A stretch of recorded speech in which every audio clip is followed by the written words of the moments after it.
Oh, something's going wrong.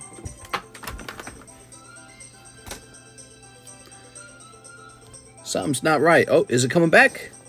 Oh. Something's not right with the, Yeah, hold on. Let's see.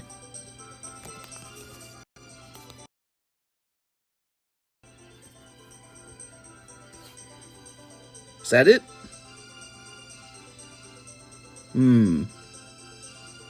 Hold on, guys. There's something wrong. There's something wrong with the stream. Oh, is it working now? It might be working. Okay, looks like it's working now. Let's just go from there. Looked like the connection was not good, but it seems to be working now. All right, tonight's a special night. I've agreed with Mr. LaFlame to sell his cards for him, so you guys are going to see some pretty hot slabs come up for sale. They're going to be competitively priced, and he gets a cut of the sale. All right. Or put another way, I get a cut of the sale. All right. I wouldn't normally do this, but I'm just trying to help him a little bit.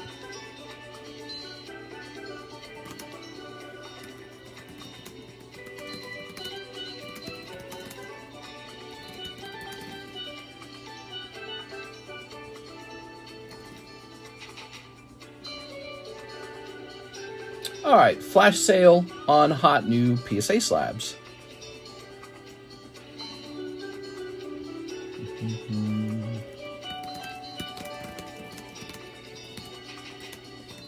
It's Friday night, right?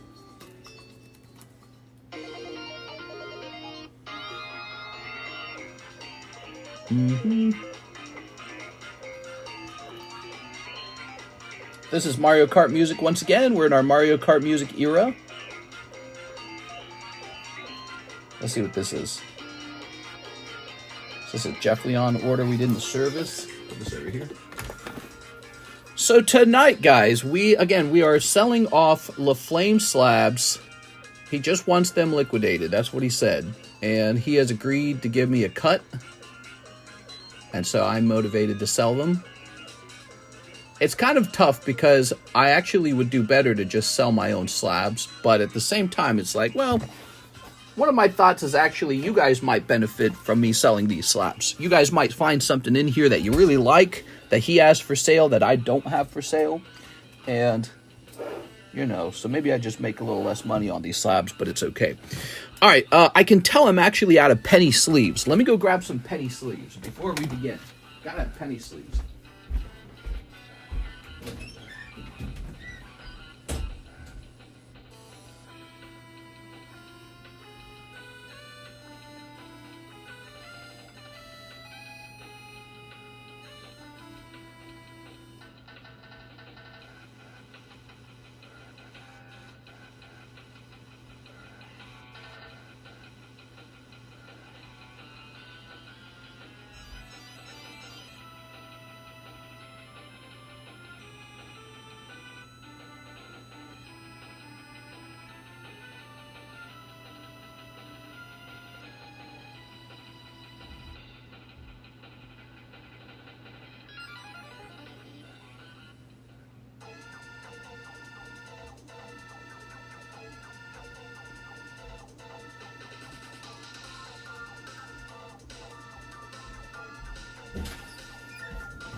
Alright.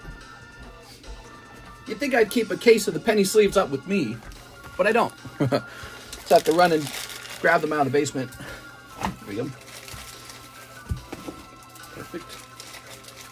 Alright, penny and plenty sleeves. Whew. Oops. There I am, bumping the wire.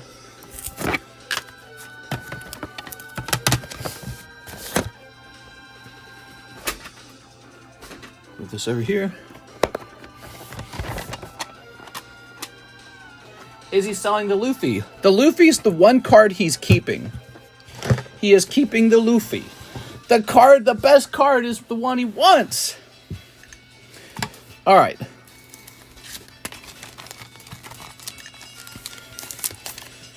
So, let's get started, everybody. Mr. Jeff Leon, do we owe you an order? We didn't do that last one, did we? Piplup Poker? Okay, there is no Piplup Poker.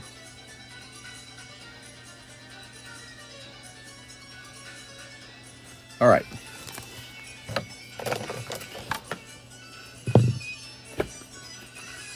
I think I ought to get a special marker for LaFlame cards. Let's get a special color.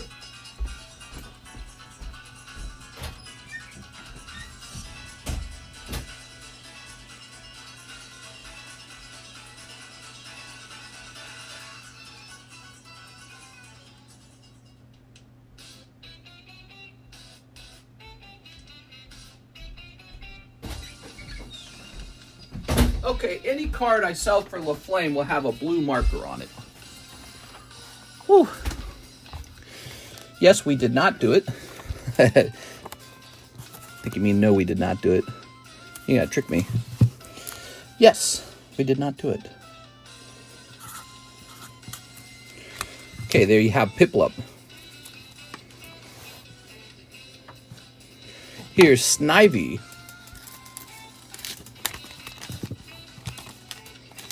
Or you could put LA on them. True, I could write LA on them.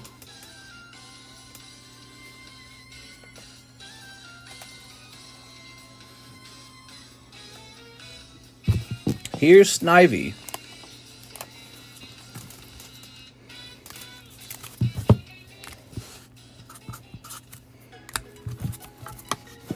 Here's Ho-Oh. I'm Grey Wolf. It's Grey Wolf. He's here after many years. How's life going, Grey Wolf?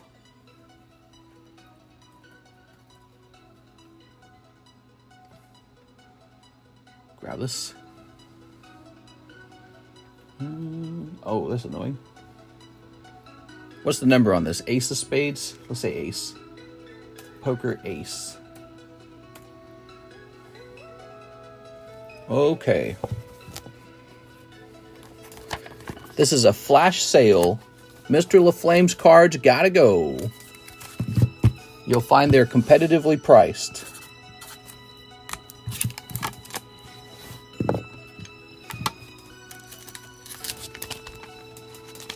I'm here. Release the pigeons.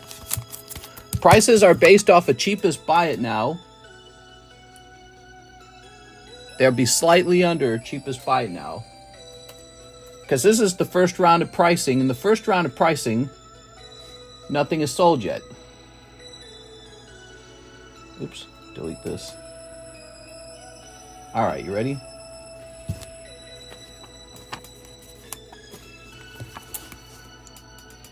Call me Raybolt. Raybolt is Grey Wolf. I'm never going to remember that. I'm always going to wonder, whatever happened to Grey Wolf?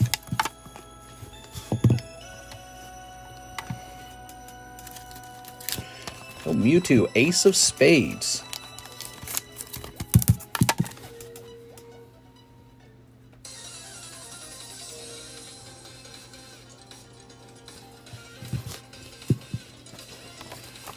Okay.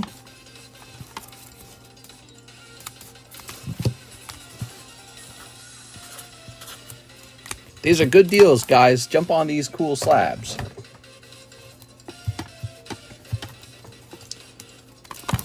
Hope LaFlame's crypto isn't doing too badly. Crypto's had a small recovery, so I think he's okay. He might be wanting to buy more before Donald Trump wins the presidency and it goes to the moon. Which it might. Especially right after he wins the presidency. This is a Japanese version.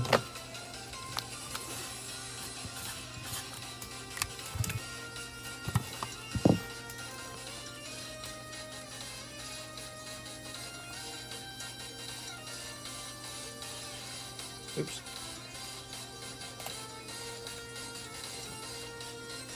Some guy on eBay is still offloading mountains of MetaZoo. Speculation is one of the warehouse guys liquidating before the buyout. That's an interesting thought. Maybe after the buyout, the product belongs to the new owners. No poker Umbreons? Really? That can't be right. Oh, yes, it can be. Okay. Well.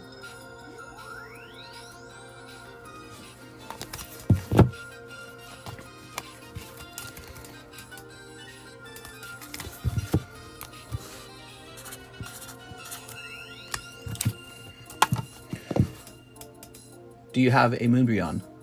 Do you have a Moonbryon? I don't know. Who's got a Moonbryon? This is a Freerin signature.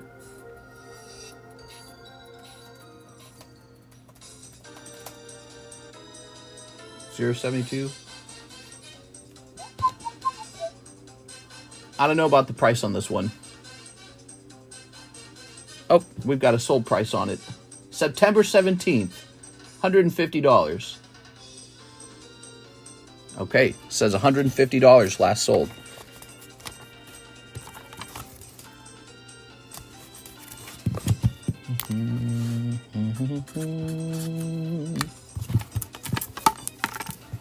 We have a Venusaur. This is the good stuff, guys. First come, first serve.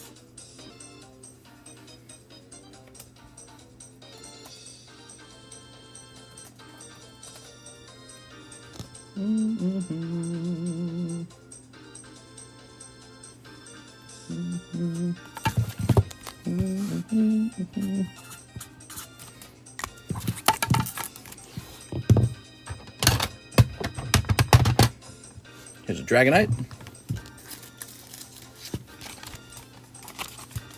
Are there Pokemoners that richer than you just by being Pokemoners? And how's that feel? What? What is this question? Pokemon YouTubers? There's definitely Pokemon YouTubers richer than me. There's a lot of money out there, guys.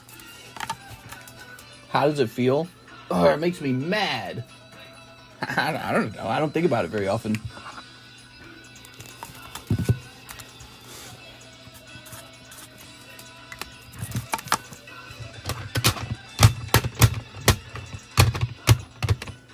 First come, first serve on these slabs.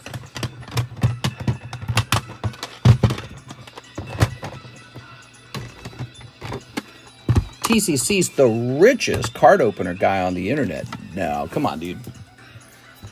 I'm definitely not. You are? Although you guys get to be pokey rich if you pick up one of these cool cards.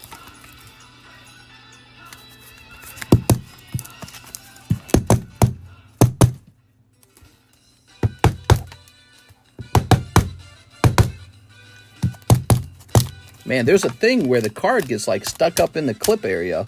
There it is. Man, I guess they all do it. Looks like they just fall out. There you go. You just got to shake it a little bit. So I guess they're not truly clipped. They're just kind of stuck up there. All right, Cyndaquil.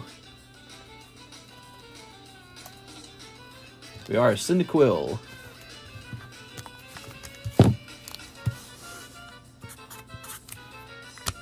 Here we are. Yeah, I guess it looks fine. All right, we got Blublazor. Here is a Infernape. Which cards are trapped? Hold on. This has gotten pinched. This has gotten pinched. This Mewtwo was pinched. What else? Any other pinches? This Ho-Oh's pinched. All right. I'm not allowing the pinched ones up on the table. Sorry, guys. You might have wanted that Umbreon, but it was a pinched card. These are going to be reported to PSA, I guess. I don't like it. They seem fine, but I don't like it. It makes me uncomfortable. We'll see if any of these other ones are pinched. Okay, this one's good. Not pinched, not pinched. That one's pinched.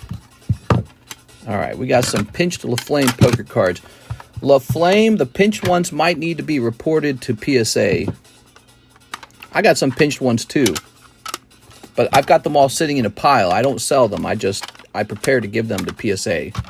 Okay, so that one's pinched. So these are all pinched.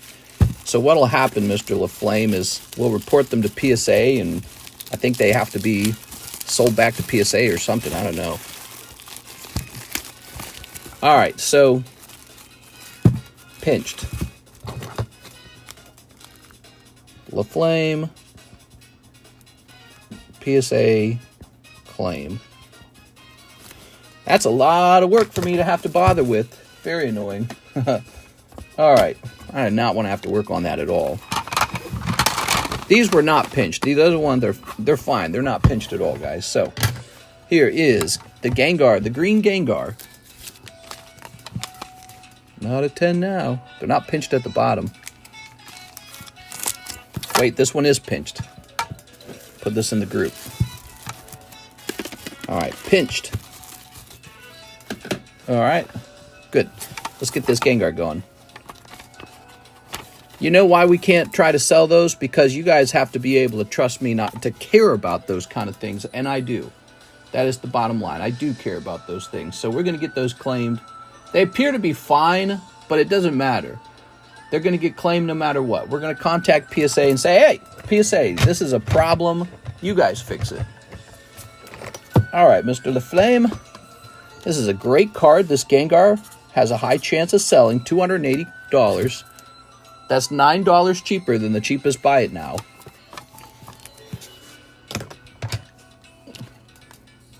Would buy some, but just spent my last few bucks on your flat box. Maybe next time, most definitely. On my flat box.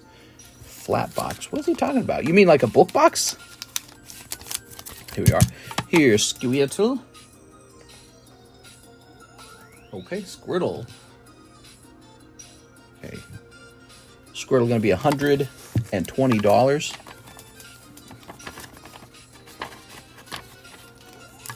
Okay.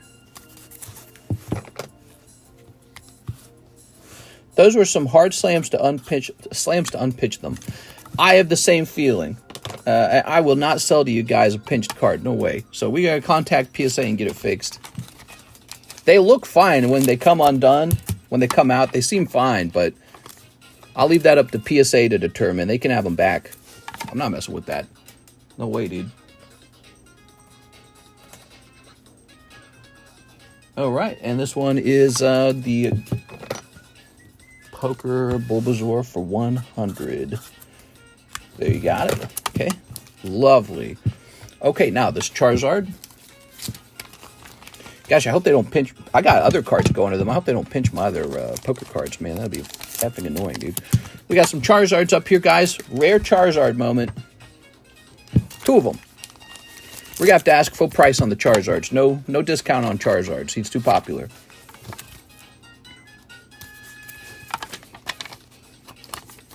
All right. Oh, just got a message. Who is that? LaFlame? Yes. Okay, he wants to keep 2 of the cards. All right, so he wants to keep the Star Wars card and the UFC fighter card. All right, so these Charizard Classic Collections.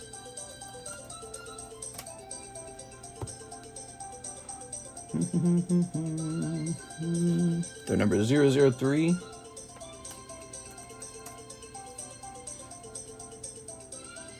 They're Japanese. Okay. All right, here it is. 168. 168. Beautiful. 2 Charizards up on the table. How often you get to see that? All right, let's take a look, see if there's any orders in the queue. Jeff Leon, 4 OP9s for Mr. Jeff Leon. Mr. might be, he prefers 1 slab away at a time. You can't just add these on top of a current slab away, right? That's right, you got to finish your slab away. We don't want you just endlessly taking cards away from everyone else.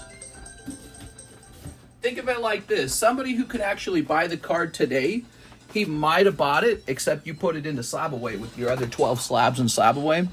And so that's why it's got to be 1 at a time. Here we are. Sometimes we let you put more than 1 away, like if there's a good reason. Ow! Fuck. Got like a freaking... Okay. One from Nightmares. Oh, we need a new box of From Nightmares. All right, give me a moment. From Nightmares.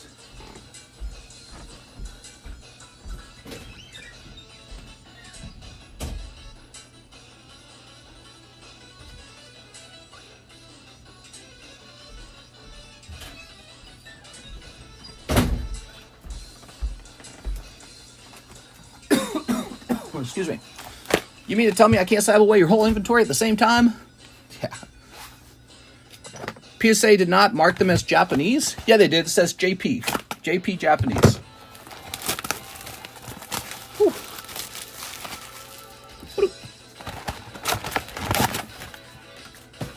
All right. One of these. Oops. Got tipped over there. Hooey! Welcome, guys. Happy Friday. We are live. It's another night. Another night for some sweet-ass Pokemon. Tonight, we have Mr. LaFlame's inventory going up for sale. His PSA return going up for sale. Here we are. All right. You're going to see some hot cards for sale because he had hot cards in his PSA submission, okay? Rare chance to grab some truly desirable cards like that Charizard or that Gengar, or any of them, really. I mean, Squirtle, Bulbasaur, they're all good. All right, there we go. Go ahead and toss this over here. Very nice. Mr. Jeff. Thanks, Jeff. Toss this over here. Is any of it English? Any of the return? Yeah, there's definitely some English cards in the return. I'm pretty sure there is. Okay, we have an order from Hathim. 5 hidden trials. Hidden trials. Hidden trials. Where are we storing the hidden trials? Pretty sure we had an open box of it, didn't we? Did we finish the open box of hidden trials? I guess we finished the open box of hidden trials. Let me get another box. Okay.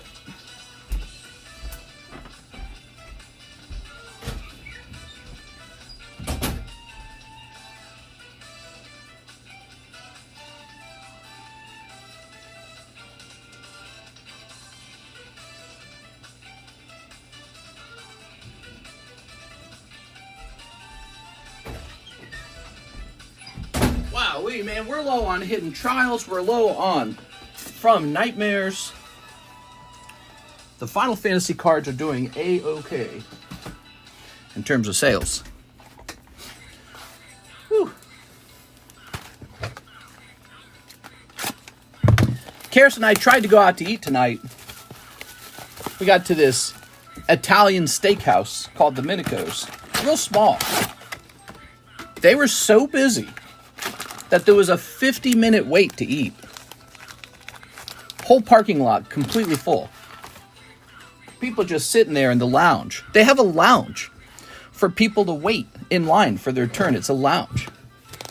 You know, most restaurants have like a doorway. This place has a whole lounge for you to like buy drinks and watch TV because they know you're going to wait. We've eaten there once before. It's pretty good. Last time we were there, it was a 30-minute wait. This time, 50 minutes. We're like, we're out. There you go. All right. Very good. Hathim. Good luck. We got Monk. Kind of like Monkey D. Luffy. Here's White Tiger. Think White Tiger votes for Chump? I bet he does. They're racist. Here's Adele. Here's Rosso. And a Weiss. Hey, wait. Weiss means white. He's a racist. All right. Very nice. Ooh. The White Tiger. Not to be confused with the Brown Tiger. There you go. Mr. Thin. Just don't eat the cats.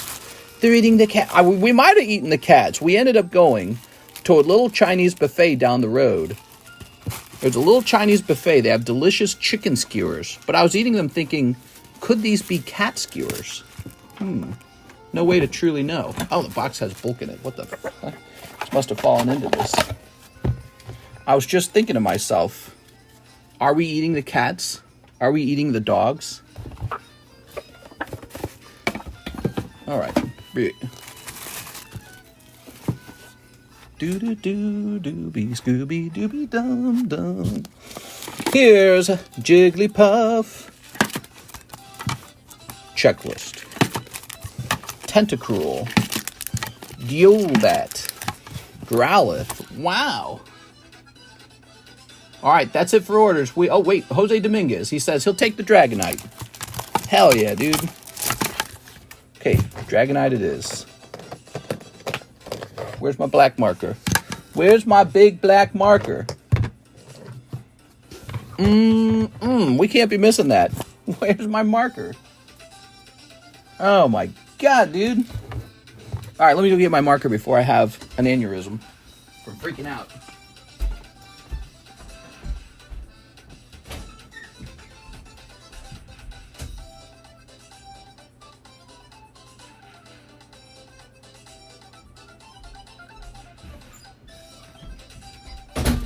All right, I got my big black marker.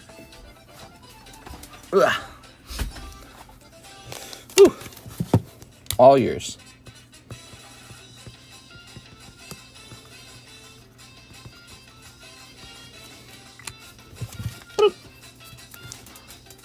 I heard you pleased not only in length, but also in girth. Yes, my Pokemon cards are long, and my Pokemon cards are girthy. That's what you're talking about, right? All right, now over here, I'm going to keep track of how much I owe Mr. LaFlame. Here it is. Mr. LaFlame's cards are for sale. He's selling his return.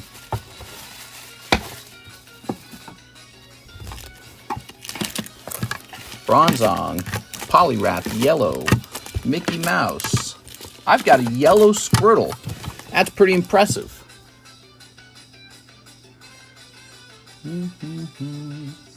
Here's an order from our friend Jessie Lee Wu. Freeran PSA 10 Slabway. All right.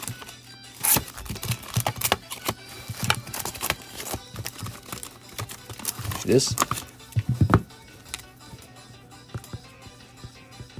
Jessie Lee Wu Slabway. My girlfriend told me she only likes guys with girthy slabs. I'm sorry. How did that make you feel when she said that? Let's see. This is going to say, did you tell her that we can't change our bodies? We just have the body we're born with? This is going to say September. Let's make it October. October 24. Jessie Lee Wu. PSA 10. Freeran Blue Coat. Oh, 150, right? 150. Down to 130, right? There you go. It's in Slabway. So when that completes, it's the same deal. We'll get LaFlame his cut at that point. I told her you have a kid with you signed up for this shrimp gang for life. What? Jeff Leon, 1 Waifu Shuffle, 4 OP9, 2 From Nightmares. We are going to be sold out of these From Nightmares in another night. 4 of these. Oops. All right. Waifu Shuffle. Good luck, Jeff. Some good stuff in here, right? Boop. All right, that's a cold one. Put that over there. All right, let's see what we got. My wife said the big ones hurt. Yeah, not like yours. Yours is just the right size. Aw, how sweet. The big ones hurt. Yuna full art. That's a snipe, dude. Look at that Yuna. Great pull. It's not a signature, is it? I heard there was a... No. The Yuna signature is in that other set. Yo, here's Ricard. There's a Yuna signature in... I can't even remember the name of the set, but it's on the menu. Here's a holo. And another holo. I'm putting my money in Kamala coin. Kamala coin? Oh my god. That's what will happen next, right? The United States will buy Bitcoin the way the United States buys gold. Alright, that's Jeff Leon. Jeff with the JEF right over here. Congratulations on that unit. I think that's great. Alright, another round of LaFlame slabs going up.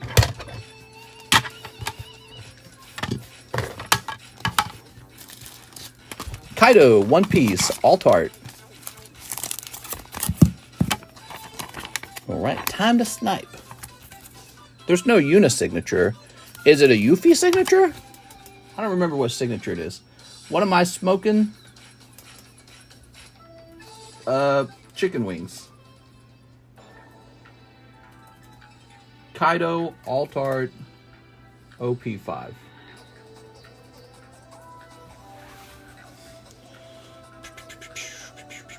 Let's see. He's not expensive. He's not an expensive card.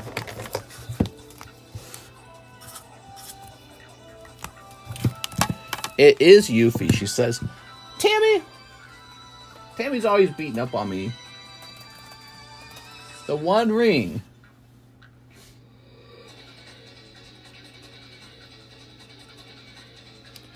Scene foil.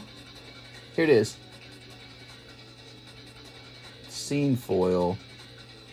Well, there is no PSA 7 of this card. There's a PSA 9, and it's $150. There's no PSA 7. Let me check sold. Ah, there's a PSA 8 that went for $45. Okay, One Ring card, not as expensive as we thought, unless I don't understand it, but I'm looking at it. Magic the Gathering, the One Ring, Scene, Foil, Near Mint to Mint, PSA 8, $50. So, that's what we got. We're going to put this one up for $45 for now. That's sad. It's such a cool card. I guess it needs to grade 10 or something. I mean, it is a 7. The 9 was $150. Another Weiss signature. Mister, I'll take the One Ring. Sold. All right. Send in for it. Oh, I just found my marker. Now I got 2 of them. Now, there are 2 of them. That's Great Magician.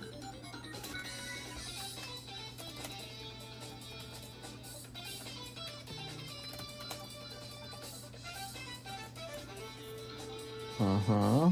Ooh. All right.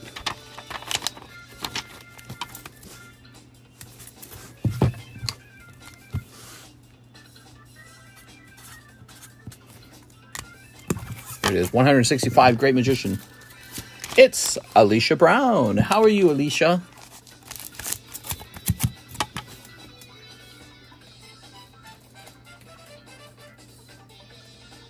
Perrin 2220.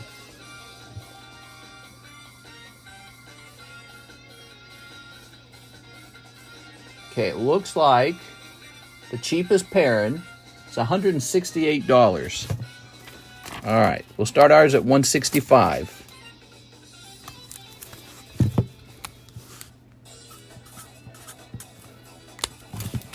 There you go. Reckless Haruhi. All right. I just found my market. Now I got 2. Hilarious. Hilarious. I'm such a funny guy. I'm hilarious. I'm over here laughing. Here's Haruhi. Lots of fun and relaxing natures over here.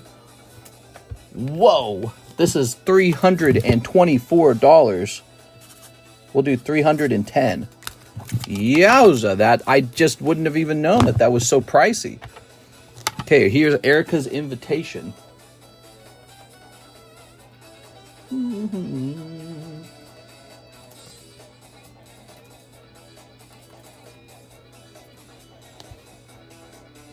Still go for $100, huh? That's not bad. Hey, Scoob. Welcome to hell.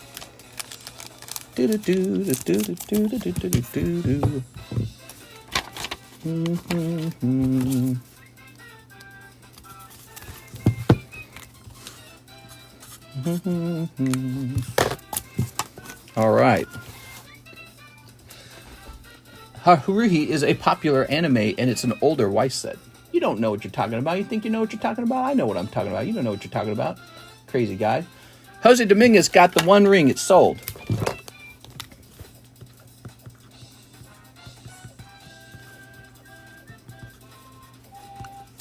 Thank you, Mr. Jose Dominguez. Jose Dominguez got the one ring. I gotta do a little math.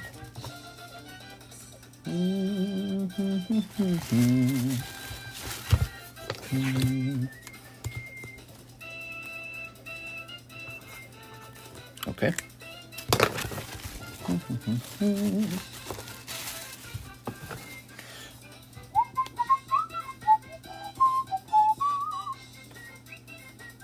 Brandon Boutillier says he'll pay 20 toward his slab away. Brandon.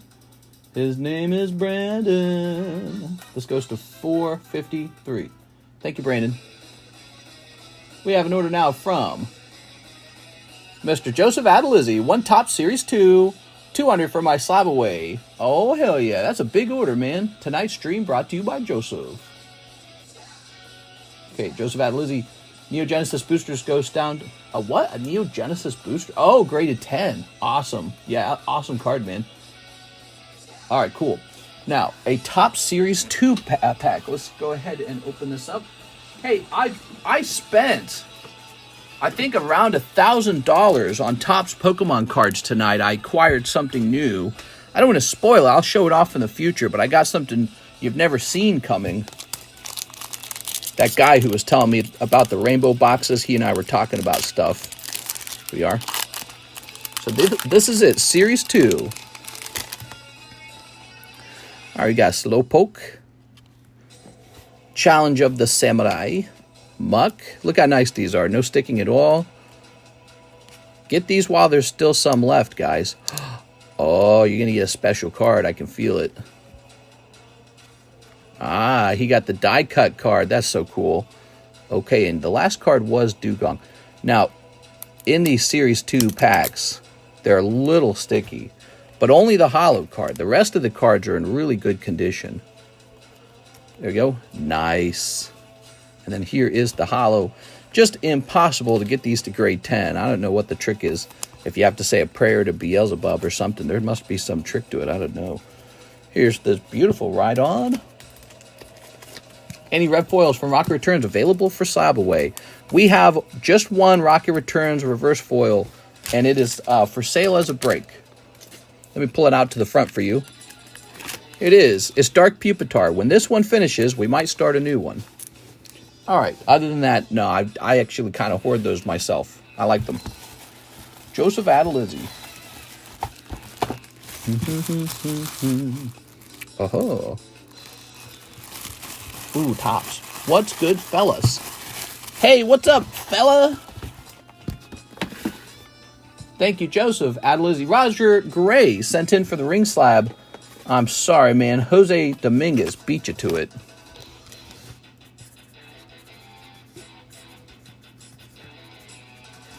You got $45. Burning a hole in your pocket. Aw, man, Pupitar. Yeah, it's Pupitar. He still is part of the collection, though, and he is a PSA 10 Rev Holo, so he's selling through. Going to run out of spots on him in no time. He's up to 5 out of 9 spots. All right. You guys know about all the breaks, right?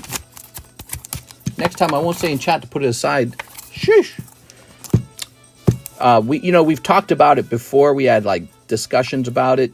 I asked people what they want. I said, do you want it to be that you can call dibs on it in chat, or do you want it to be based off of whose order came in first? And they voted on this one. The vote was that it was whoever's order came in first.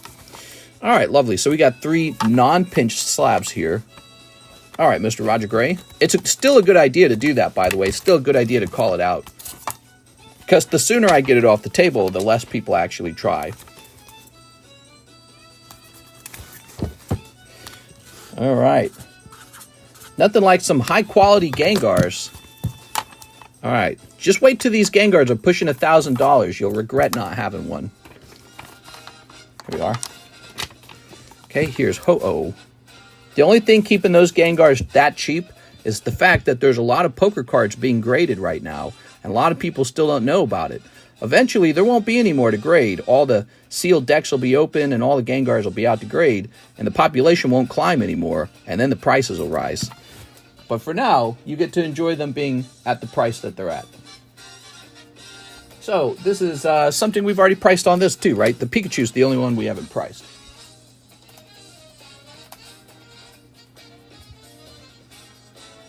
He is an $89 card. Ours is going to be $84, $5 cheaper than eBay.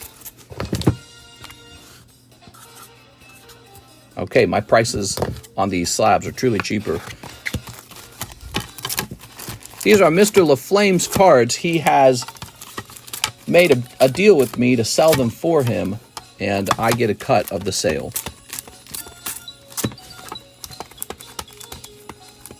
Wait, where'd the other Ho go? I swear we priced one of these already. Oh, I remember. We priced it, but then we found out it was pinched. All right. Would you do $250 on the Gengar? I really do appreciate the offer. You know how I feel about them, though? I feel like I could price them at $300, and they'll be sold before next Friday. If these were $300 on this table, they will be sold before next Friday. By the time people get their next round of paychecks, they'll both be slabbed away. So you're lucky if you get either of them at $280. If you wait, they're gone. These could go into a break like that. It's a 15-spot break at $20, a 14-spot break at $20 a spot. But if it was a 40-spot break, it would be, just 7 spots? That'd be over in like one stream. So you're lucky if you get one of these. All right, here we go. This card is a $90 card. All right, very nice. If they were mine, I wouldn't even be selling them. I'd just be hodling. So these are Mr. LaFlame's. I keep my Gengar cards. I don't even sell them. Let's see what we got next. I can appreciate you putting in an order for them, though. They must be really tempting.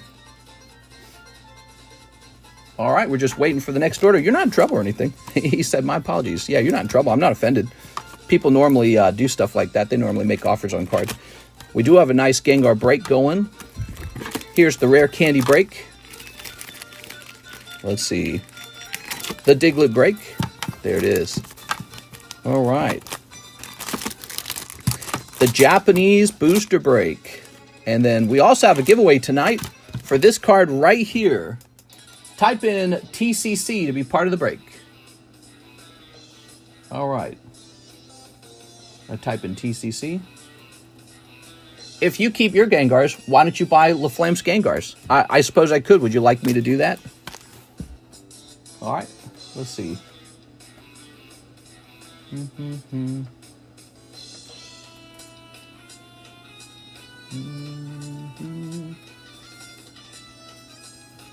Don't drink my Diglett. Hello, mister. Looks like I turned up just in time. He turned up just in time. He made it.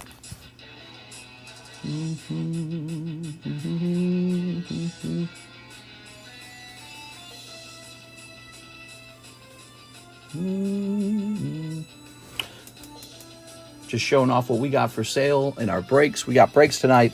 Let's talk a little bit about the new sets out. We've got Stellar Crown, Trick or Trade, Paradise Dragona. Take a look at the sale price we have on a freshly sealed box of Dragona. $79 a box, $3 a pack. Holo Live. I think I'm ready to remove this and this because these have been shown off enough times. And then we got One Piece. Beautiful. Hey, you could buy one of my cute drawings. $25 Psyduck with my signature on it. How nice. And then over here, we've got the Metazoo Kickstarter break. Metazoo might be getting purchased by the vice president of the Pokemon card company in the United States. And if it gets purchased, apparently he's already offered for it. They just have to have a judge sign off on it. If it does sell, $60 is going to be cheap in the near future. So you jump into that break if you want to be a little wild, if you want to be a little speculative like me. One Piece giveaway. Looking to buy some. How much is it? Slab away. What greenback poker cards do you have tonight? Says Alicia Brown. We've got a couple of the greenback poker cards. Let me just show you. Move these out of the way. All right. Sent for Gengar Slab away. All right, one of the Gengar's gone. Yeah, I can buy both of these if you guys want to see me buy some Gengars. Let's see. By the way, look at all these junk emails. This is ridiculous, dude. YouTube shopping. Is that a new thing? God, dude. Wild.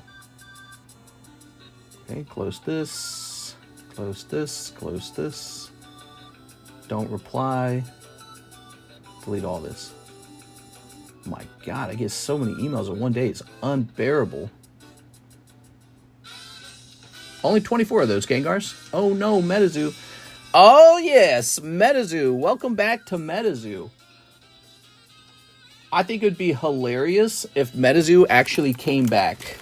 That would be funny. It's so funny that even I'm enjoying it. Because now that everyone hates MetaZoo, I think it's very hipster to say I love MetaZoo. So I love that kind of stuff.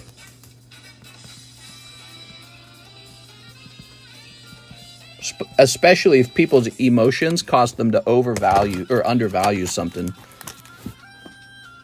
Children raid Walmart searching for MetaZoo ahead of new news. Send those orders in, guys. Let's have an exciting night. Here we have an order from Peter Fenalty, Gengar Slab. Here you go, Mr. Peter Fenalty.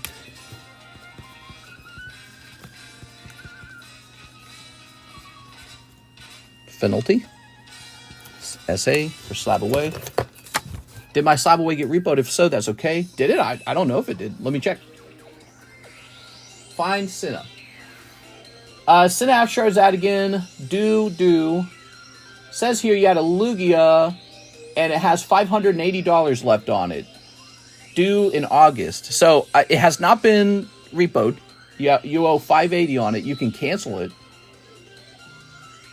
All right, let's see. Peter. I got to make one for Peter now. Peter.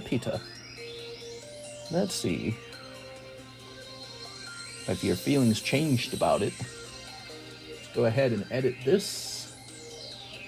Peter's going to be right here. It's going to say Peter. No, it's going to say October 24. Peter Fenolfi. PSA 10 Poker Gengar. $280, $260 remaining. All right, that one's gone.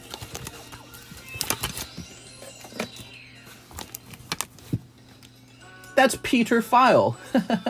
Mr. File. We're looking for a Mr. File.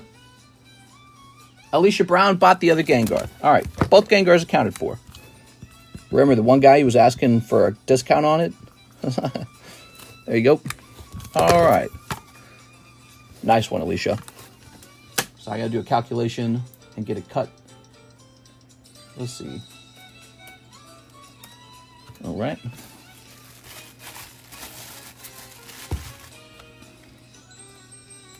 All right.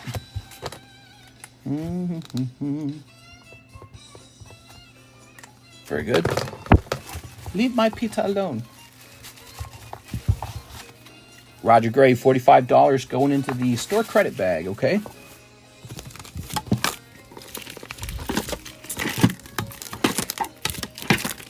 All right, that's my official drawing number 3 of Diglett. Look how nice that looks.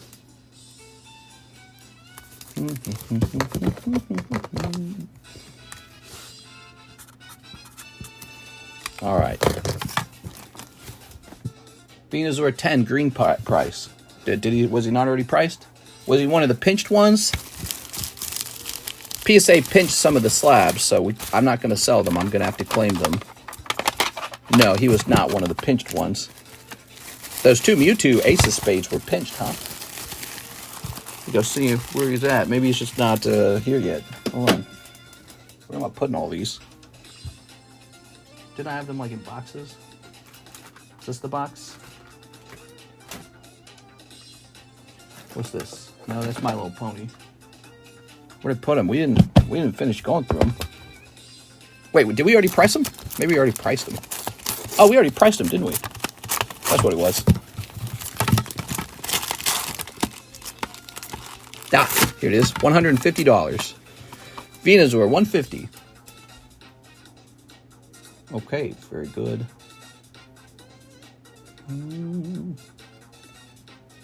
Aaron Rodriguez, 3 PRB1s. Toss the junk hollows. Hell yeah, dude. All right. 1, 2, 3. Since we're doing a flash sale on slabs, let's get rid of this Eustace Captain Kidd card. So let's take a quick look at him. So he's a textured card. It's an SR Star card. So in some box of cards, he's a hit. It's an English card, and it's time for him to sell. It really is. I just don't hold on to One Piece because I don't collect One Piece. He's now $14. I can't go $1 cheaper than that. I mean, I'm already losing money at that price. There we go. At that point, if he goes any cheaper than that, he just goes up on eBay, where he definitely will sell. eBay will gobble him up. eBay is especially good at gobbling up cards.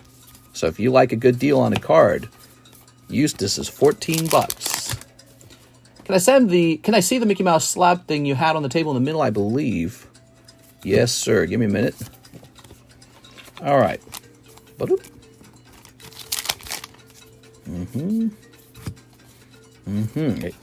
All right, cool, man.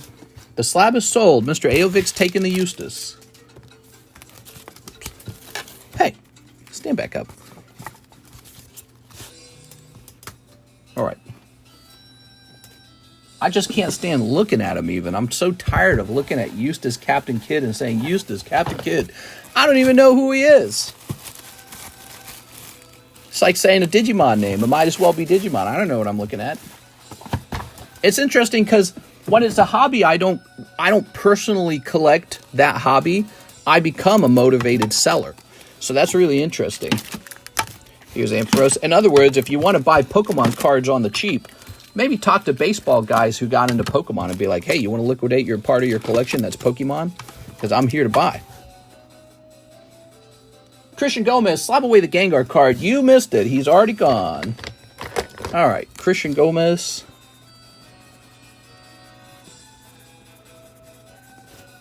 All right. People call him useless captain on the OP. Really? That's funny. But he's still a card, right? He's still graded 10. When he's that cheap, you got to consider it. Look at this. Christian Gomez, Roger Gray.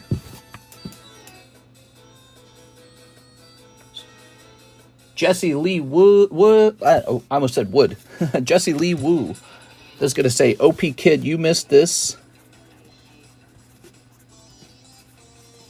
You're going to have $14. It's a first come, first serve kind of table. You are? All right, 40, 45, 14. There's a couple misses tonight. Aovic. Okay, thank you, Mr. Aovic. Look at this table. We got Otama. She's new. Here's Zera Aura. Here's Charlie Brown. Here's Okiku. And Snorlax. He's going away. Bye, Snorlax. We got Radiant Gardevoir going away. She's had enough time on the table. We've got Yveltal Reverse. She's going away. This guy's going away. Some of these cards have had enough time. They're rotating out. We got all kinds of new slabs. LaFlame's selling his slabs. I'm selling my new slabs. Time for some new slabs to hit the table.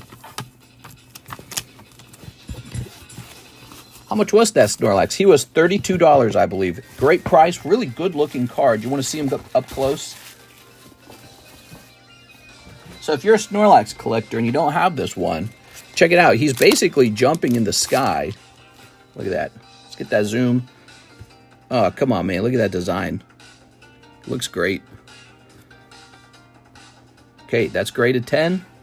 Very convenient. I mean, $32. If you were to grade this yourself, it's not like you're going to save a bunch of money. The worst part, if you were to grade this yourself, yours might grade 9. Mine graded 10. So what should you do? Should you grade one on your own or should you buy one for $32? I think you should consider the $32. Again, you could grade your own. That means you got to go buy the card. You got to send it out to grade. You got to actually mail it to PSA. That costs money too. Then they charge you for return shipping and then the cost of the grading. At the end of the day, this is a slim, slim margin. There's very little money to make selling this card. But for you, it might be an enjoyable card in your collection. All right. I wanted to grade him because I thought he looked nice. That's how I am. I grade everything. Especially if it means you guys got something cheap and enjoyable on the table. All right, Alicia Brown takes the Venusaur. The Venusaur is sold.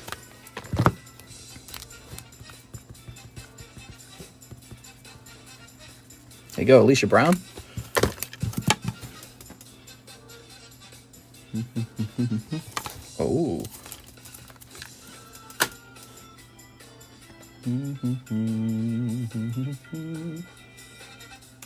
Okay, I got to add this up. So what that was, that's a sale for Mr. LaFlame on commission. That's what we're doing tonight.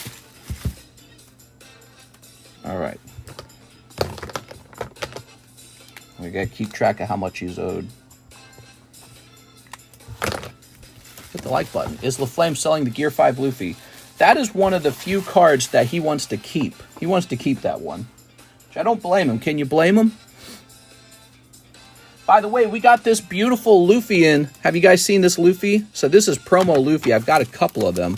He's $42. I don't know where he went. But if you want one, I think it was 42, right? It was 42, wasn't it? I'm trying to confirm right now if he was 42.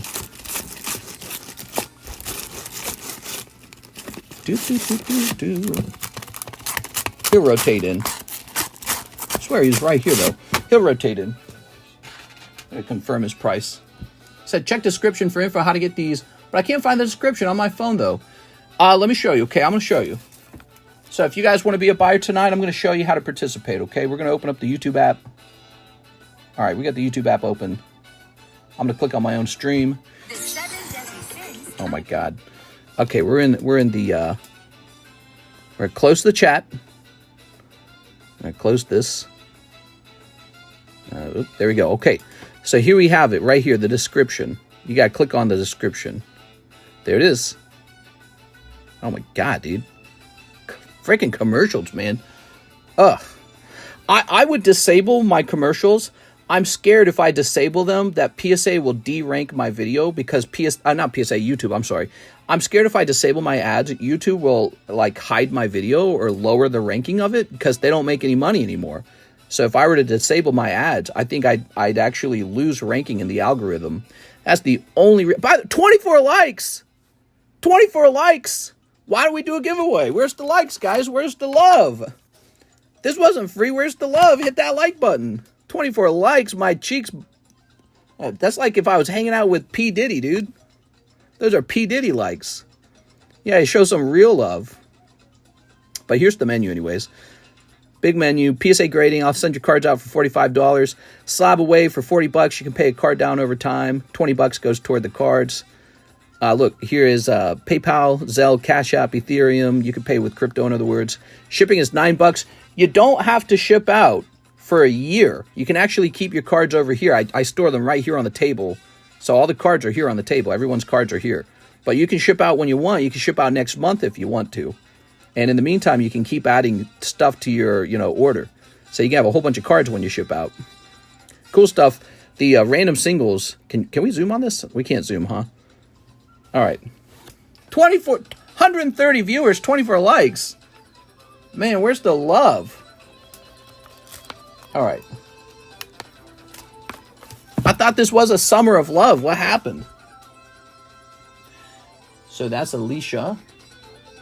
Joshua Ramos, Eustace. Joshua, you also missed it. Wow, multiple people tried to buy him. That's not a summer of love.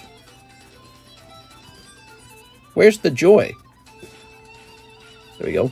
I thought this was a economic opportunity zone. Okay. We got a couple store credits tonight. Joshua Ramos, Roger Gray, Christian Gomez, and... oops. Where'd it go? Here it is. Jesse Lee Wu. I'm too fast. I'm fast as blank, boy. All right, here we are. So you guys keep track of that, okay? Keep track of that. Let's get a little rotation going. We got Koala. We got Aladdin. We got the Peanuts. We got both of these nuts. We got Scyther Prism. We got more Charlie Brown. I think the Scyther's had enough time, don't you guys think? He's out of here. All right, he's had enough tries. All right, cool, man. 2-finger stretch on the screen. I tried. Didn't seem to work. Didn't seem to make a difference. Okay. Is it just me or does TCC look like Kanye West? Hey! So we got, here is an error Luffy card. This is the error card. See the blue? That's an error card. They didn't say it on the label, but it is. Here's a Psyduck. He's going away. Hey, here's a break you probably didn't know about. Ancient Origin breaks, 20 bucks to get in here. You get half the pack for 20 bucks. You're hoping to get the hot half. Gandalf, he is a Lord of the Rings magic pull. The sleeve looking a little janky, but the slab underneath is great. There we are, see? There you go. Beautiful card. Graded 10 with CGC. All right. This guy is Tapu Bulu. He's the current star card. Hatterene. Hatterene's out of here. I'm cleaning up the table a little bit, okay? We got another Charlie Brown card. This one's just $15. You can own a Charlie Brown card for just $15. That's not bad. Dark Raichu, he's a pricey slab. He stay up here. Walt Disney presents Pinocchio. So this is Pinocchio Carddass, and you can see it's a reflective foil card. Very pretty, very cool looking. It's a $50 card. Those Disney cards have been selling pretty well.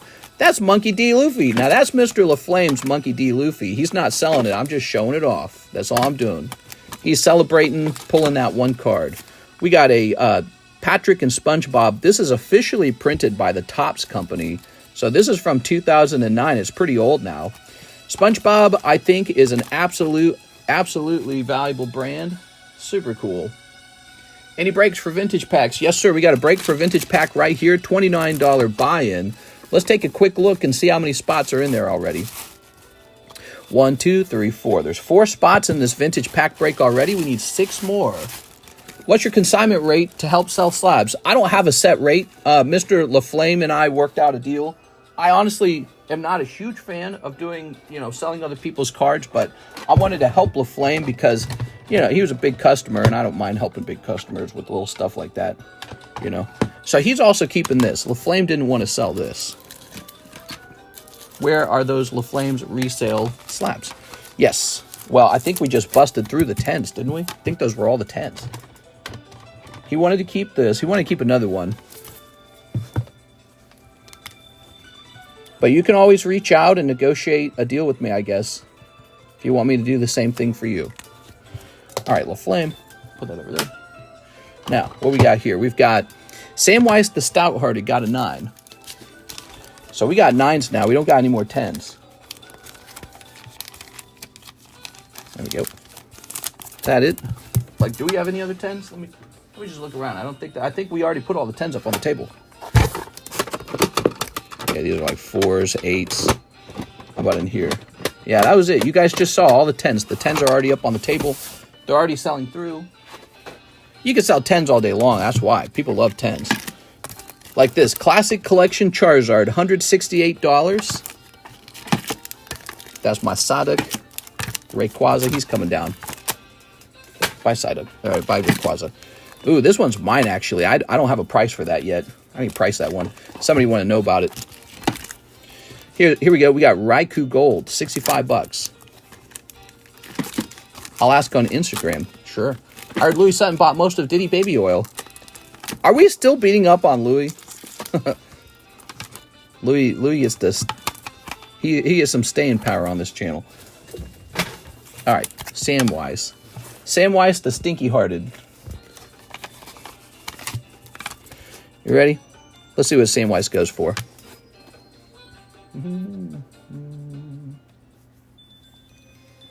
Poor Louis. Samwise. Let's just call it Samwise. Samwise what? 449? Samwise 449. Yep, he's cheap. There's one for $14. $14 it says. All right. Nope. No. We do blue marker for the consignment slab. Okay, 14. Samwise is cheap. You got Blasty Boy. Drill Samwise. Well, you could buy it and tell me to drill a hole through it. Here's Blasty Boy. He's pretty nice. I can understand if somebody wanted Blasty Boy. He's not going to be too expensive, I promise.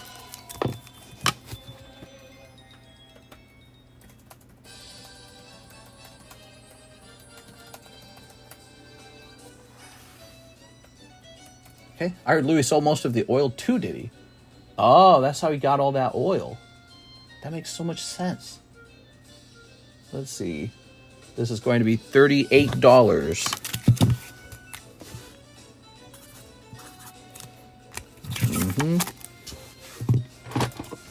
Venusaur is an 8. Pretty bad.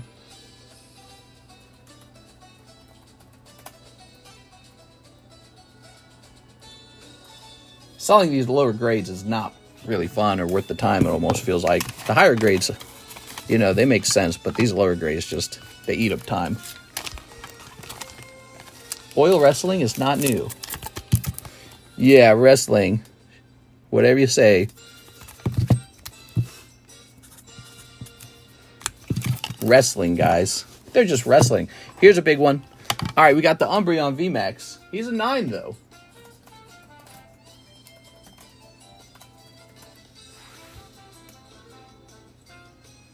Okay, you ready?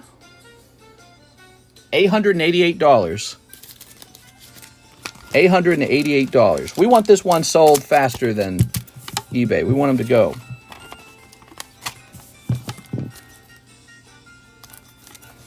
We're offering $840.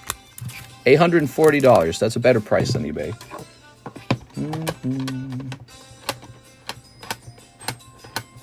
What do I have here that's exciting? Do I have anything really exciting? This is kind of exciting. I can see that one selling. Oh, another pinched card. Ah, pinched poker cards. All right. That's not pinched. Okay, this one didn't get pinched. How about this one? Is that pinched? No, that's pinched. Okay, pinched poker cards. So these cards got to be sent back and claimed. Ugh, I don't want to do it. It's like a job. I haven't even done mine. I've got pinched poker cards, and they're just sitting there. I don't want to have to open some stupid file, be like, hey, PSA, give me my money back. Claims. LaFlame. All right. PSA pinches your cards, guys. Look out. Is that a thing, AFH? What happens in a claim? I don't know. In a claim, I assume they give you whatever you charge the card as. Growlithe, Charizard. There it is. Monkey D. Luffy is a $42 PSA 10. Gobble them up, guys. Pikachu. It's a great card. 42 is very reasonable. Take a look at the price of a ungraded one. You're not going to get it that cheap. They do not all grade 10. I had some of these grade like 7 and 4. I think 4. Am I thinking about that wrong? Here it is. 2023. It's already a year old, too. Sorry to bother, but is the Slabway gang are pinched? No, it is not. I promise we don't sell any of the pinched ones. None of the pinched cards go up for sale. They're all going to be claimed by PSA. I'm going to open up a return claim. Or whatever, a claims claim. I don't know what you call it. But we won't be selling you guys any pinched slabs, I promise.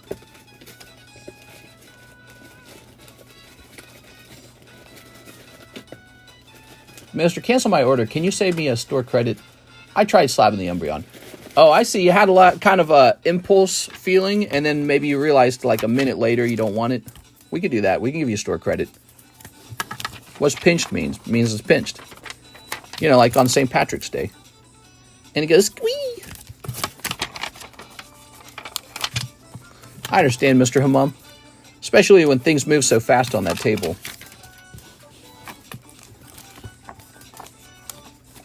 All right. There we go. What the? 42.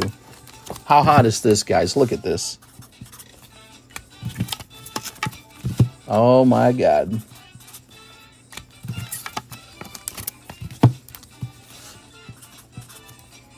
All right. Did Mr. just squee? Squee! Nobody's squeezing this house, in this room. Scoopy-doopy-doo. Elijah Martinez, let me get a spot in that vintage Japanese jungle pack break. All right, the Japanese jungle pack break, guys, right here, $29. 4 spots already filled. We could easily finish this tonight. It wouldn't even be difficult to finish. It's now half full. With 5 spots in, we need 5 more people. Best pull is probably the holographic Snorlax. I think he goes for $400 as a 10. Lionel Cruz, Classic Collection Japanese Charizard. Okay, Japanese Charizard is gone.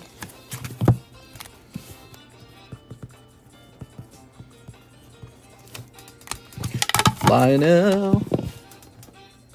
Oh, you got a specific cert you want. You don't like this one, huh? What's wrong with this one? All right, it's fine. He said he wants this one. He got it. He said that's the better looking one. What are you talking about? There you go. And there you go. Okay. Oh, we already wrote your name on the back. All right, let me go ahead and cash this out. Okay. And then I need to grab this card and add some money to it.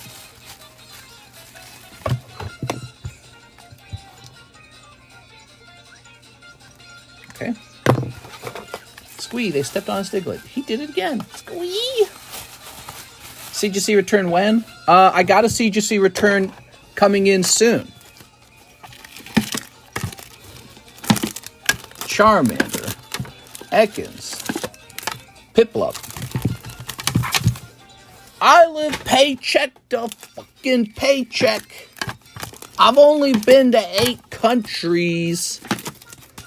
Here's Magmortar. Joseph Sinyard, Japanese Jungle Pack. All right, you going in. Joseph Sinyard. Okay. I like Ash sitting on that. Ash. Piss somebody off. That's not Ash! America's a backwards country. There we go. The far left Luffy card is better. Oh, you like him on the far left, not the far right, huh? Hamum says, give me $40 of store credit. All right, we got a couple store credits going on tonight. I'm living dog to cat here. They're eating the dogs. They're eating the cats. They're eating our pets. All right. Well, well, well. I feel like I might as well keep this store credit bag right next to me for tonight because it's going to get used. Well, you guys like to send in orders in bursts. Send some more orders in, guys. We got a clear queue. I know I'm going real fast. Send those orders in. All right. Let's price up some more cards, shall we? Look at this Charmander. So, see, he's not one of the pinched ones. Charmander 9. That's a yellow Charmander, I might add.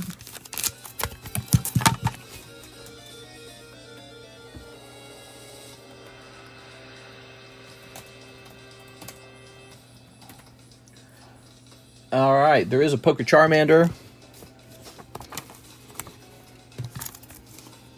I saw a video they roasting a dog in TikTok. I saw the same one. Were they outside and he was on a barbecue spit or pick or whatever they call it? I don't know what the word is for it. That's what I saw. Somebody was actually clearly eating a dog and it was in the USA.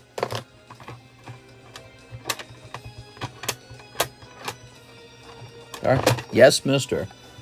I told you I'm not lying. I watch it. That's not a thing. It's probably not a widespread thing, you know? Probably not widespread, but it is a thing. Somebody's done it. I've seen it with my own 2 eyes. It's not like it has never happened. Rotisserie dog. That's exactly what it was. It was rotisserie dog. It was a rotisserie dog barbecue.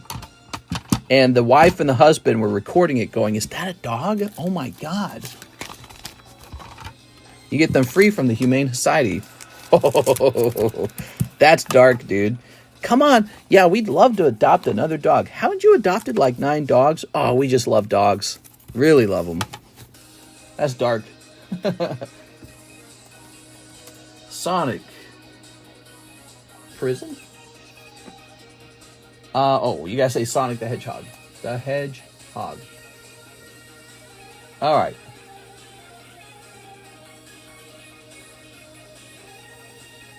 Looks like there's no Sonic Holos at all. Let me check sold. Didn't he want that Sonic? Did he say he wanted the Sonic? No. He said he wanted... he didn't say that, right? Did you see him say that? So where's Alexis? Did they deport her? Alexis has been deported. Damn it. No, she needed to stay home for today. She has her personal reasons.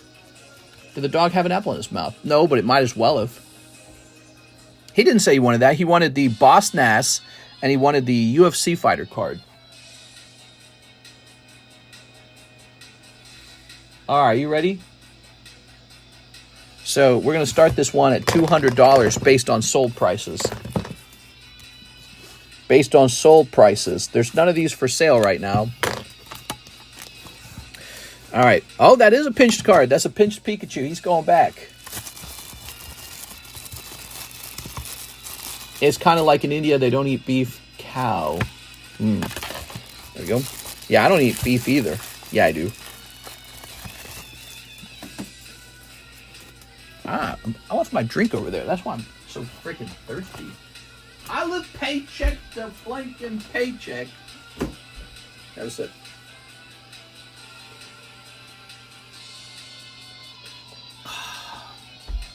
I can't stop watching Joshua Block World of T-shirt videos, guys. Am I going to be okay? Whew. My favorite card as a kid was Vulpix that had a Pokeball in his mouth. I see. Very good story. Deep. Okay, so let me hit refresh here. How does PSA compensate you? I don't know. I'm about to find out. Roel says he'll take a box of Dragona. Hell yeah, dude. All right. Strap in, young Padawan. Time for an SAR. Latias. I got tons of this product, guys. $79 a box. Nobody has gotten a Latias SAR. We need that clip. Send in so we can get the clip, everybody. We got to get a recording of the SAR. I'll shout your name from the rooftop. I'll go, Roel! PSA, hoping you don't notice. Something like that. All right, you ready? So just accept the pinch. No. We can't be doing that. They got to fix the, I shouldn't even be sending out poker cards to PSA. But, if people are reporting that the poker slabs are getting pinched, they'll be more careful with them. All right, there we go. Just be sure when you submit your poker cards, be sure that you properly claim them, okay? Here's a holo. Here's a holo. Here's a holo. Not a holo, a blank pack, basically. I'm just calling everything a holo. Let me get some more sleeves.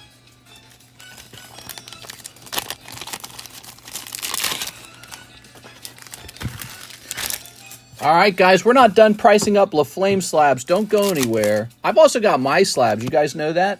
So he wasn't the only one with the PSA return. I had a PSA return as well. I got a whole stack of cards. Plenty of new slabs. Latias. You did pull a Latias, but not the alternative art. You got to get the alternative art. Okay, Mr. Roel? Oh, yeah. I can only eat the little yapping type. They're about the size of a chicken. What is that, about 1,800 calories? Okay, here's this. Wow, so calm and quiet around here now. No more. And I got a free meal out of it. Do you think they make dog gravy? They're eating the dogs. They're eating the cats. They're eating... All right, we got to get that as a sound effect. That'd be a funny sound effect. Actually, I got to figure out why Streamlabs makes my computer overheat now. I got to figure that out because I want Streamlabs packs. And I got to get some more sound effects, man. All right, what do we got? Large dogs for family packet price chopper. Here's a holo. That Sonic card is Pop 9. It doesn't exist in the PSA 10. Pretty cool. Just $200. He's a great looking card. You'd have to spend more than $200 finding it anyways. You can open up a whole box of the Sonic cards and not even pull it. So you'd have to open maybe more than one Sonic box. You'd have to open a couple. And because he's part of a holographic collection of them, and there aren't many holos per box. I think it's up to 2 per box. So you could open a couple boxes before pulling even one of them. Then you got to pay to grade it. And then you got to hope it grades at least 9, because apparently they can grade as low as like 7 or 8. There it is, Mr. Roel Campus. Thanks, man. All right, who's going to get us on our next order? We need a new order, guys. Send those orders in. Quick, raise the price. TCC, that Sonic card is Pop 9. Already read that. Purse dogs probably fit in those Costco rotisserie chicken containers, to be honest. I mean, after you remove the fur and you fold their little legs up. Actually, I think with the chicken, you trim the legs off, don't you? Bronzong, $32. There it is. This is one of the LaFlame commission cards.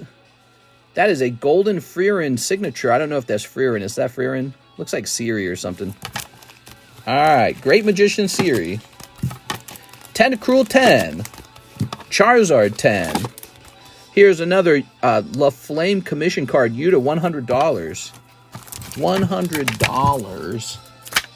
Granny was eating possum stew 50 years ago when TV was black and white. You just ate whatever you eat. You're like a zombie, you know? You got to eat something. Hungry for brains? Got to get some brains. There's Perrin. Last chance to buy Perrin, because I guarantee you it's going to disappear in 3, 2, 1. All right.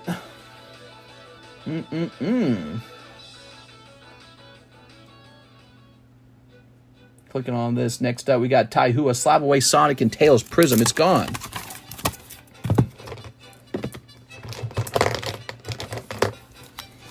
Welcome back, Mr. Taihua.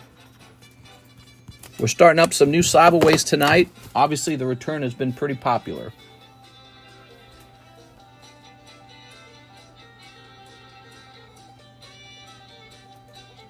Oh, oops. There you go. It's going to say October 24, Taihua, PSA 10, no, PSA 9, Sonic Holo. $200, $180. $180 remain.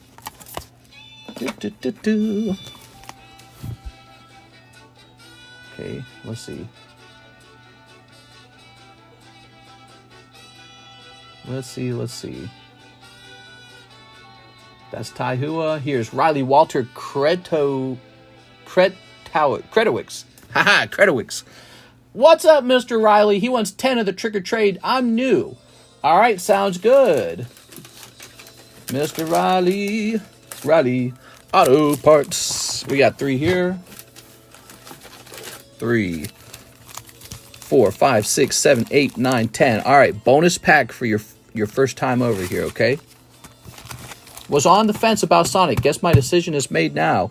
We have another one. There's a PSA 8 Holo Sonic. Now, obviously, he's going to be cheaper, but you can go after him if you'd like. I just haven't priced him because I was targeting the 9s first. Yeah, none of them are graded 10, so a 9's not a bad one to hold.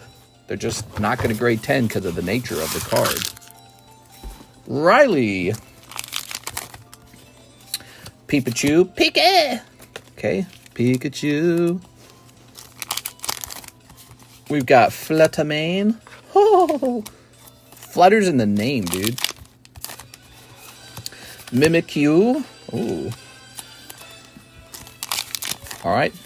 Darkrai. They need to make like a regional Mimikyu where instead of being like Pikachu, it's like some other Pokemon. Here's Sinistcha. Ooh. Very, very good. Ogerpon. Oh. Okay. Umbreon. Ghastly. Yeah, that's why you buy these guys. $1 a pack.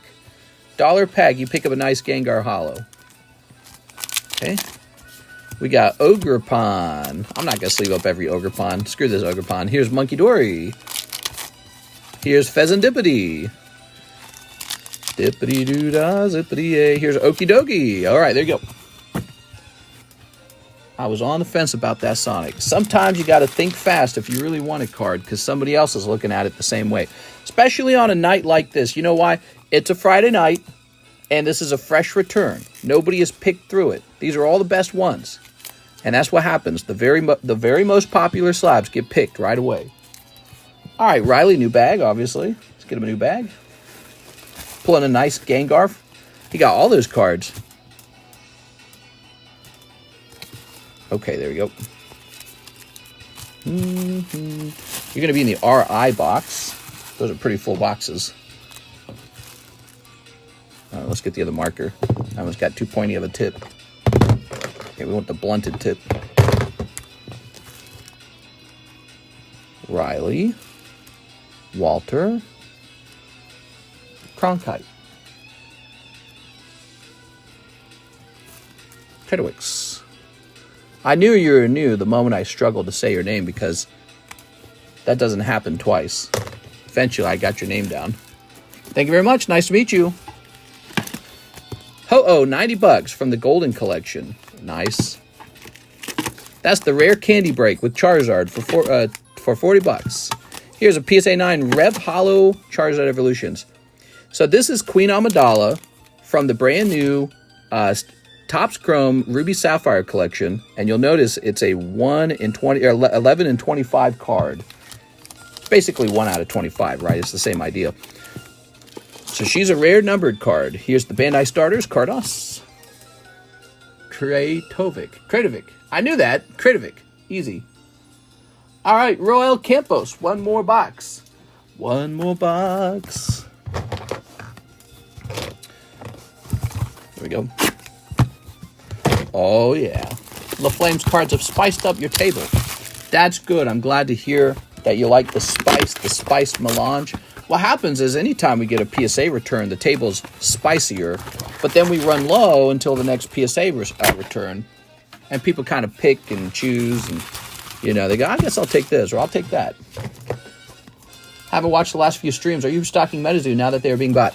I'm totally buying up MetaZoo. In fact, I spent $5,000 on it 2 nights ago. We have a MetaZoo first edition Kickstarter box break. People are buying in right now. $60 buy-in. The vice president of the Pokemon card company has offered to buy MetaZoo, guys. That's pretty big news. He's offering $2 million. They're waiting on a judge to sign off on it. They started a little mini company to do it. Him and another guy. That's the news. That's officially the news on that subject, okay? So as a result of that, I'm buying a little bit of MetaZoo, and we're going to do a MetaZoo Kickstarter break. And it could all be wasteful speculation. We don't know what happens next. But this is the best time to speculate, because if you wait too long, let's say the sale goes through. Well, you're too late. The prices on everything will double in a night. It'll all disappear in one night. It'll be gone. Rich guys with deep pockets will come in and clean everything out. So you got to do it before, when there's still a chance the sale might not go through. You got to do it early. That's the gamble. I'm in there too. I got a spot. All right, let's see.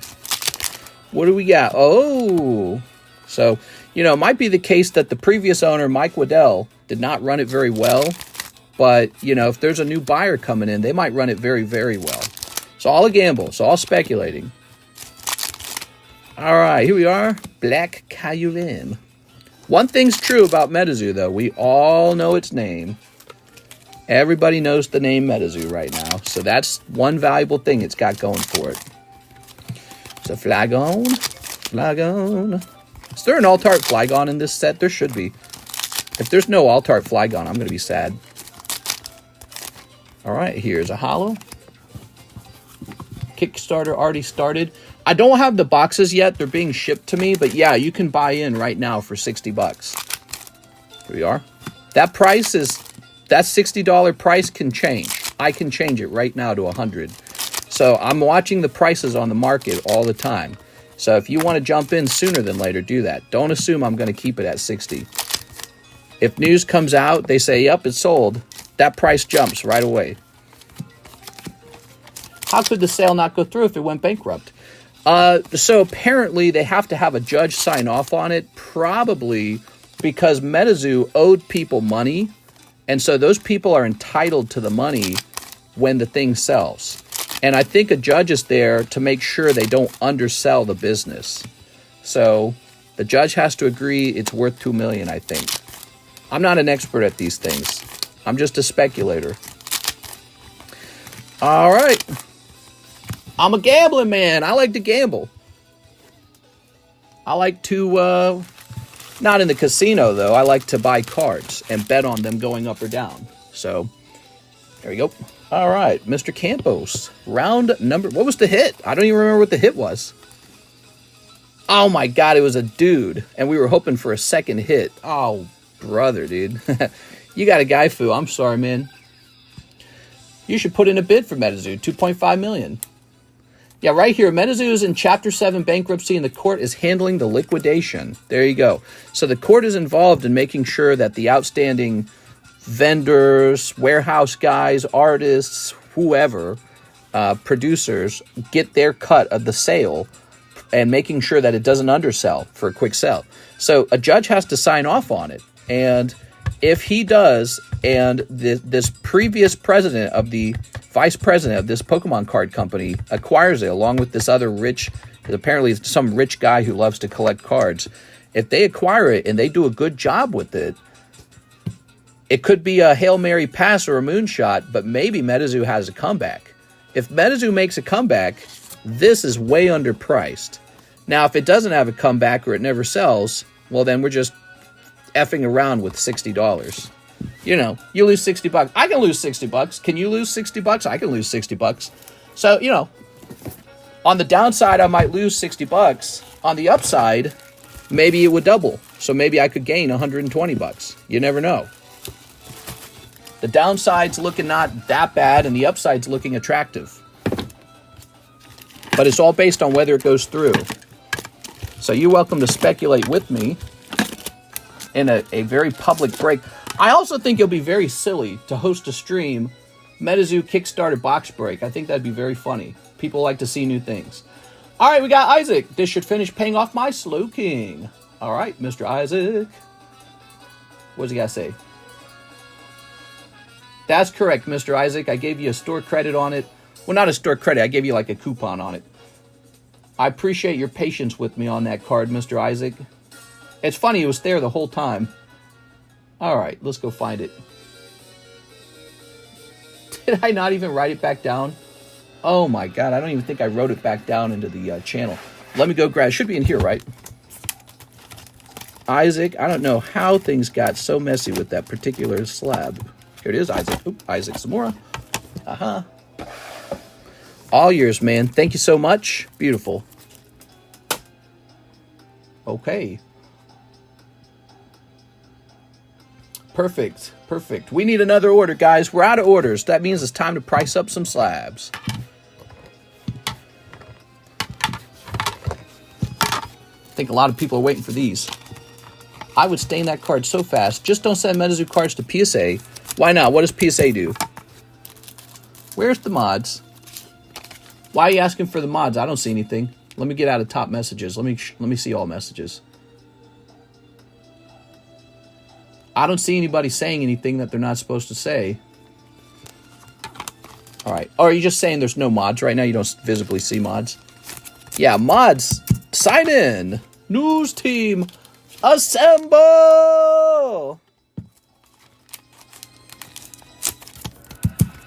Okay. It's Snorlax TCC. Hey, what's up, man? You were a former mod, right? Is that what it is? Yeah, where are the mods? We need Snorlax to be mod. Mods at Walmart searching for MetaZoo. Yeah. MetaZoo is interesting. Right near the end, they had a deal with Topps, and they had a deal with Sanrio. So I do think there is potential for that brand. There's potential. That doesn't mean that the potential will be seen through, but there's potential. All right. Next up, we got a Lionel Cruz order. He says, 2 NFL Prism Packs. You got it, man.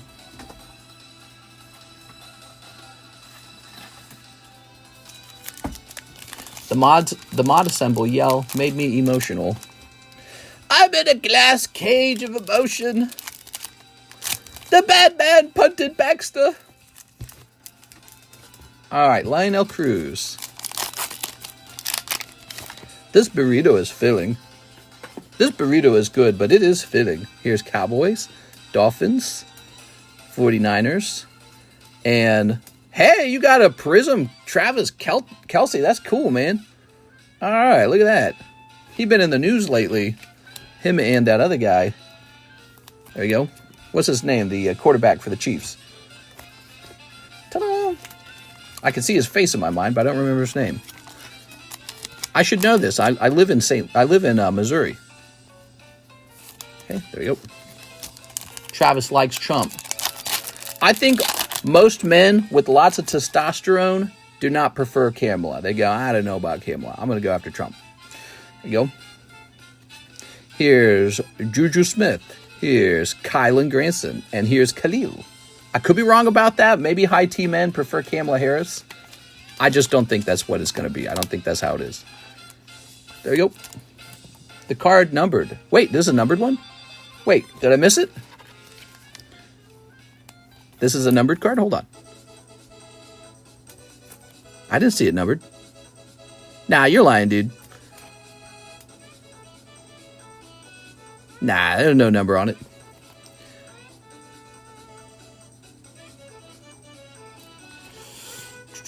Oh, Lord. T-Swift's boyfriend. They're going to break up. Oh, Patrick Mahomes. Yeah, Patrick Mahomes. They're going to break up, man, right? They're definitely going to break up. That's what they're all saying. They're saying that there was a contract for how they should break up as well. Soccer cards win. You want some soccer cards? High estrogen men for Kamala. That's right. Here we are. There you go. All right. Lionel Cruz. It's definitely a boys versus girls kind of election, it feels like. Definitely. All right. I've been hearing the news stations talking about how a lot of black men prefer to vote for Donald Trump and how that's like a problematic for the Democrats. It doesn't make them happy, makes them unhappy. Toxic men. There we go. Lionel. Jump. 5 Paradise Dragona. They're eating the cats. They're eating the dogs. 1, 2, 3, 4, 5. BS. I saw it on CNN. It has to be true. It has to be true. The mainstream media said it. Our country is over if Democrats get 4 more years. Here we are. What country? Soccer cards suck. Whoa. Cold. Maybe Travis Kelce and Taylor Swift is a perfect representation of the split between the boys and the girls. You know, because she came out in support of Kamala Harris, but that guy's saying he's in support of Trump, right? All right, Mr. Athim, no snipe, no snipe. It was a guy in a dress attacking Trump lover. Trump lover. What is he saying? Ugh. Jump! There was an interview from... Dang, this is another yellow deck 9. That sucks, dude. There was an interview with Kamala Harris with Oprah. And it just had these word salad moments. They call it word salad. And, yeah, it's just, like, weird, man. It's like she can't talk very well. Okay, there's no Squirtle yellow. How about Squirtle poker deck? Squirtle poker deck. All right. All right, so we got this. Shake your ass cheeks. Mister, would you be interested in buying my Jujutsu Kaisen slab? Would I be interested? Not really. Here we are. It's Meganium.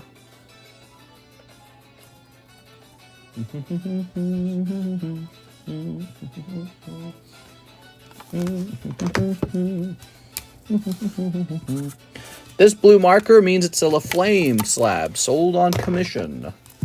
Here's Palkia. What is an Oprah? Oprah is like a TV show host. She's super good. People liked her because she gave a lot of stuff away for free. There we are. That's a very popular thing to do. All right, there is no Palkia Poker. I'm going to make a made-up price for Palkia Poker 9. All right, Palkia Poker 9.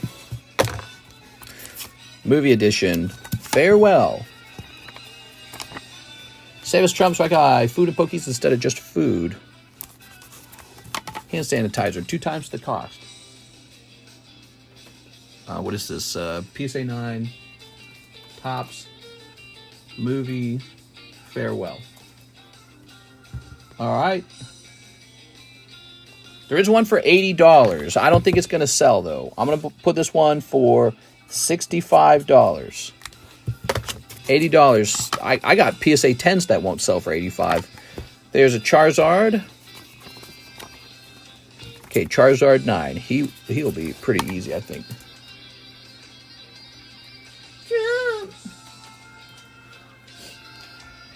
Camelot talks at 0.5 speed. Just buy Pokies. Who needs food? That was a quote from Talk on Stargate 15 years ago. No matter who wins, life is still going to suck. Yeah. I agree. I'm voting for Tuhulu. I think Tuhulu's got some really good ideas.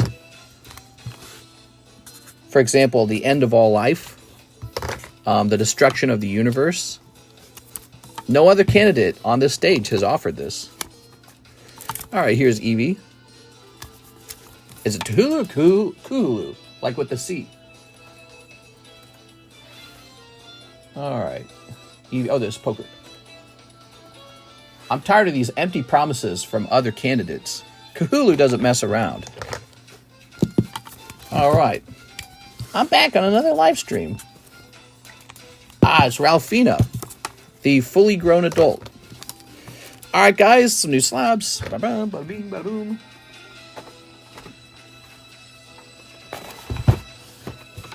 All right, what we got? We got Gengar 9. That's a 5. Cubone 9. I suppose we could put this up for sale.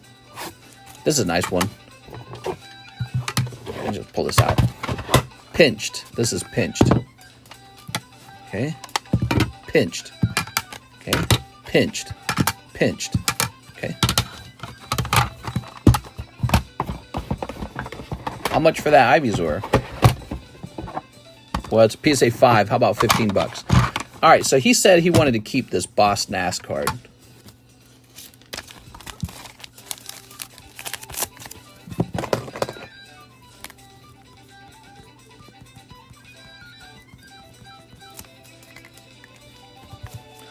Baby oil prices are said to be dropping back down. That's right. Diddy's out of the game now. My baby oil stocks are falling. It sucks. These are all priceable cards. Oops.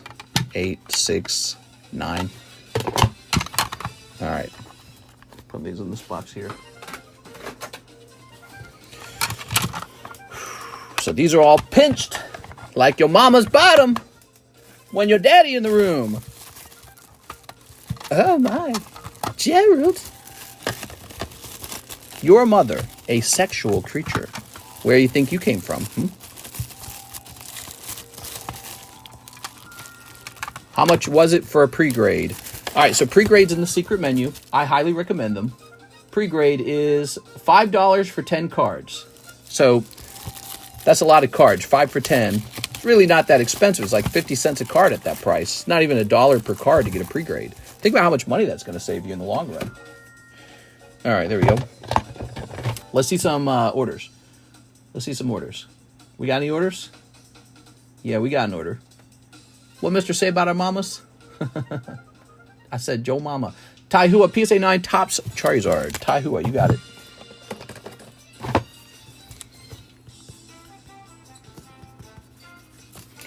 Okay.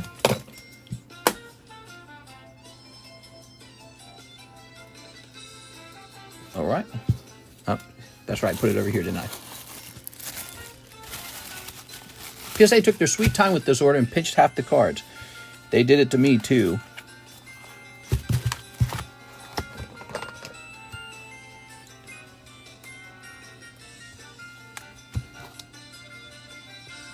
All right. How about a lawsuit against PSA? Nah, dude. We don't want to sue PSA. We love their stuff. I don't want them going out of business. Wait a second. This one's pinched. This one's pinched. We're not going to sell this one. Hold on. I don't want to sue PSA. I like PSA. They're a nice company. Maybe they need to stop pinching our poker cards, but they're a nice company. That's why they have claims. We're gonna claim them. We're gonna say, hey, you pinched these, you got to pay for them. Can I slab away the first appearance Lugia? Let me look into it. I don't think he said to save it. There it is. First edition Lugia, graded PSA 4. It's got some whiting on the front, but it sure is first appearance Lugia. Let's take a look into what a PSA 4 of these could be worth.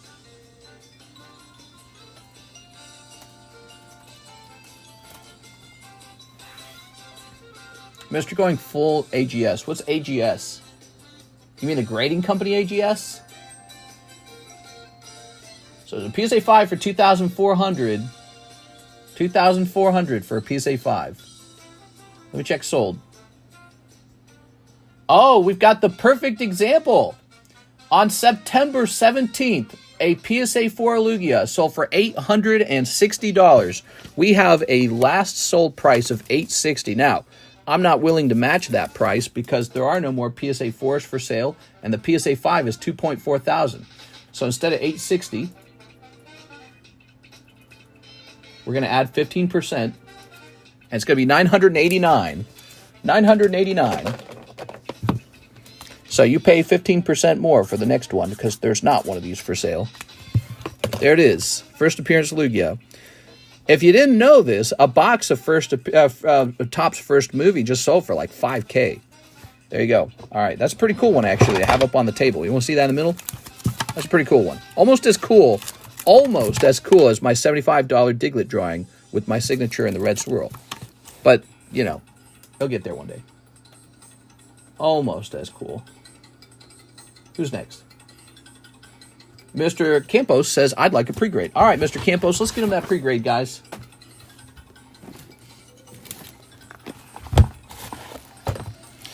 All right, you got this big fat bag with all these hollows. Why don't you just take the hollows, mister? Oh, I'd love to. Now, even more hollows. Just tons of hollows. Hollows coming out of my ears. Here's more hollows. The whole bag is just hollows. Hollows, hollows. Hollows. All right. One day, Pokemon will give us less hollows, and the world will experience healing. So these are the actual hits in your bag. Look at that. Fits in one hand easily. Most of the bag is just hollows. Now, let's take a look at what we want to grade, huh? I'm going to grade this guy. I'm going to grade maybe these guys. No one's going to buy Bruxish from you, I promise. Latias, the eggs. No one's going to buy the eggs. Flygon. Mommy. I don't know about that mommy character. There's a Gaifu. Again, I don't think anyone's going to buy that. Jolteon. Here's a hollow. Lacey. She's female. That's all that matters. That's what people buy. People buy females. That doesn't sound right. Let's take a quick look. So what's standing out to me is you need to go deeper before sending anything off to grade. You know why? Because you need some alt-arts, dude. But Lacey's going to be a card to grade. Maybe this Latios. Maybe Clobopus. The rest of these, man, you just like break even selling. If these grade 10, you'll break even on them. Looks great. Looks great. You know? All right. These are Japanese printed. You're just not going to run into too many problems with them. Yep, looks great. Centering, good. See, looks great. All right, now Lacey's the important one. Are you ready? Lacey, this is in English. I'm expecting a problem with this card. Are you ready? So this came out of what? Stellar Crown? Let's check the back of it.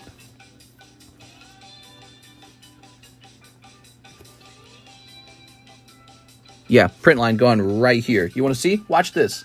This is why it's valuable to buy the pre-grade from Mr. Cardconomist. See that line? So this line is going to fail your card from getting that 10 that you want. So if you told me to send this out to grade, you just waste money grading a 9. See? So there's your problem. I'm like a car mechanic. I go, well, shucks. There's your problem. Your car got a print line under the hood. All right. So you just save money having me look at it before you send anything off to grade. Would I grade any of these? Not really. You could grade every one of these ARs. Or not ARs, art rares. Are they called ARs? I don't know what they're called. You could grade every one of these. They'll sell for like 35 bucks maybe. So unless you got a cheaper way to grade them, and you want to do that at home, send it off to a company for cheaper, I wouldn't bother with them. They're not valuable enough. You could grade this Waifu. Nobody will buy a Waifu from you. Maybe 6, but we haven't seen 6 in like a week. We gotta get 6 packs here. I gotta do a 6 yell. 6, where's 6? That's my 6 yodel. I don't think it's working. Where'd you go? Where's 6?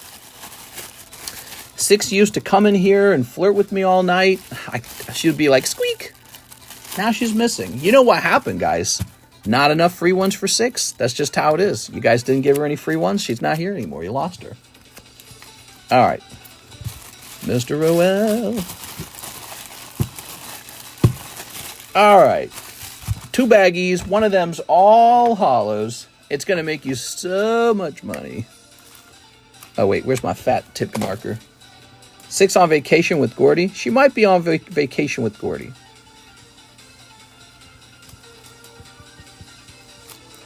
There you go. Look at this, guys. Here's the bag of hits, and here's the bag of holos. That ain't right, man. Come on, Pokemon. You're making the holographic cards a joke. They're not collectible. They can't count as one of the hits. They have to count as one of the bulk. That's such a pity. Holographic cards should be one of the hits. But they can do that by making them a lot more rare. Get that break going. Dark Pupitar, $40 break.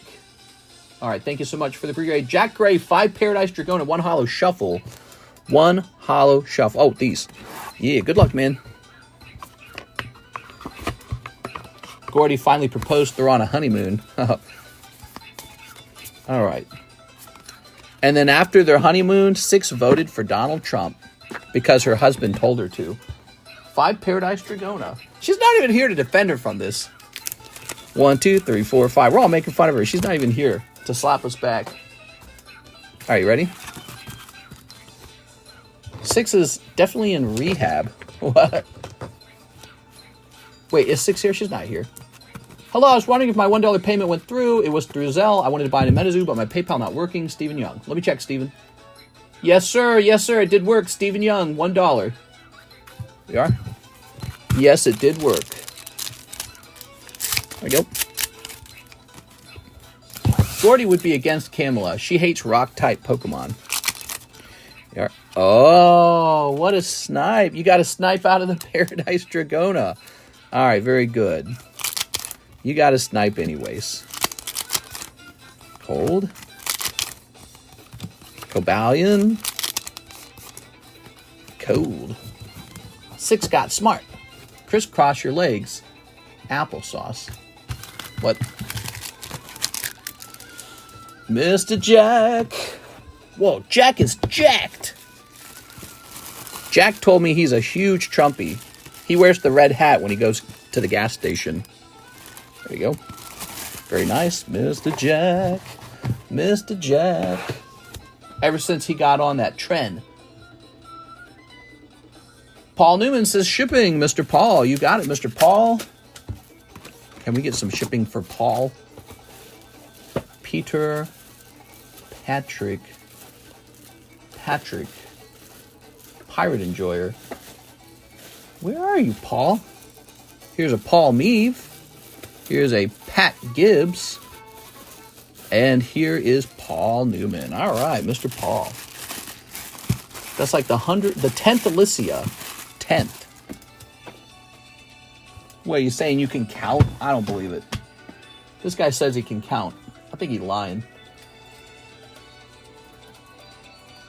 Paul Oldman. Mr. Quip been drawing or what? She's been pretty busy. She did draw an Alakazam card for the one guy. But I told him that she's also trying to draw another Alakazam in a different style. And he said he'd wait for that one. So now there's a completed Quip card. It's ready to be encapsulated and sold. I don't know if anyone here is interested in it. Okay, Mister, I bought in. Nice, dude. Steven Young's buying in. It's going to be crazy. Everyone hates Metazoo, so it's going to be a very funny break. Everyone doesn't hate Metazoo. Metazoo has fans who are very disappointed that it went under. All right, that's what we got so far, guys. All right, cool.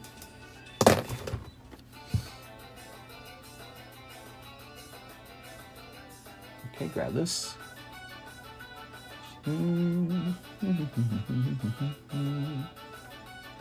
Send in those orders. We need some fresh orders, guys. Fresh orders. If you're new, place your first order tonight. Here's Mewtwo. Here's Suicune. Ah, look at this guy. He needs to go in the other box. He needs to go in the 8 box. Same with this guy. 8, 8. We got a box for the 8s, right? 8, 8. All right, these are going to go over here. Give me 2 Rick and Morty, Season 2, and a Holo Shuffle for my store credit. You got it, man. All right, you ready? Jesse, Roger Gray. See that? Nice toss, man. That throw was almost perfect.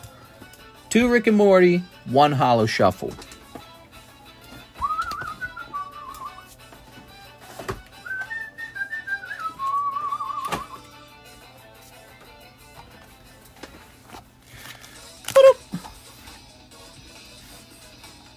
Ready, steady, go!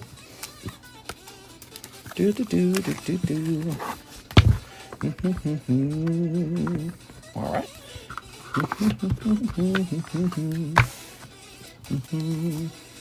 1, 2, 3. I have a bag. Hey, GG51. What could that be? What is this? Oh. I gotta find it. Wherever it is. GG51, huh?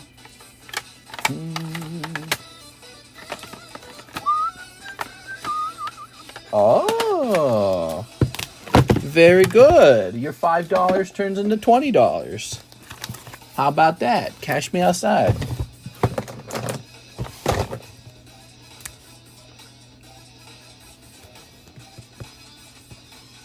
Just don't show that to Jack. He's gonna get pissed off at you. Send Quip's card to PSA. They will pinch it and you can claim it as one of $1 million card. Nah, they won't even encapsulate it. They'll be like, nope, she's not famous.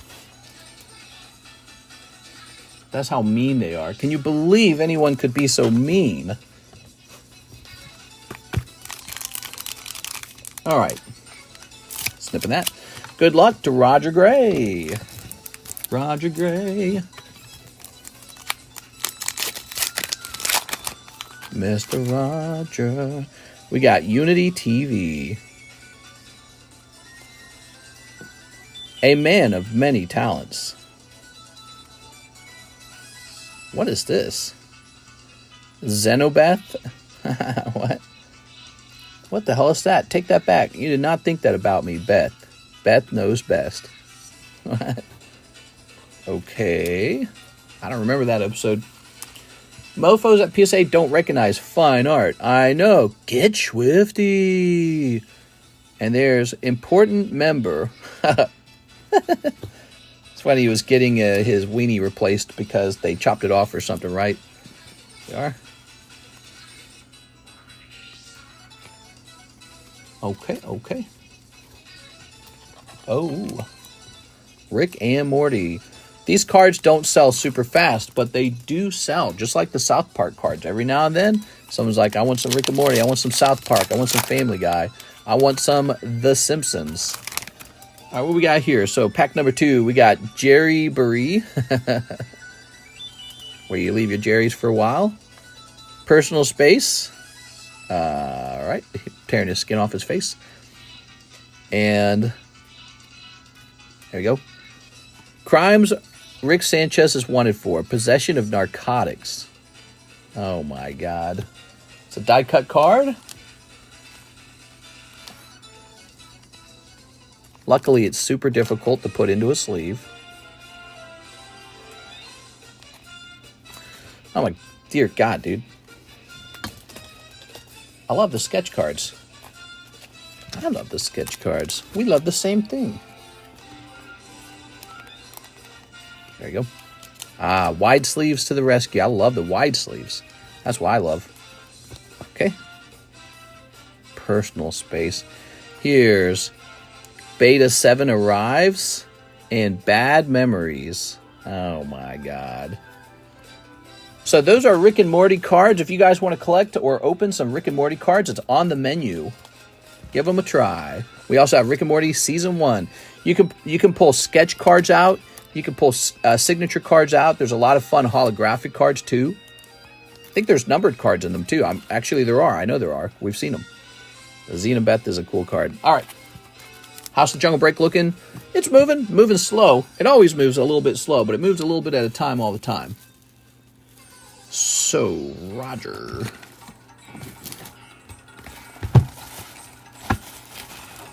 Roger. Mm-hmm. Mm-hmm. You got a bag? Did Roger say you need a new bag? He didn't say you need a new bag, right? Roger. Ryan. Dang, dude. This Ryan bag's going to expire. I wish he would come back. I have a bag. Oh, really? Maybe you're an R01. You're an R01. Yes, you were. You got a really fat bag, dude. Look at that bag, guys. Truly fat. Oh, bump the camera there.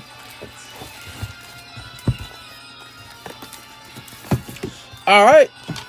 Let's get a shuffle going on here. Shuffle time.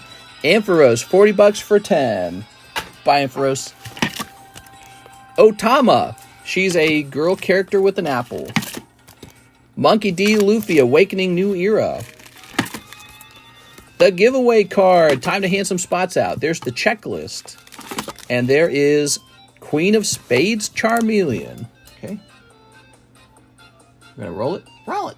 We have Mike's side. Mr. Mike's side. 4, 5. Mike's side. Hey, Mike, you made it on. It's pretty cool. Roll it. We got Christian Gomez. Number 6, Christian Gomez.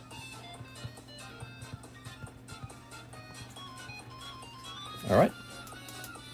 We got Synaptros out again. We got Mr. Muhammad Alshad. He's a new guy, and he's been going deep. We really appreciate you, man.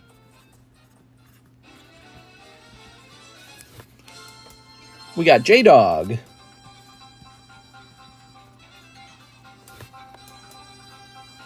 We got number 10, Carlos Castillo.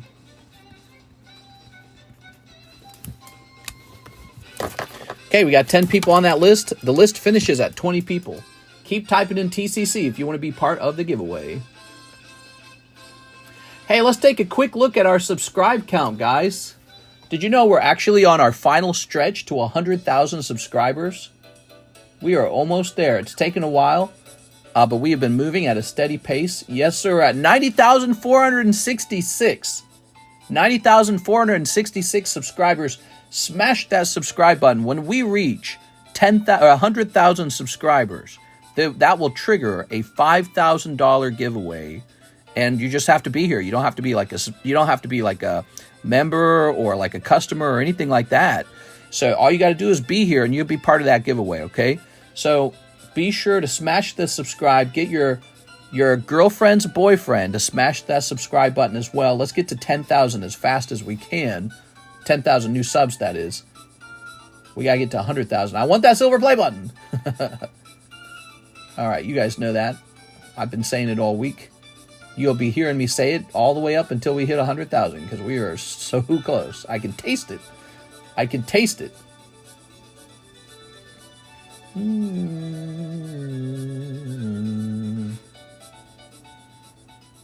All right. And refresh. Mr. Weston's here. Why, hello, Weston. Now, I know what you guys want. I know you guys, what you want the most is for me to price up a couple more of these slabs. Are you ready? You're looking for some of these cool and hot and beautiful slabs to come to life with the price tag. All right, we got Chimchar, the Ace of Spades.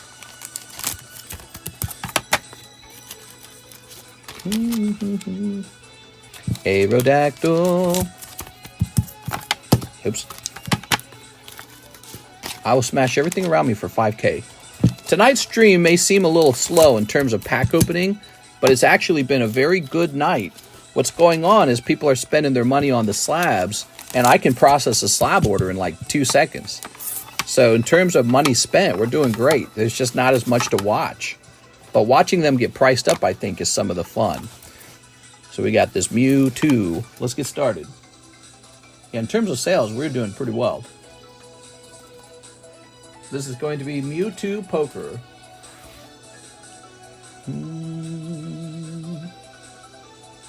Cheapest PSA 9 Mewtwo Poker is $94. That means our cheapest Mewtwo price is going to be just $90.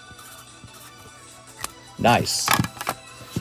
Aerodactyl. That's really cool.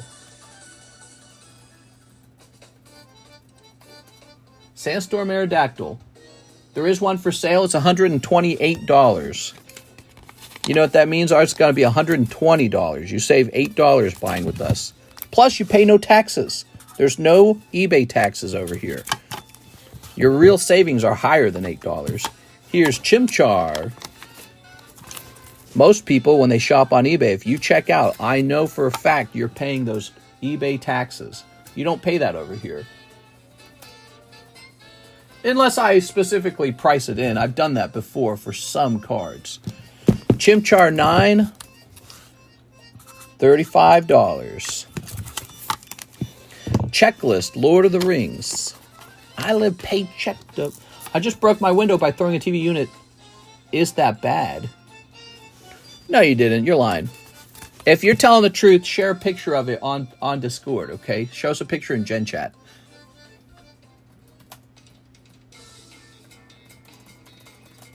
Checklist.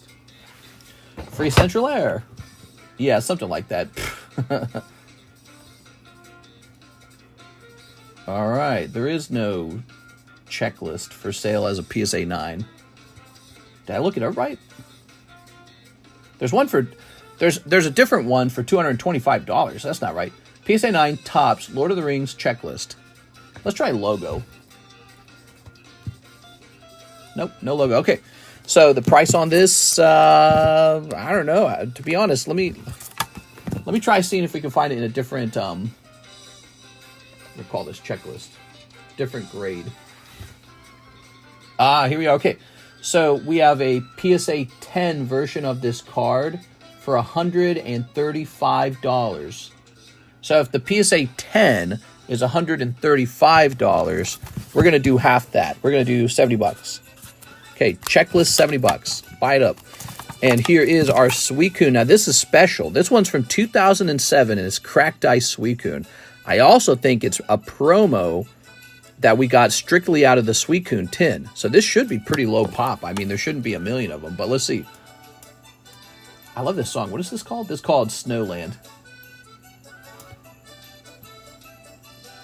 Hold on. Pause this.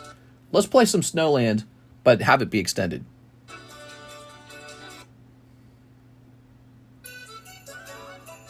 All right, cool. What a great song. This song is so catchy. Too bad it's really short. If it wasn't so short, it'd be really, really good.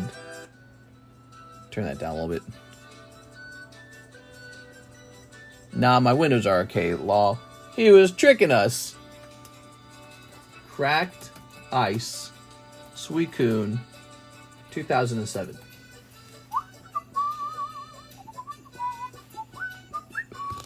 So this guy's pretty affordable, too. He's not really expensive, guys. $65. Our price will be just $60. All right. These blue marker slabs are all Flame slabs. He hired me to sell them on commission. Here's Cubone.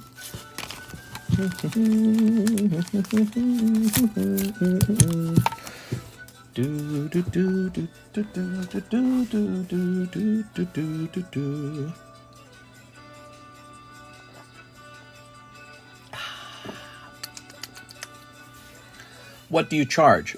I charge a decent amount, so it's not going to be very pretty if you want me to do this for you. The problem is you're competing with my slabs, and when I sell my slabs, I don't give you a chunk at all. I just get 100% of the profit when I sell my own slabs. But, you know, he wants to liquidate. He trusts me, and he knows if he sends it off to another commissioner who sells it in auction, it's going to go for, you know, a certain amount anyways. So he says, you go ahead and do it. All right, here it is, Cubone. Yeah, but eBay charges 13%. Here we are.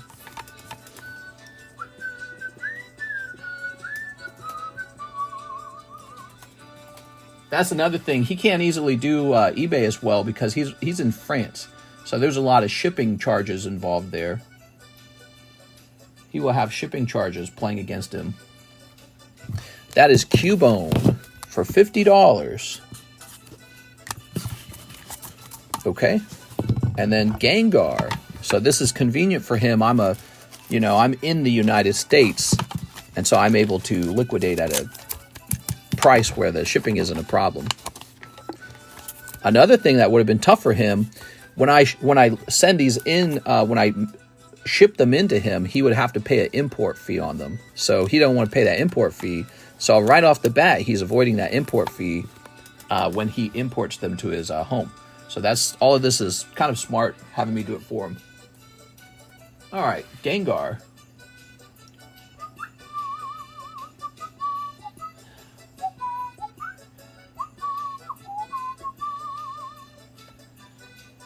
Well, okay, here we go. So the last sold green poker deck Gengar, that was a PSA 9. So it looks like I should sell it around $100. Okay, that's the price, $100, PSA 9 Gengar. There it is. I think that's it. I think I'm out of 9s. All right, let's get that rotate going. This is one of my cards. That's Sabo. That's one of mine. So this is really desirable. This is Yellow Deck Squirtle, Pop 20, $460. It's the holy grail of poker deck Squirtles. Here's Koala. Here's Dark Raichu. Here's Peanuts. What we're working towards, Sally, is equality for women in sports. This was printed in 1979. That's a good cause, don't you think? Bonk. The sooner, the better. What?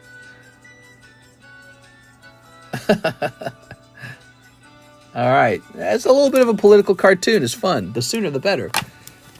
All right. We love it. That's getting put away now. That's no longer on the table. Okay, the little Walt Disney Pinocchio. That's actually sick. LMAO. You like this one right here? I love Charlie Brown. Charlie Brown was full of clever comics like that maybe did a little bit of political commentary.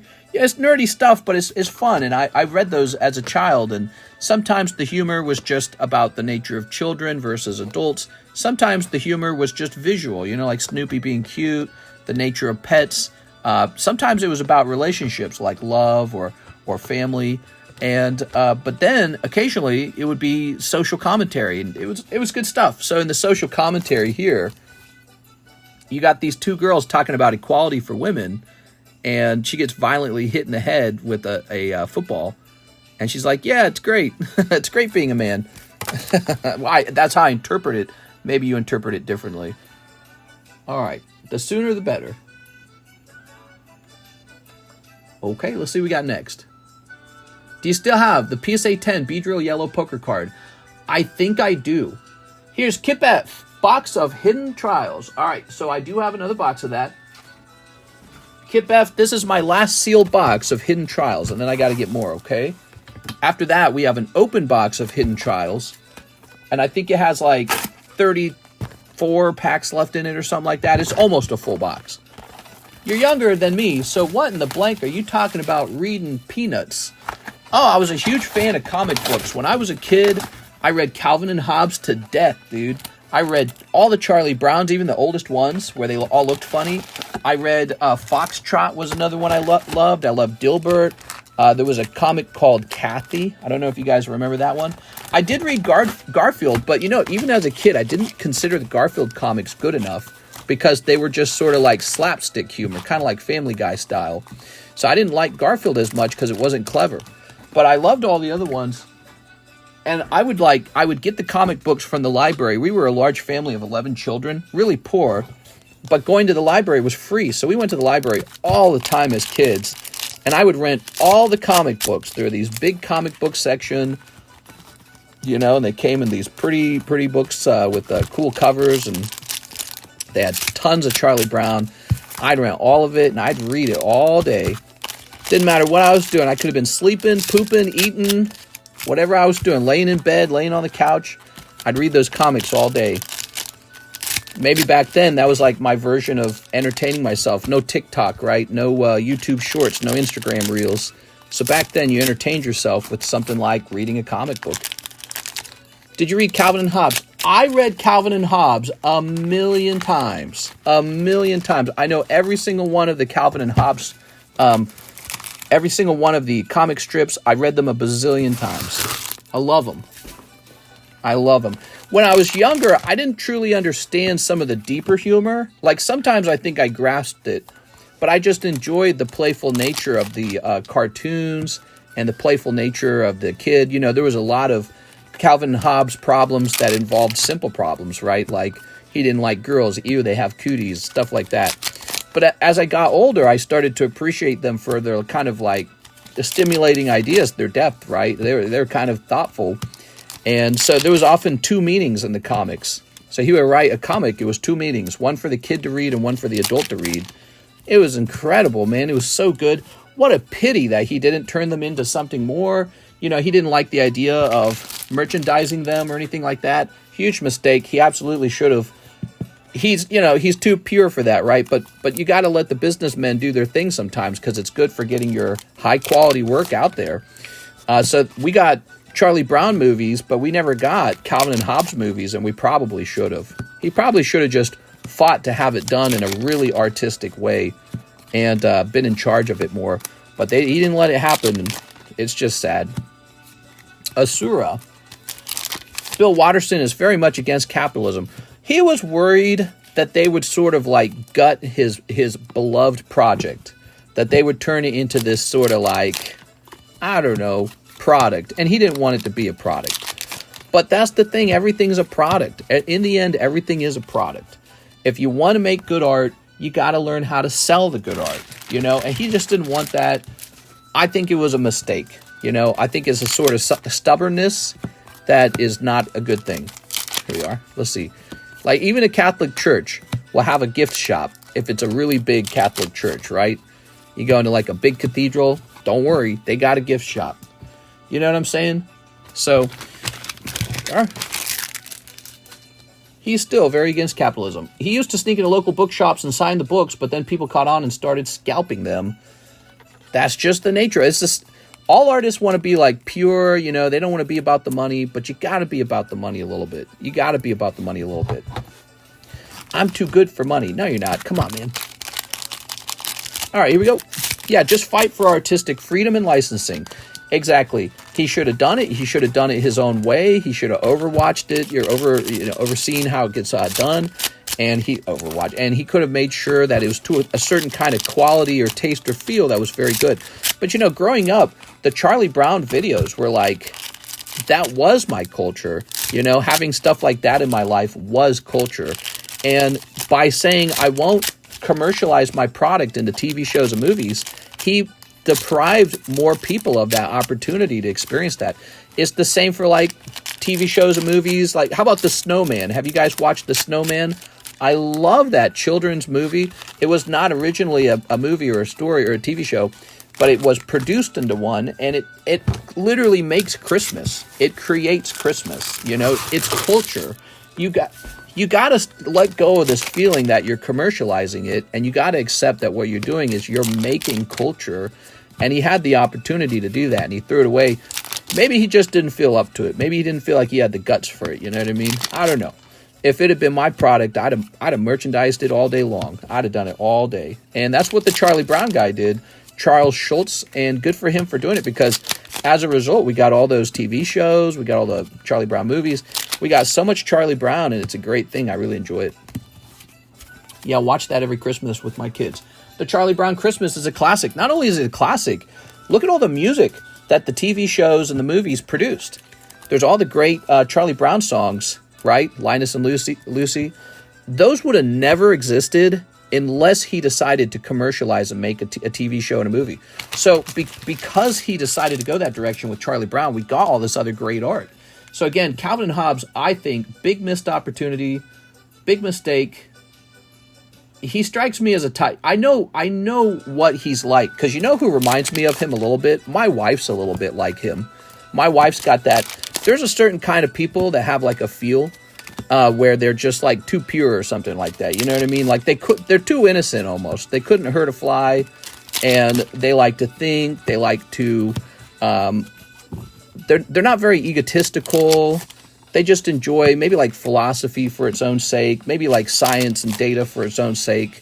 And then you got people like me, and I'm like a salesman. I like systems. I like business. I like, how can we gamify this? How can we turn this into something? But you got people who are more like hippies that they don't want any of that.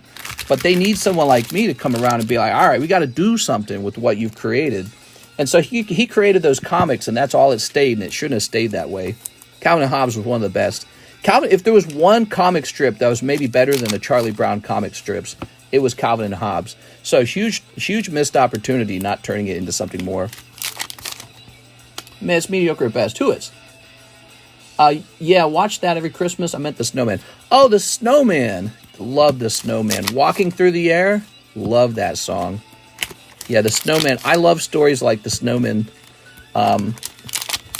The snowman is so easy. It's like Velveteen Rabbit, It's so easy to talk about the snowman because it's like talking about how time changes things, and there's good times and bad times, the passing of time, passing away, that kind of stuff. Snowman's he's not whoever wrote that story and made that movie is not the first one to use it as a way to explain to children, like all this passes one day.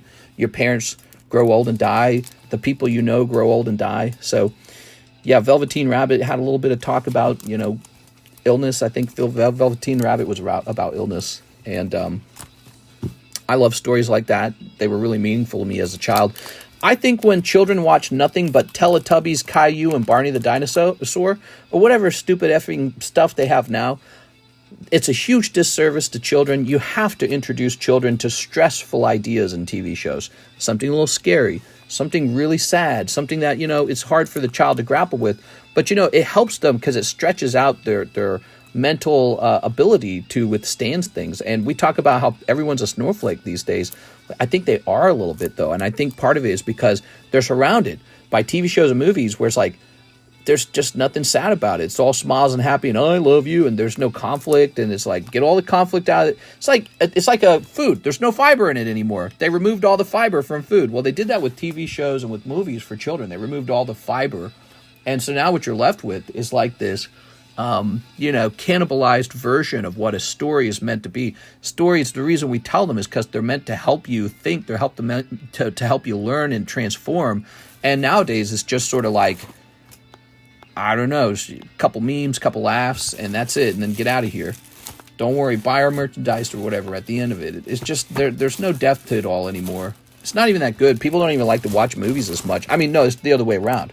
People love movies, but it's like there's so many movies coming out that are totally meaningless. For example, we got the Mario movie. Remember that? And everyone was like, remember Mario? There was nostalgia in it. People loved it. I watched it. I thought it wasn't that good. Bowser wants Peach, the end. And, but, people who really take a risk with their stories and really tell something deep and difficult and trying and sad and show the human, the human spirit, nobility versus, our animal instinct, our animal tendency, our desire to turn into something terrible. Yeah, that's a real story worth telling, but nobody does that. And especially not for children. Like, why should children have to be exposed to intelligent ideas? They should just be exposed to Transformers, ba-boom, bada-bing, bada-boom. I think probably old Transformers probably did have some of that stuff. Whatever they make now, I guarantee you, does not. Whatever they have now is going to be really dumbed down and stupid. All right, does anyone remember being traumatized by the kids' film Grandpa? I didn't see that one. I'm still catching up to the live, but Spaceman Spiff from Calvin and Hobbes was one of my favorite comic series. That and the dinosaur clips. They were all good. Goosebumps. For years, Watterson battled against pressure from publishers to merchandise his work, something that he felt would cheapen his comic through compromising the act of creation or reading.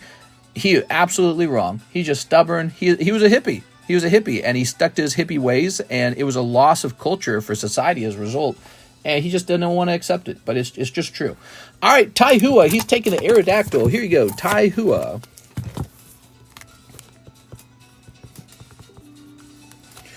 All right, thank you. Now I got to give a cut of this to myself. Hold on, let's see. I got to calculate this. All right, and then where's this card for LaFlame? I'm waiting for the Spawn remake. Stories are so important, and some people in our society get to tell the stories, and the storytellers get to decide how we should think and how we should feel about ideas. What should we be allowed to think about even? So the storytellers are in a very powerful position to create the culture and to create the zeitgeist, the feel of our society. Except I feel lately they've not been doing a very good job. I think they've been doing a terrible job. Everything's based on this philosophy that I think is basically a failing philosophy because it's too ideal. Next up, we got Roel Campos. He wants another Dragona. Roel Campos, you got it, man. Bada bing, bada boom. This episode brought to you by Mr. Roel. All right. Ideology drives media. Well, in the end, every story has some concept in it that perhaps is an observation of nature. It is an observation of the human behavior. You know, it's this thing, like you don't just watch a movie that means nothing. Although I have seen one of those a long time ago. I saw one of those a long time ago. But most movies, there's, a story to tell, right? And so, it drives culture. It drives what's present in your mind. It's a simulation is what it is. It's a simulation.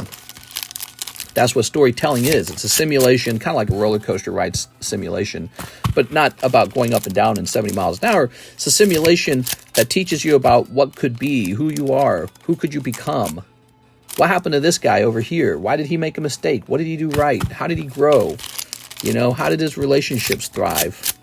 How did he overcome fear? How did he overcome weakness? How did he overcome whatever the problem is, the conflict in the story? So that's what a story really is deep down.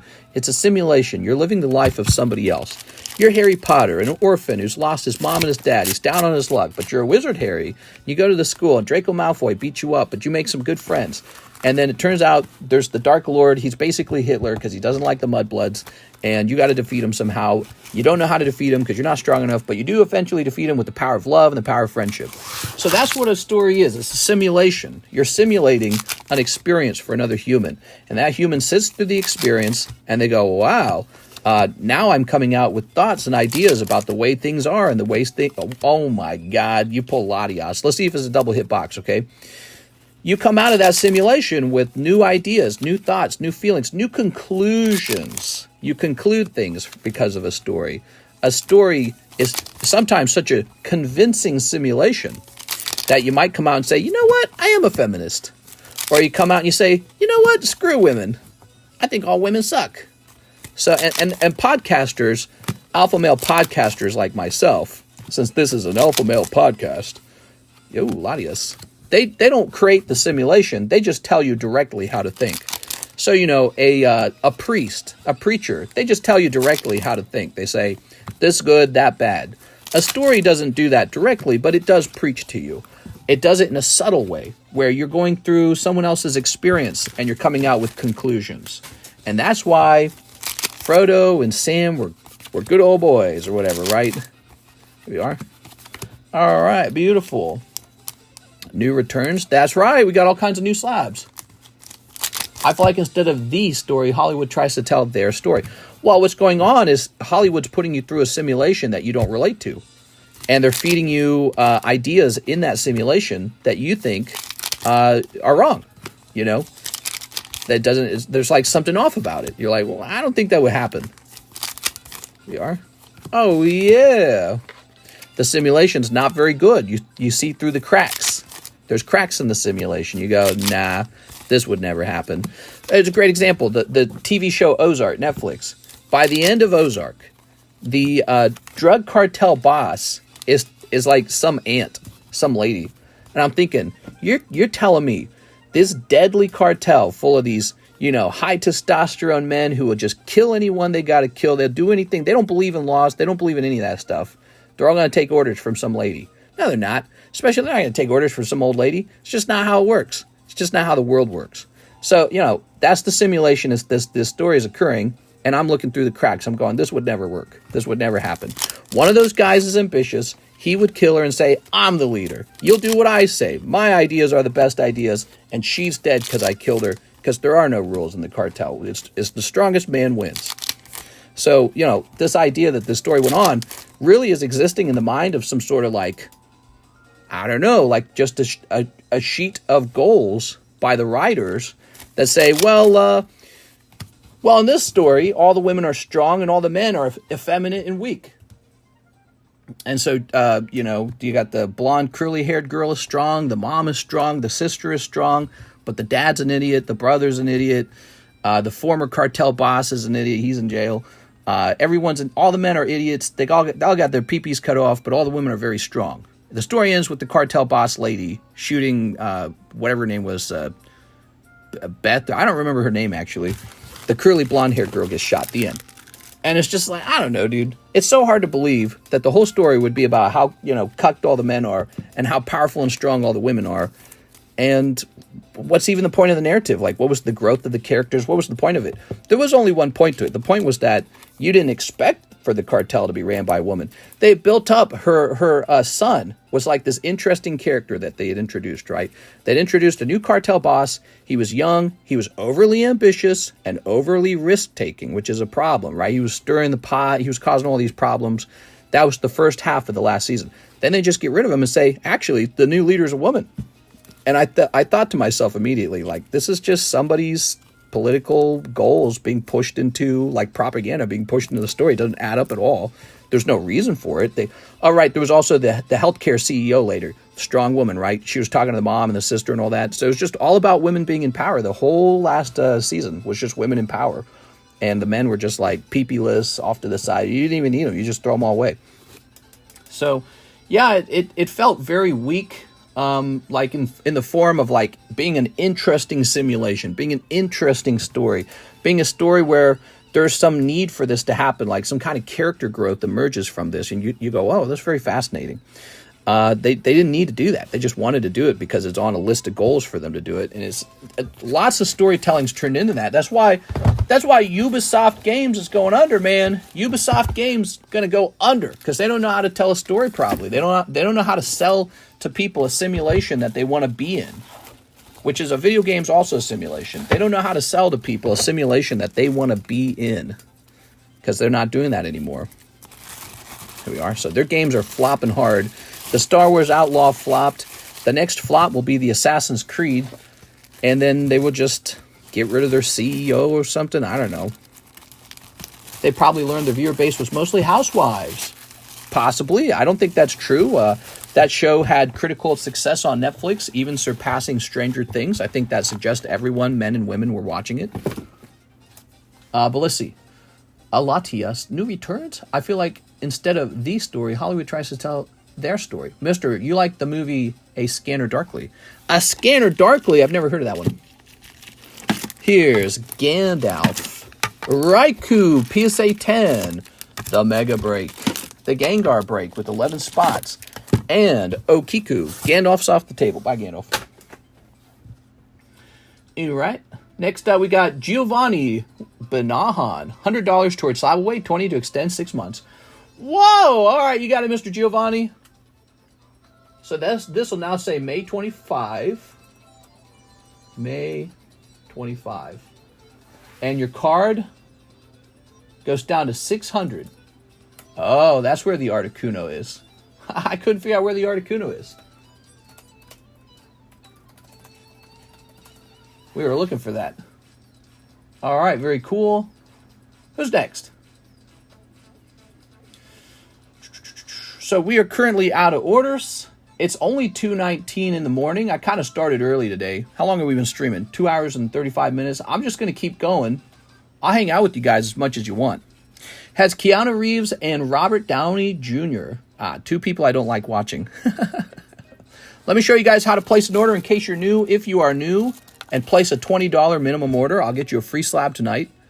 And I showed this off earlier. So basically, if you click on our stream, down here you got the More button. You'll click on the More button, and then here's the description. So you click on the description, and here you'll see everything for sale. Can we erase that? There you go. So to place an order, you just send money directly on PayPal. That's it. You just send money directly over. You can also use ZELLE or CASHAPP. So we got ZELLE, CASHAPP, PayPal. When you send the money, you'll add a message. You'll say what you bought. Down here is what's for sale. We got a lot of cool things on the menu, including new things on the menu. And yeah, there's just a lot of stuff on the menu. What's popular right now is for Pokemon Japanese, we got this Paradise Dragona $79 box. That's real popular. Pokemon English, Stellar Crowns, the new set. That's pretty popular. For One Piece, we got PRB1. You can buy an $85 box. We sold multiple PRB1. I meant OP9. OP9 for $4 a pack. That's popular. But yeah, we're almost out of PRB1. I think I got one more case of it, and then I'm sold out of it. Maybe that last case I have the Manga Rare. Union Arena, Weiss Schwartz. What's selling best with Weiss Schwartz right now? I'd say Sneaker Bunko, actually. Surprisingly, at $21 a pack, it sells really well. But Azure Lane, English and Japanese, those do really well, too. Those have those sexy girl cards in it, right? We got the Disney cards. Let's see. Lorcana doesn't move too much. Bandai, Weiss, Pixar, Weiss, Disney, Blau, Topps Chrome Disney. I'd say the Topps Chrome Disney does the best, even though it's $85. We're not getting great sales on Dragon Ball Z. That one's moving slow. There's Yu-Gi-Oh! Rarity Collection, Ghost of the Past 2. I need to restock that. You can actually get this Legendary Collection 25th Anniversary box. It comes with, I think it comes with like 5 packs or 8 packs. I can't remember. But it also comes with some nice promos. Final Fantasy has been a major seller for us. Hidden Trials, Hidden Hope, and From Nightmare are just flying, dude. I got to restock all of them. I'm surprised the From Nightmares was selling through at $6. It was just selling through. So people really like that right now. Star Wars Family Guide, surprisingly, one of the better sellers. Galaxy 1's a fresh box. That's really nice. Let's see. We haven't sold any of the Galaxy 7 since we opened that. That's a fresh box. Galaxy 7. Pricey, but it's brand new. It just opened. Here's Magic the Gathering. We got Doctor Who for $29. Duskmorn is coming in. Here's Vintage Topps. The Halo Vintage Topps, super popular. Chrome Lord of the Rings, also super popular. Nintendo game packs are from 1989. They're super old. And they got some amazing looking logo cards for Mario, Legend of Zelda, and even Punch-Out. Yeah, Punch-Out's got a cool one. The Simpsons, only $10 a pack, really nice. Sonic the Hedgehog, $20 a pack. Comes with a chance for those holographic cards that you might have seen one tonight. They're so fancy. Ninja Turtles, other card sets. Carddass Nike for $4. That's a sexy girl card set. And Asuka High School DxD. That's a sexy girl card set. We also have some Charlie Brown cards, so you can just buy them directly. Rick and Morty. All right, Season 2 Rick and Morty is $20. It's pricey. Mario Panini, very nice. The 1998 South Park. It's pretty much like vintage Topps, but except it wasn't printed by Topps. Here's Impel Marvel, Series 1, 2, and 3. KU Harry Potter, KU SpongeBob, KU Naruto, Goddess Story, Fortnite, Minecraft. So all these. It's Oscar Diaz. What's up, man? Can I see the yellow Beedrill? Okay, so you're interested in yellow poker Beedrill. If I had to guess where he went into this gigantic box underneath the table. I'll start looking for him. But first, let me take care of James Gower here. So James Gower sent in an order. We got the whole night, guys. So I'll go looking for that yellow Beedrill for you, okay? 10 Paradise Dragona. You got it. James Gower. 1, 2, 3, 4, 5, 6, 7, 8, 9, 10. All right. Oscar D's. Skarmory looks fire. All right, you ready? What Karis and I are watching right now, we're watching The Walking Dead. And so far, we've actually been loving it. The early seasons of Walking Dead have been very good. Actually, the last season that we watched was season 4. And that might be my favorite season now. I'd never seen it before, but it was really good. We're on season 5. It's been okay so far. I noticed so many new characters are introduced, and so many of the old characters are gone, that it's sort of losing a charm it had. You know, because you grow attached to those old characters. Okay, you got Brugzish. All right, cold. I lost interest after 7. Yeah, I read some reviews. Apparently season 7, 6, 7, 8, apparently not that good. Okay, here's this. All right, and Shazam! That's Entei. But we're kind of blasting through the TV show.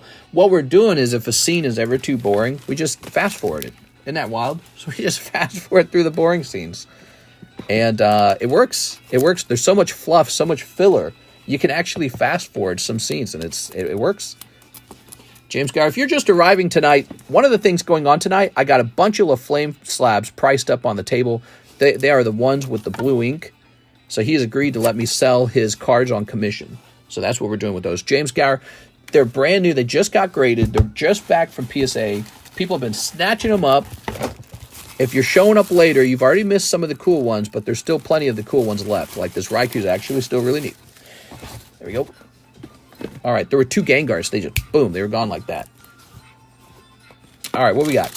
We got a Peanuts Classic, $30. Here is a Houndour. Those are coming down. This is coming down. This is coming down. All right, so these are all coming down and going in the box. Put the fries in the bag, bro. Okay, there's a Snorlax. Somebody was asking about that Snorlax. Here's Portia. Oh, man, the Monkey D. Luffy's not for sale. He wants to keep that one. Samwise the Stout-Hearted for $14. Tapu Bulu. Here's a Gone Golfing card. Look at that, $15. $15. 14 and 15, very cheap. All right, we got a big one from Kip F. He says, can I get what you have left of the Hidden Trials? I think you said 34 packs. Yes, sir. All right. Thank you so much for buying us out. We are sold out of Hidden Trials. I'm going to go mark it. We're going to count this up, make sure you get the right amount. Hidden Trials is now on pre-order right now. Can you believe we sold a case of this in less than a week, basically? Kip F, this has been such an unusually popular Final Fantasy set. I feel like I might stock it ahead of time. I might invest. All right, you ready? Let's count them up. No, nobody's pulled a signature. 1, 2, 3, 4, 5, 6, 7, 8, 9, 10, 11, 12, 13, 14. We're trying to get that signature pull because we want it to be a video. 15, 16, 17, 18, 19, 20, 21, 22, 23, 24, 25, 26. We got 26. 27, 28, 29, 30, 31. So there's 31. You overpaid by 3 spots. 31. Unless I got some laying around somewhere. Do I got some laying around? That'd be nice. No. You want me to substitute it all? I got some Hidden Hope here.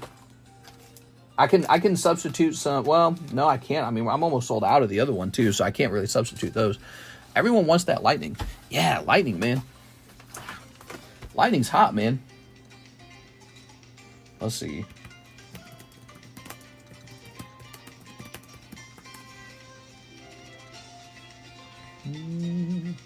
What if I bought it in Japanese? You think that would be cool? I don't really think it's necessary, though. All right.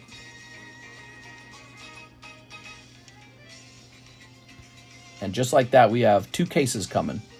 2 cases of Hidden Trials coming in. I feel comfortable buying 2 cases because we blasted through 1 case so easy.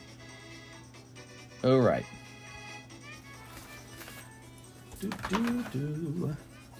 Tim Lamb. Whoa, Tim Lamb. Whoa, Tim Lamb. You got any Resurgence? I do, actually. I have Resurgence. Would you like 3 packs of Resurgence? There are. Resurgence. All right, let's get it. Pile number 1. It's neat. Do you think I should do a heavy restock on Resurgence? Snipping that. Kamala couldn't answer how to lower cost of housing. Yeah, I got a clip of Kamala speaking that the Republicans picked up on right away. And yeah, she was just saying like nothing. She was just saying gobbledygook. Here we are. She was in an interview today with like Oprah, which I would, I would say that's a very safe interview. Oprah's not going to try to knock you out or anything, right? It's not like a town hall meeting with your opponent media company. Here we are. Opposing media company. She's still putting out the gobbledygook. All right, there we go. You have a sheet similar to the secret menu form, but with your expensive slabs for sale. We are sort of working on a channel in our Discord server where I take pictures of my existing expensive slabs. All right, you ready? Here goes. We got Sarah. Oh, konnichiwa. Wow, not bad. Sarah, right away. Here's Reed. Okay, Hope. It has a Yuffie signature, but not sure how popular that card is. I don't know. Does she show her armpit off? If she doesn't, it's not good. Here's Kate Sith. Lightning all the way, bro. Red Mage.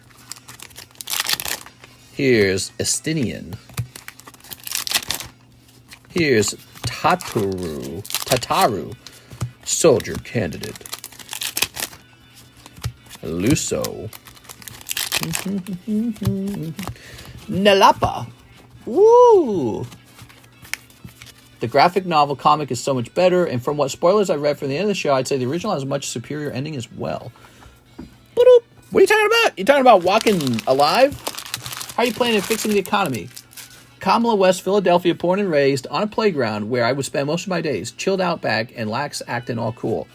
I was born into the middle class. As you know, I was born into a middle class family. What? Here we go. Wait, that's not an answer to the question. Here's Nyx. All right, and Sella. All right. Ta-da! What do we got?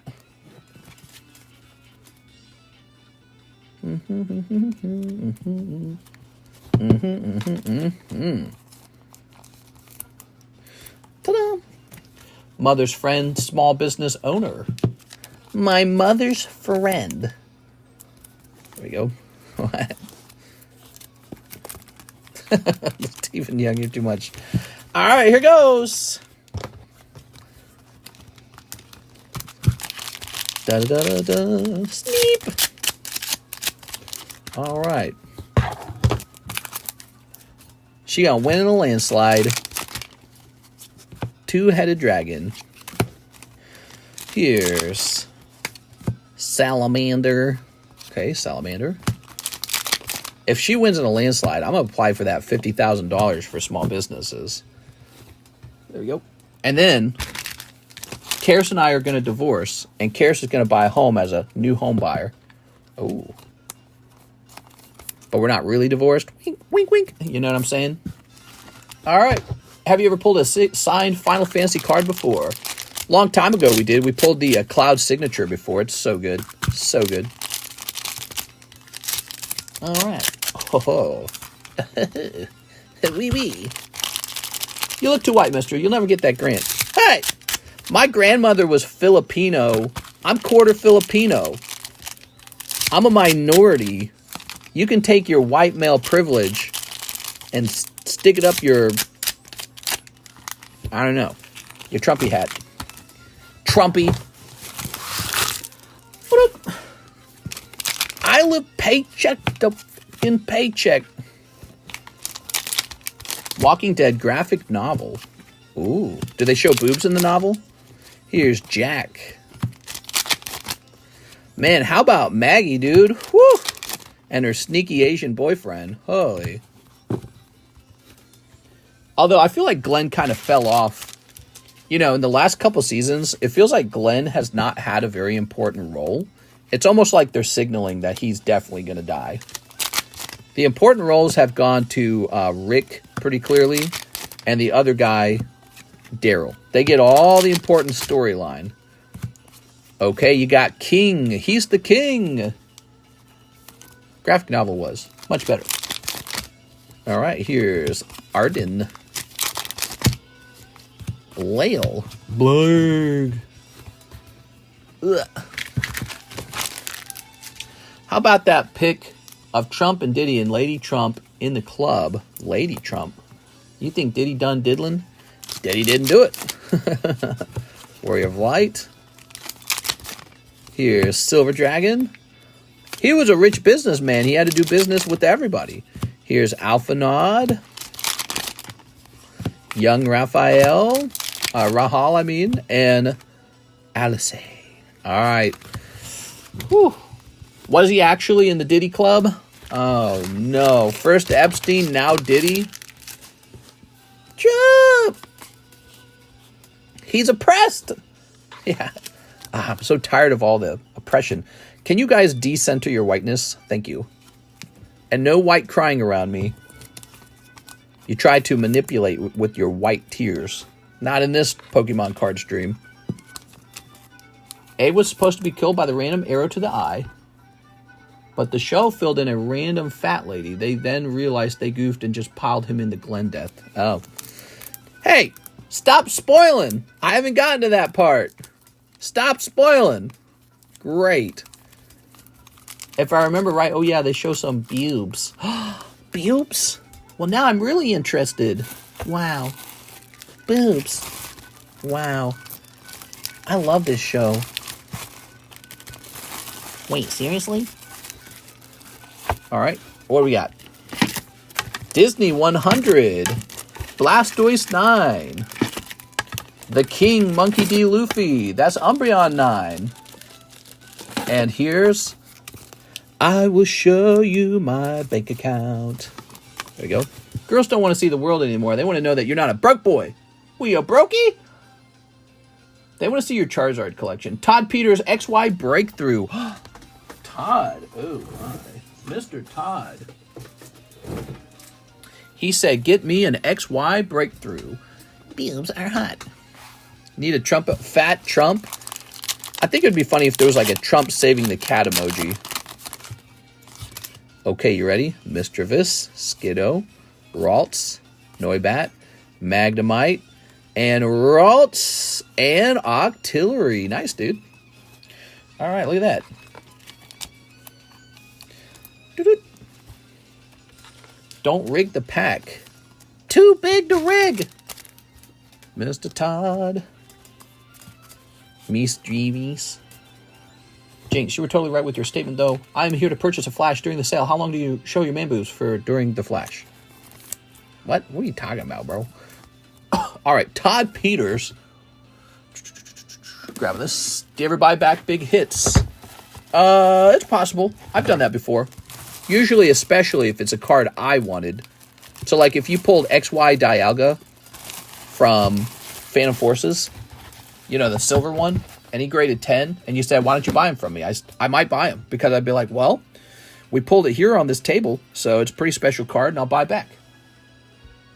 My biggest buy back, I bought the No Holo Dragonite Era card for $16,000. That was a $16,000 buyback. Cheap but affordable. I tried to prevent that spoiler. Rick deleted comment, but I guess it didn't update for Mr. Fast Enough. Yeah, what the hell, man? Spoilers, bro. Here's a cool card. Check this card out. Ooh, that's my base set Zard. I got a 6. I was planning on selling them. What do you guys think? Kamala Harris isn't black, by the way. Hey! I don't know when the Cardconomist stream filled up with white racists like cheese. Here's Growlithe. Here's Monkey D. Luffy. Here's the Jungle Pack Break. Here's the Goof. Here's Patrick and SpongeBob. Did Mr. just spoil Ozark earlier? Yeah, but I already watched it, so I don't care. This is about me. Jack, this is about me, Jack. You can't spoil it for me. For me. All right, here goes. You ready? I might have spoiled it. Had you not seen it? I didn't spoil anything. I just pointed out the graphic novel death the baby was changed. How dare you question her blackness? 1, 2, 3. All right, you ready? A 1, 2. Is Patrick upside down because he is not smart? What? Oh my god. There we go. Jack Gray, come on. Ah, man, that is cold. That is some unluckiness over there. Let's go ahead and snip these. She is part black, though, right? All right. Very nice. Here's Diplin. Oh. Here's Iron Boulder. Oh, Mr. Jack. Mr. getting canceled. No! I apologize for my, at times, wrong takes that were poorly thought out. Here we are. Back in the day, me and Mr. used to play Game Boy. That's right, back in the day. Cool, man. Thanks for the order, Jack Gray. Next, we got James Gower. 5 more Dragonas. 5 more Dragonas. What do I got here? Oh my god, I had exactly 5. Can anyone technically be part black nowadays if they identify as it? No, that's not allowed. What are you, stupid? You can't identify as something that you're not. There you go. James Gower. Here's Tapu Lele. All right. Cold. And here's a hot, cold one. And cold. Wow, James, that was a rough round, man. James Gower, thank you for your sacrifice tonight, James. That was a cold round. Well, James, the good news is the next round is a fresh box. James Gower. That was a rough round for Mr. James. I'm transracial, so I'm black if you say I'm not. You are a racist. Yeah, well, I'm Filipino when it's convenient. Here we are. When I'm applying for college anyways. How about, you know who really did abuse that? So I don't know about Kamala Harris, but you know who really did abuse it?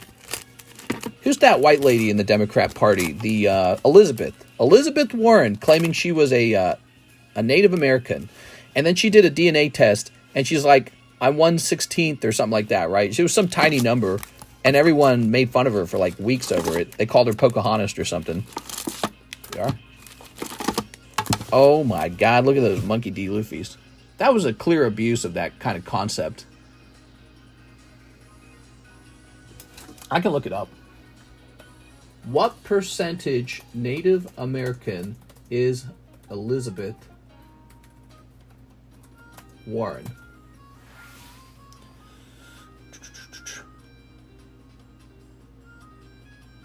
It took Elizabeth Warren took a DNA test and showed that she may be 1,024th Native American. What? 200 Native Americans signed a letter asking Elizabeth Warren to fully retract her claims of Native American ancestry.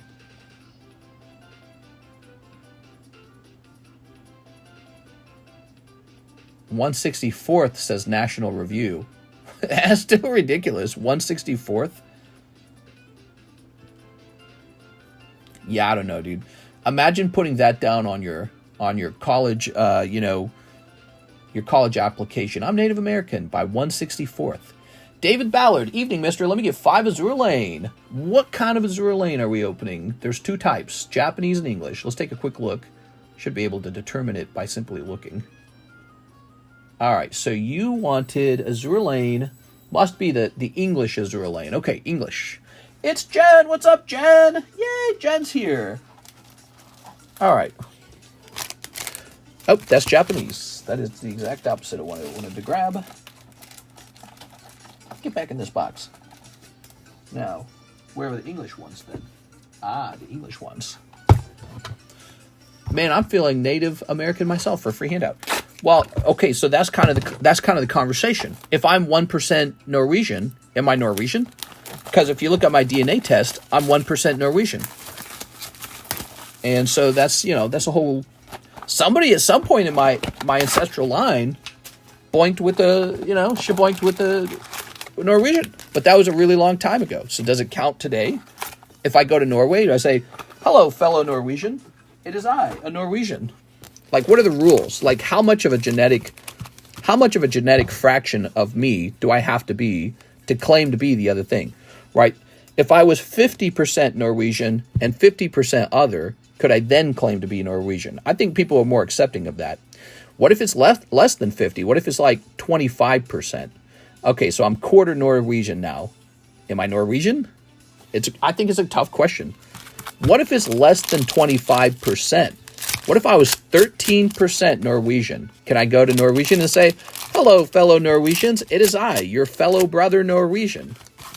So that's a really interesting question. And I think society's got kind of like a bullcrap meter, and it goes up the less and less you have of it, and the more sort of like benefits that are bestowed upon you for claiming you're perhaps like a minority or something, right? Mr. walking up with a backwards hat and skateboard. Hello, fellow... I don't know if that's a bad word. What? Is that a ring card? Is that a ring card? A ring card.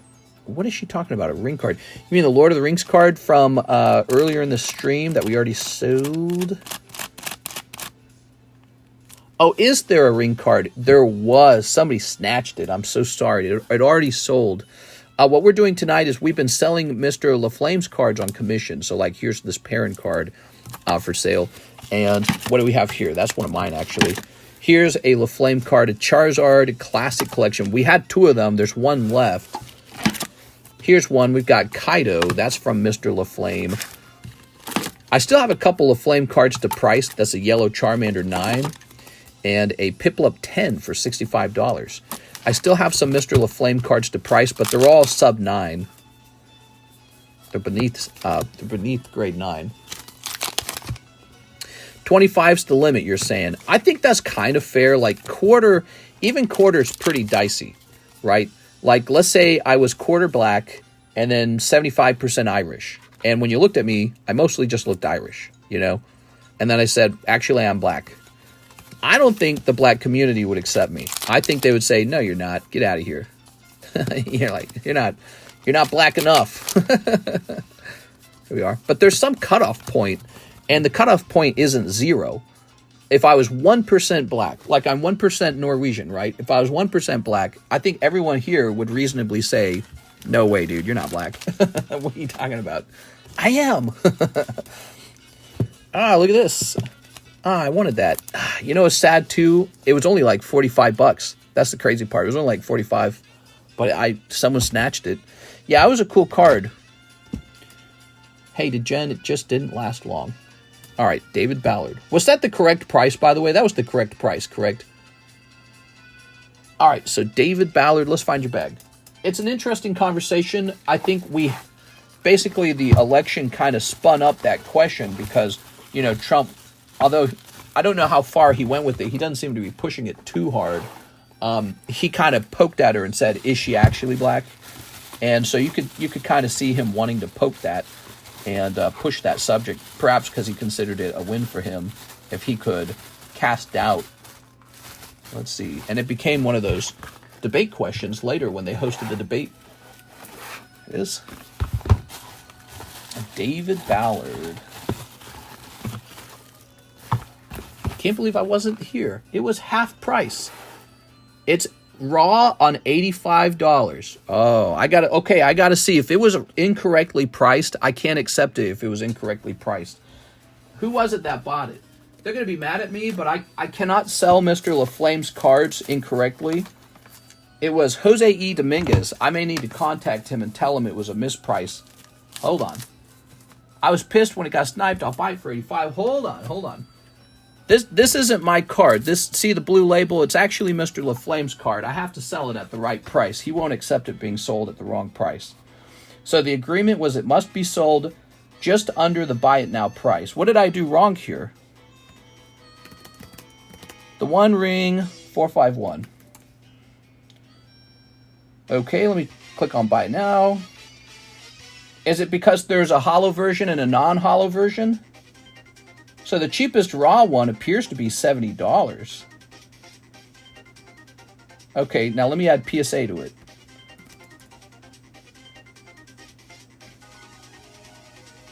PSA 9 is $150. Okay, let me check sold. PSA 7 would be under raw value. So I think the reason that I valued it the way I did is because we have a sold one, a PSA 8 sold for $45. But you know what? I can see one sold after that. A PSA 8 sold for 100. It's a controversial thing. I think I need to contact him and tell him that it was mispriced. I think it's fair to have to adjust this for Mr. LaFlame. I don't want to undersell Mr. LaFlame's card. If the raw version of the card is $70, it doesn't feel right selling that one for $45 because I could just crack it out of the slab and raise the price by $30. Is he here? That was stupid. It sold so cheap. Is he here right now, Mr. Jose? Are you here? I need to contact him. I'll let him know. I can't undersell it. That's what he and I agreed to, Mr. LaFlame. Jose Dominguez. He purchased with Bank of America. I don't know how to contact him. I have to allow him a chance to buy it for 70, okay? If he rejects it at 70, I will put it back up for sale at that point, okay? But he did get it first, and it was wrongly priced. I think he must have contacted me with a way to ship at least, right? Let me try over here, because I believe I've shipped to him.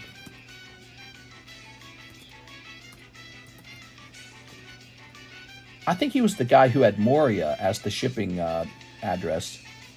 Let me look this up. So I don't want to undersell this guy's cards because he's gonna be mad at me if I undersell them. I know he will be. Okay, we took care of David Ballard.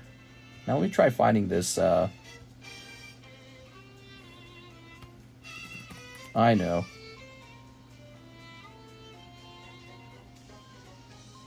Let's see. Let's try over here. Moria. Found it. Okay, so that was Daniel Ramirez, not Jose. Not Jose. All right. Totally different people. Totally different people. So I don't know how to contact Mr. Jose Dominguez, but we have to be sure to sell it for the full price.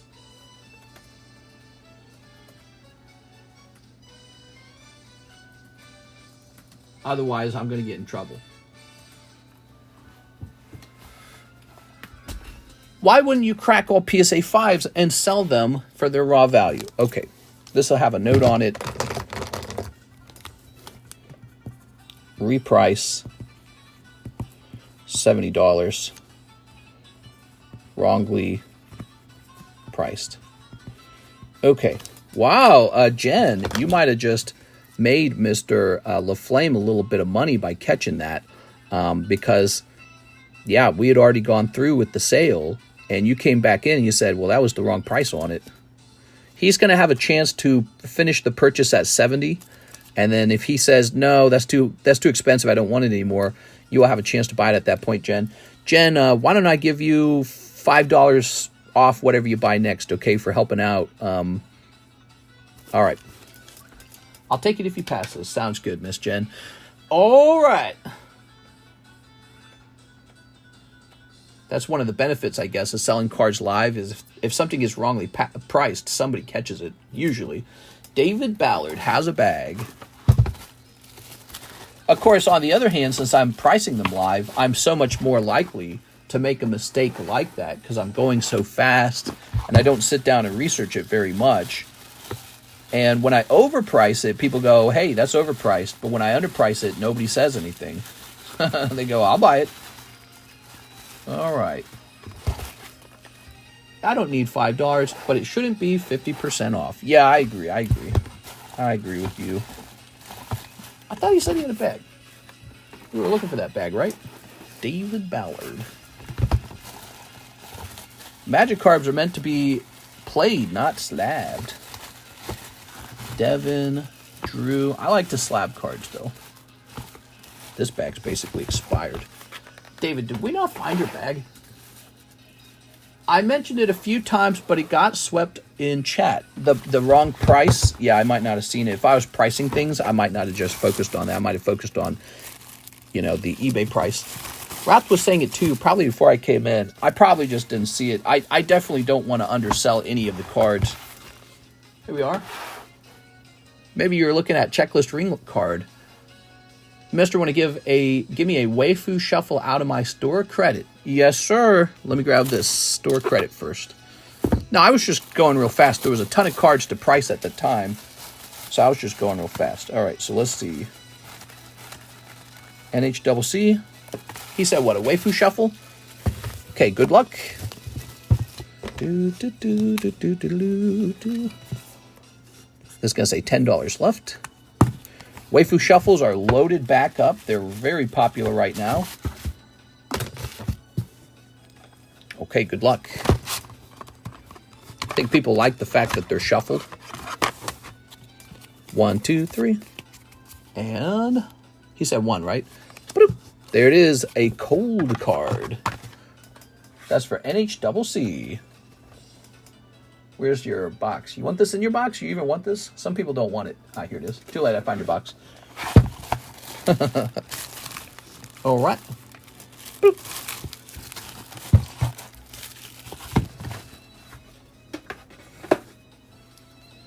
He gotta be mad when I tell him, by the way, this is actually more expensive. I totally forgot you were doing slabs for LaFlame. Yes, so this has been a LaFlame commission sales stream, basically. And most of the sales have been slabs, and most of the slabs have been LaFlames. In fact, I think they've only been LaFlames. And, in fact, we've got a couple more to price. So all these are unpriced. These are all unpriced LaFlame slabs. Let's get them priced up. What time is it, by the way? It's 2:55 a.m. in the morning. So these blue label slabs. Oh, just got a Gmail. Let's see what that is. Oh, he was watching. Thank you so much, man. All right. That's very good of you, Mr. Dominguez. All right. And I have to adjust how much money is being given to LaFlame now. All right. It probably sucks, but it's for the best. All right. Oops. Oh, I just knocked over all those cards. Bulk pile. Ta-da! Toss that back over there. And now, where's that little green card? I got to adjust that.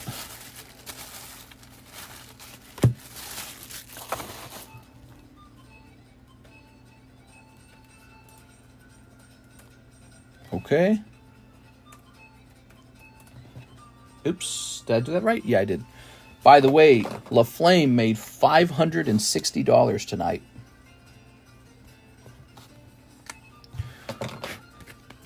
Okay. From having me sell his slabs, many of which have not sold yet. So he's got a far way to go. Wait, where did I just put the store credit bag? Did I put it back? Oh, I put it back over here. Yeah, not bad, huh?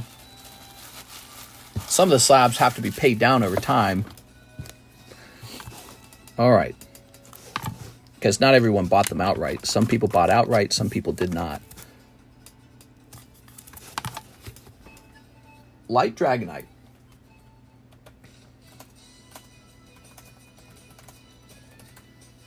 Cardboard Stonks. This is going to be a $50 card. Okay. Why would you collect a PSA 8? Because it's cheaper than a PSA 9. Here's Gallade, Rising Rivals. It's really cheap. Compared to a 9 and then compared again to a 10.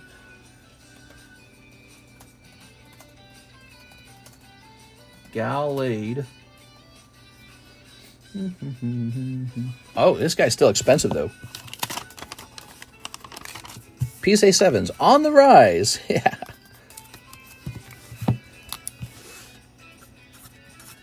Okay, even 100 for this card. Gallade.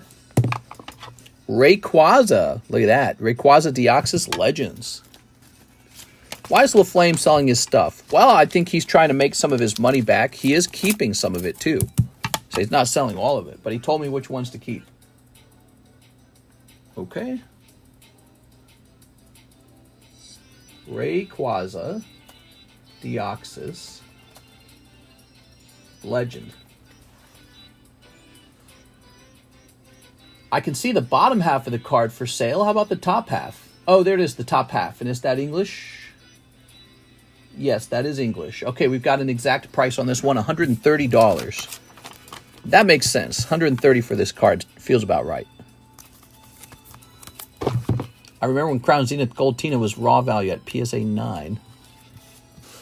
What? There we go. Here's for Alligator Holo from Pokemon Heart Gold, Soul Silver.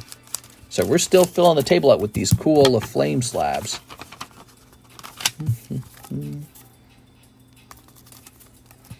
Okay.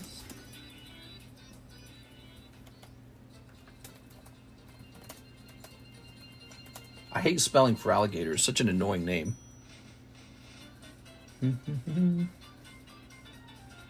He is pretty dang affordable at $45. We are. Shiny Suicune. Wow. Super cool. PSA 1 collector here. Purposely damaged my Pokemon similar to the way you damage your Pokemon at low HP before you catch them in the video games. Oh, you're funny, man.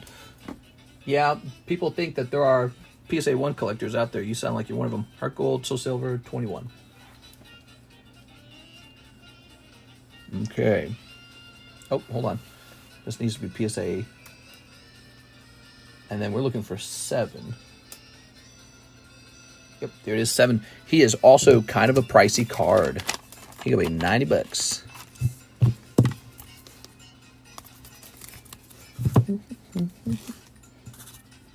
Boy, imagine if this card graded 10, it'd be like $1,000. Okay, we got an Ivysaur. Ivysaur 5 from the blue deck.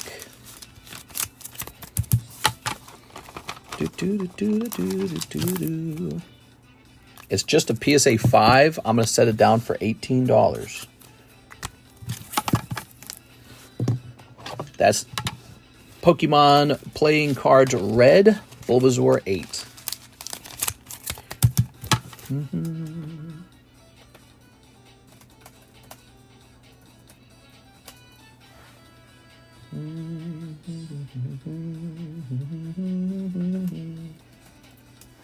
Snagged a PSA 9 Crown Gold Tina from auction. What? That's what I wanted. Are there just none of these for sale? Let me check sold. Alright, there's just none of them for sale, it looks like. How about a 9?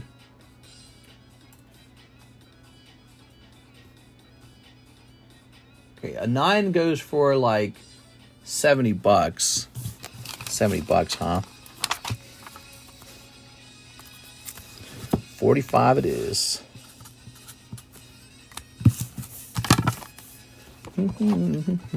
That's PSA 6 Dialga. Tomorrow is the last day of summer. Is it? It was 96 degrees here in Lake of the Ozarks. 96. Must have been some kind of heat wave. All right. Because it's supposed to be cold outside at this point. We got a Charizard Tops 8. How many spots left on the breaks? Let's take a quick look at all the breaks, everybody. Okay, so this is the mega break. It's got a lot of ways to go. Ah, here we are. Here's the pack break. All right, the pack break.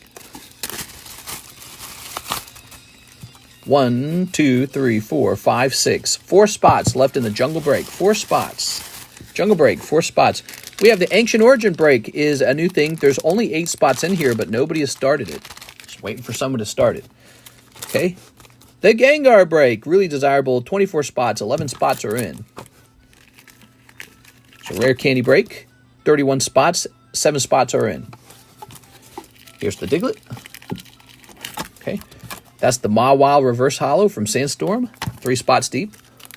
And the Rocket break, which is Dark Pupitar. All right, cool. Neat. We have an order from Sylvester Sands, huh?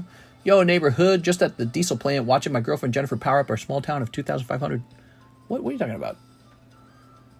All right, Sylvester Sands, Slabway, Charizard Classic. All right, Charizard Classic, Slabway. The other Charizard is gone. It's always the cool cards that go first.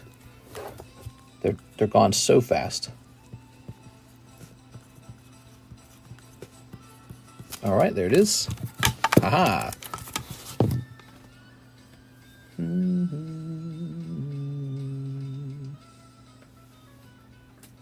You're going to be down here. October 24th, Sylvester Sands. And it's going to say PSA 10 Classic Zard. And the agreed upon price was $168. And you paid $20 into it. So 168 becomes 148. Oops, says 1487. That's not correct. There goes. All right. Thank you very much. Okay.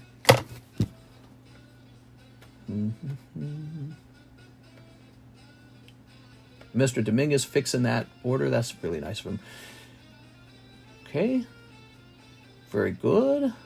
Hit refresh here. Sylvester Sands with this first slab away. How do you feel about that? All right, so now we've got this cheap Charizard. This is a Topps 8 Charizard. Okay. PSA 8 Topps Charizard.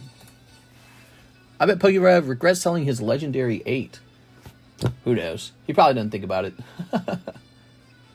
Probably a drop of money to him. That guy's probably making $500,000 in ad revenue. I'm sure he doesn't think about it too much. Okay, so this guy's going to be a whopping $30. All right. Unbelievably expensive. This is actually a very popular Charmeleon artwork, so whenever I have one of these for sale, it actually sells. I named the 2.5 megawatt generator Jennifer. Oh, Jennifer. Here we are. Charmeleon. All right, Charmeleon 8. Okay, looks like we're going to be going with a, is that right? $20. $20 on this guy. Here's a Dragonite 8. Our Smoochie's still on the secret menu. Yeah, Smoochies were around, but they went out of, they got clearanced out. They've been phased out. Now it's all about Huggy Wuggies. Dragonite.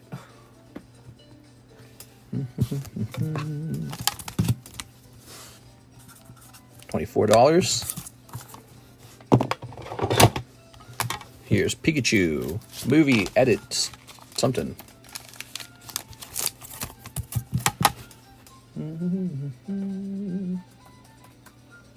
Metazoo Hello Kitty restock when?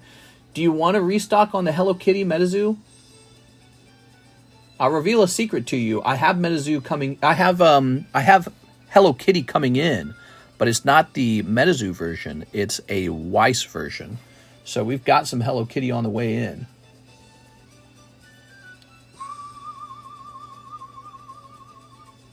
We're going to set this to $20.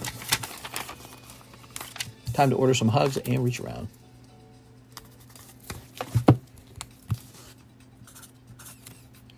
The Metazoo Hello Kitty was okay. I mean, it's all right, but I heard it got printed a lot. We can bring some in anyways. We know that's a lie, mister. We know you don't hug. All right. All right. Where my hug at? Here we go. All right. Checklist. Real man. I'm a real man. Okay. $25. Okay, there we are. 25. Got the rare Kuromi at the end, though. Did we actually? We got a rare Kuromi? Okay, that's maybe Trapped Charizard.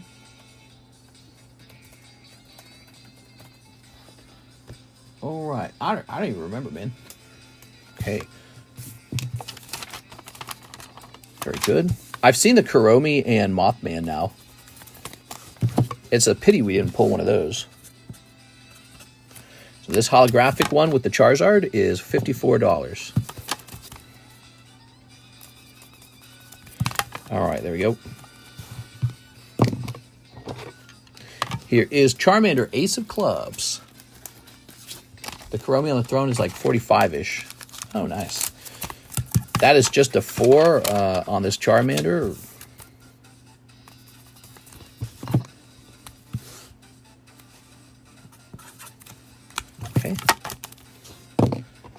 Alt Form Giratina 4. Oh, he's a pinched one. Pinched. Any more pinch ones? All right, the pinch ones going in the pinch bag. Pinch ones go back to PSA, huh? Only 100 of Mothman would be wild.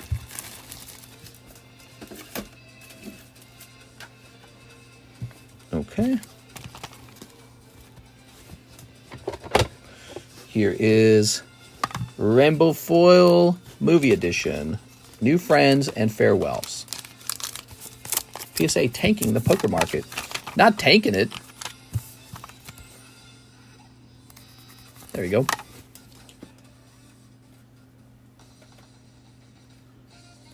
This is going to say New Friends.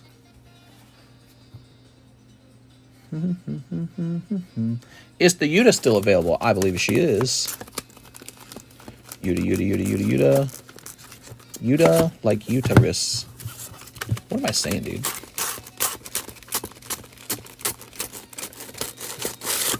I'm a strange one, Jen. Is Yuta still up here? Let's see. Jen, would you like me to scroll through all the slabs? Hey, guys, stick around. We're going to scroll through all the slabs, okay? Because we priced them all up. He has very little left for me to price. Did Yuta sell? Maybe Yuta already sold. What's this over here?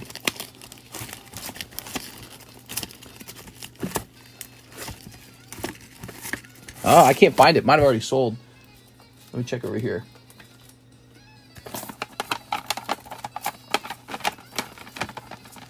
It's not in the sold pile, though, is it? It doesn't appear to be in the sold pile. I'm having trouble. So what I'll do is I'll scroll through each one of these for you. But first, let me get this. New Friends 8. Perfect. It's $75 card. How can this be 54 and this is 75? We're not doing that. This is also going to be 54. All right. This isn't going to be more expensive than a Charizard. It's just not true. We got 2 slabs left. Let me price these and then scroll through all the slabs. I saw it on the left pile. Okay, good. So it's probably in the left pile. All right. It's been a good night, guys. Busy night. Every night's a busy night. It's fun when there's a big, PSA return with all these new things to potentially purchase or just tease yourself about purchasing. Sonic the Hedgehog. All right, so we got PSA 8, Sonic the Hedgehog. Let's put it in as PSA.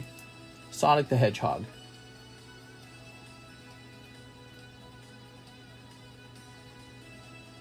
Do, do, do. Scooby Buns.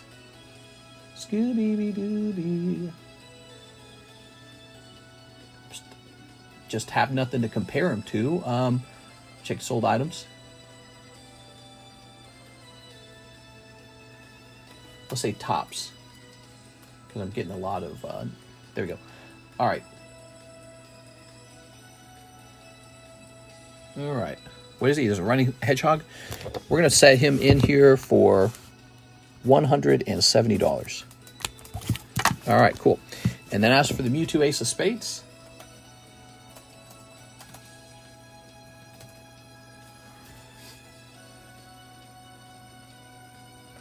I'm not sure, but I think you may have to take it off the table. May have taken it off the table. The Yuta? The Yuta wasn't mine. I wouldn't have taken it off the table. It says $100. Okay, that's $100. All right. One honey. And there it is. Okay, good. Let's start rotating. Ugh. You like the Holo Sonic? You should buy it. It's a good card. It was the very last slab of that pile. There it is. Still available.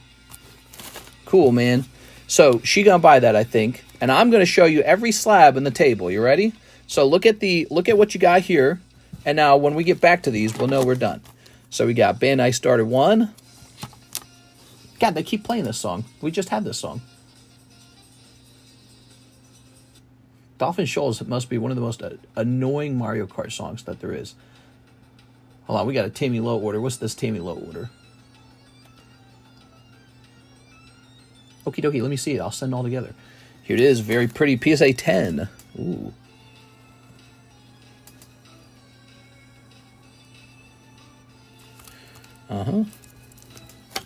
Tammy Lowe says, you know I want one box. One box. Ugh. I gotta get a fresh case. I'll be back, Tammy.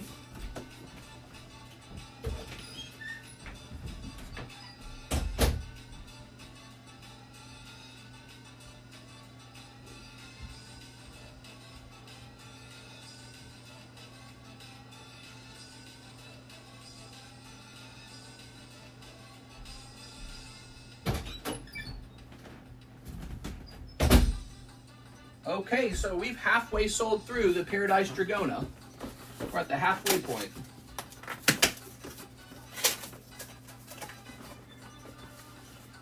Get some boxes here.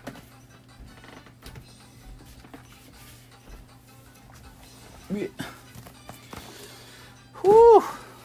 Now, before we open it, Tammy, let me go ahead and show everyone these slabs like I promised. So we've got this Erica Master Ball for 100. Eevee, PSA 9. That might take a while to sell, I think. This one's mine. Charmeleon, Queen of Spades. Here's a cool one. PSA 9 Suicune Cracked Dice. Cubo 9. Snorlax 10. Aladdin 10 for 35 bucks. Patrick and SpongeBob for $50, surprisingly expensive. Venusaur 8 for $25. Pikachu 9 for $27. Monkey D. Luffy for $42. Piplup, PSA 10 for $65. This is nice. The Rayquaza Deoxys, I could see that one selling. $130, just because he's a cool card. He's got that cool appeal. That's how people are, you know. They just want the cool one. Here's Dragonite 8 for $24. And there he is, Bandai Starters. So that's round number 1. Now, round number 2. Okay, we've got Movie Trap Charizard. Here is the Charmeleon. That's a break. Here's the Light Dragonite for 50 bucks. That one will probably sell. This is Yellow Charmander 9, $145. That one might sell. That one's a little pricey. Monkey D. Luffy, the Goof. Here's a big one. I don't know if this one will sell because you got to go real deep to buy it. But the one on eBay is $888. Ours is $840. So it's immediately $48 cheaper, and you don't pay any taxes when you buy from me. So pretty convincing. Here's Portia. Here's Reckless Haruhi. This one will probably sell as well. So one thing I know is that if it's a girl card and a signature, it sells. It's a golden signature. It is from Sneaker Bunko. This will probably also sell too. This is Gengar 9, and the 10s were $280. So the 9 being only $100 is probably going to sell. Here's Checklist Lord of the Rings Trilogy 9, 70 bucks. I got one of these. The Squirtle, Green Squirtle 10 is still available at $120. Probably going to sell. Because all the 10s basically sold through, right? Like, there's not a lot of 10s left. But that is a Squirtle Poker for $120.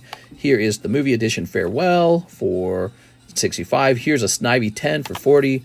This one's mine. This is Queen Amidala, Pop 1, and it's 11 out of 25. So I got real lucky, a grade of 10. So that's for sale.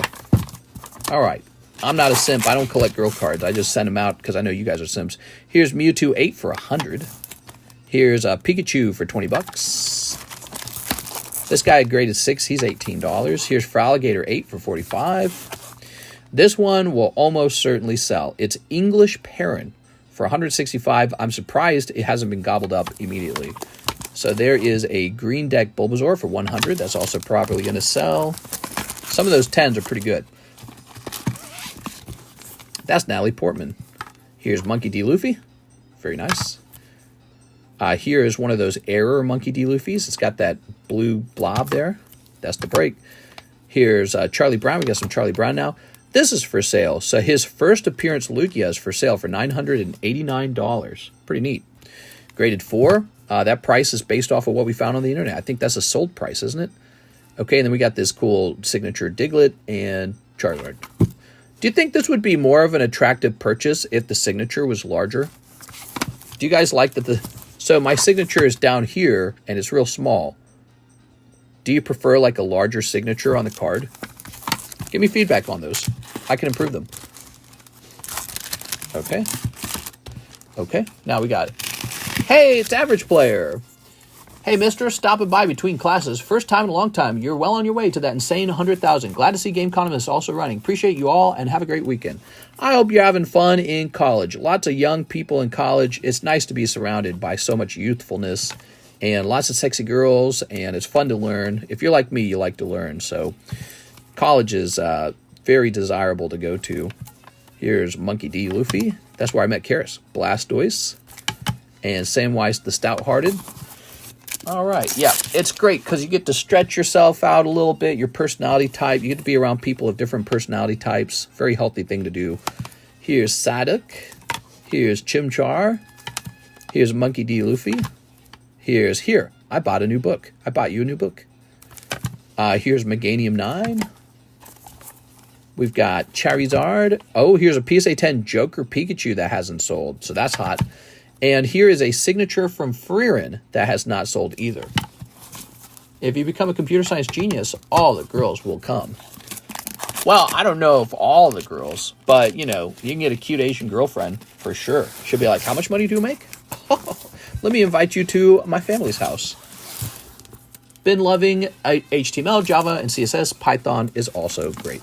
Here is New Friends and Farewell. So you're going for a computer science degree. That's still a pretty good paying degree. Here's Mawile. Here's Bulbasaur. Although when I went to school for computer science, all the degrees had to learn computer science, all the science ones. Not all of them. But engineering and mathematicians, they actually had to take they had to take computer science 1 and 2 basically. So even level 2 programming, because all their jobs involve computers now. Here's Monkey D. Luffy. Here's Growlithe. Here's Mickey Minnie. Pow! $15 for this Charlie Brown card. Very cheap. Tapu Bulu. PSA 9 Mewtwo for $90. Something's not right. I saw the other Mewtwo was more expensive than that, but it was an 8. So something's wrong in the pricing. Probably that one won't sell. 90 for a 9 feels correct. All right, there's a 10 Ho-Oh over here. I'm doing computer engineering, mister. I do all those, but also math and physics. Yeah, we had to do math and physics, too, for the computer engineering. It was awful. It was so difficult. I know it was awful because I'd already taken a degree. I got an associate's, which is a 2-year degree. I have a completed associate's degree. It's somewhere in my bag somewhere. That was a 2-year degree. And compared to those courses, it was like night and day. I mean, the business degree is a joke. It's basically something you could do in your free time on YouTube, whereas the computer science is an applied science. And it's like you either can do a complicated thing or you can't. And so, yeah, it's like I don't understand how the business degree is worth anything. How is it worth anything? It's way too easy to accomplish. Unless maybe you're going to a very prestigious business school, which maybe then it would be worth it. All right, back to Tammy Lowe. She's waited long enough. All right, Tammy. Tammy working up a sweat over here. She's like, come on, bro. I'm going to combine a medical degree with computer engineering. That's a good one. Yeah, that's two very good fields. Karis kind of wanted to work on, the machines and the computers used for medicine because she thought that would be a very good paying career. She just got really comfortable in the job that she's got right now. She's working for Enterprise, the car rental company. The largest car rental company in America. It's privately owned by a Missouri family out here in Missouri. And they're very nice to you. They're very flexible. The pay's pretty good. She gets paid very well. She gets to work full remote. So, yeah, she's just going at it. Here we are. She's been there so long. She's got this seniority, and she's really good with the code. So she doesn't want to leave. Our goal at this point is to have a baby and cash in on that maternity leave. Get paid while being at home. If I send the rest of my slab, will you waive the slabway fee? I got the slab at the beginning. Yes, sir, I'll do that. Yes, sir. If you'll pay it right now, No slabway fee. There we are. Sounds good to me. Dreams would be to innovate in the robotics and prosthetics field. Sure. There we are. All right. Well, you know, if you want to just cut right through the cheese, what I would do is go right over and work on AI, man. That's what everyone wants, is AI engineers. So if you just go straight to AI, just whatever, you know, like big data was the thing back when Karis and I were in school, and we're like, I don't want to do big data. We should have. And then she could have gotten a big data job, which basically is software, AI software. AI is all about gathering tons and tons and tons and tons of data off the internet. That's what it is. And then it's kind of like a, Flygon. It's kind of like a very complicated filter for all that data. Like it takes the data and it sort of like reduces it and makes it useful. Here we are. So, you know, if you go to school and learn how to do AI, or like a focus on AI, and then you apply for AI jobs right out the bat, you might get snatched, dude. They might be after you. Oh, yeah. Get in here. We need to teach you some things, and we need you to work on this. And that's the big thing right now. That's the big push in software engineering right now. So if you were to do that, you would be so rich. You come out here, buy out my collection, and I'll be like, damn, dude, you're richer than me. Here's Flapple. Because I make okay money, but I don't make AI software engineer money. Does that make sense? I make okay money as a guy who just sells Pokemon cards, a like miniature online card shop. That's all I am. I'm just a card shop. Yeah, it's like owning a coffee shop. Like, sure, that guy makes some money too. But if you're a software AI engineer, you're going to make bank, dude. Let's see. Nah, I hate AI studies. Too boring. Well, yeah, do whatever you care about. Do whatever you care about. Karis, you know, she's been in software for a while now, though, and she kind of regrets not having gone for the more dangerous big data degree, the more challenging degree. Because now that she's good at it, and that's something you don't, when you're in school, you don't see it that way. When you're in school, you just kind of reach for the whatever rung of the ladder you can actually grab. But she's kind of good at coding now, and now she wishes she had gone for something a little more sophisticated. And those more sophisticated jobs pay like crazy. Sitting and still doing databases was so boring. I want to learn Python and refresh my memory on Linux command line. Yep. That was a big part of my education, was actually databases. And that was my first job right out of college, was databases. Tammy Lowe.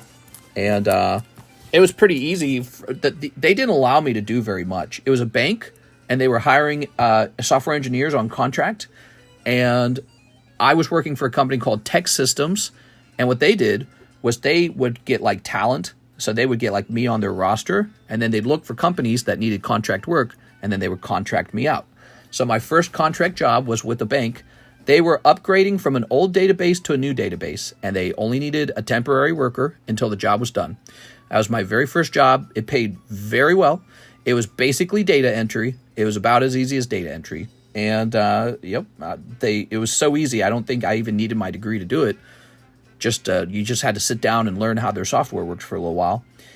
And when it was over, the bank offered me a job when it was over. So I was offered a job, but it was only like $40,000. And I was like, well, I turned it down. And then Tech Systems was supposed to get me a new contract job where I would do like some actual like coding.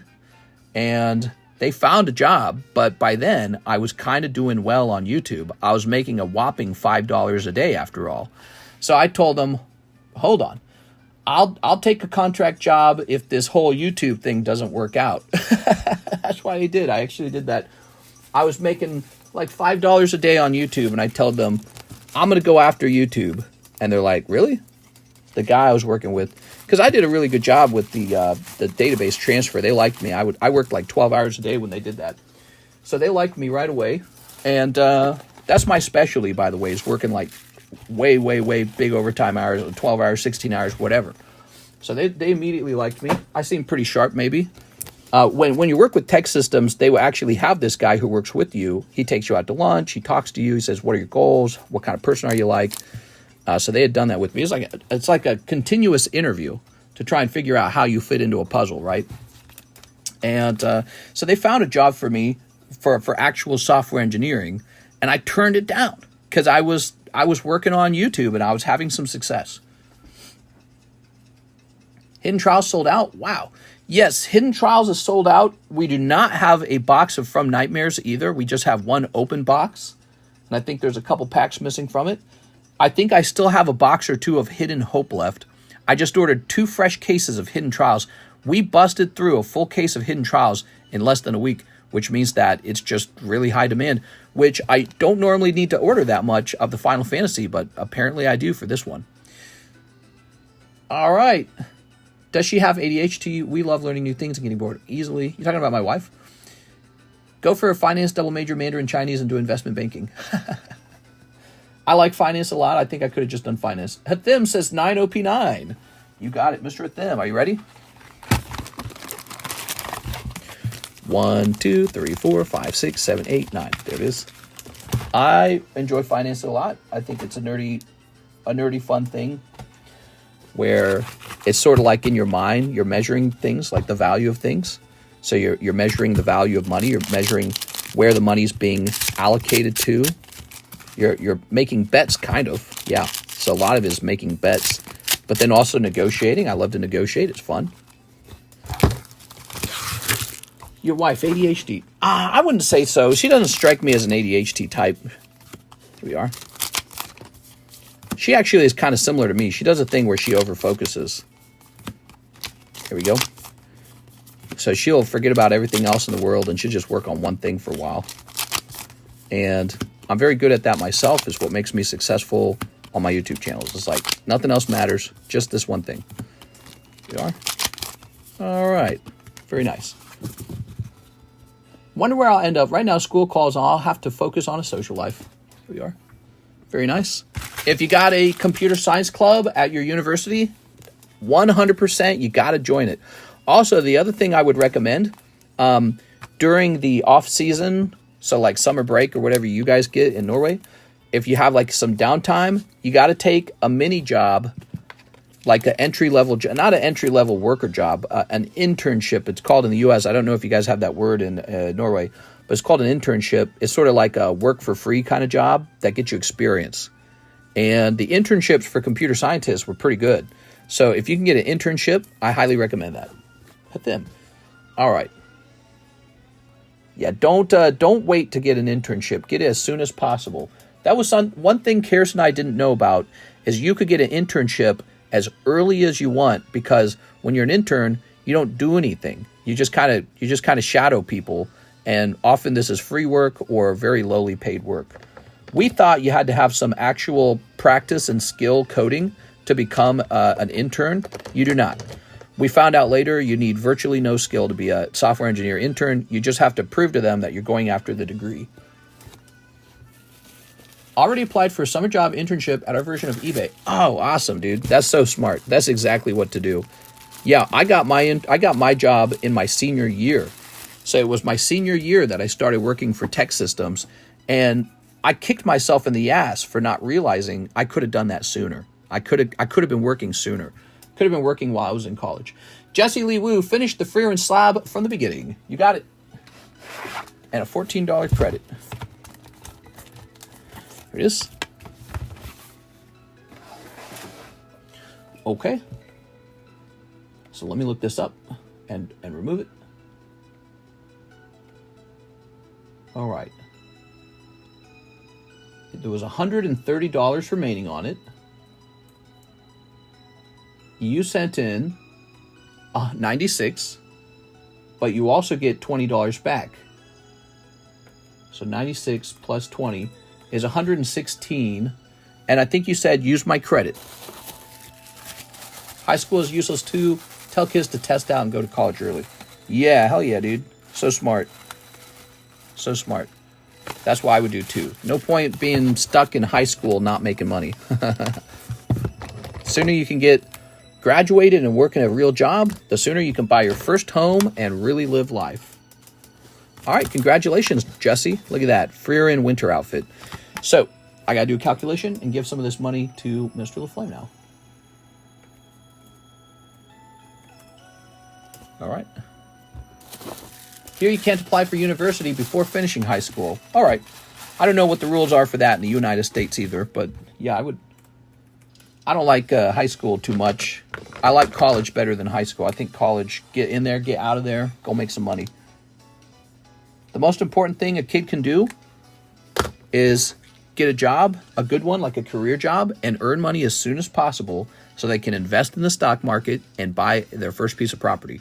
The sooner a kid can do that, the sooner they can actually live life. School is not life. At the end of the day, it's just a place to sit around and read books, which there's nothing wrong with that if you're an academic. But if you're not an academic and you're just someone who wants to get rich, you got to be on the move. So the Yugioh slab has sold to Miss Jen. Here you go, Jen. All right.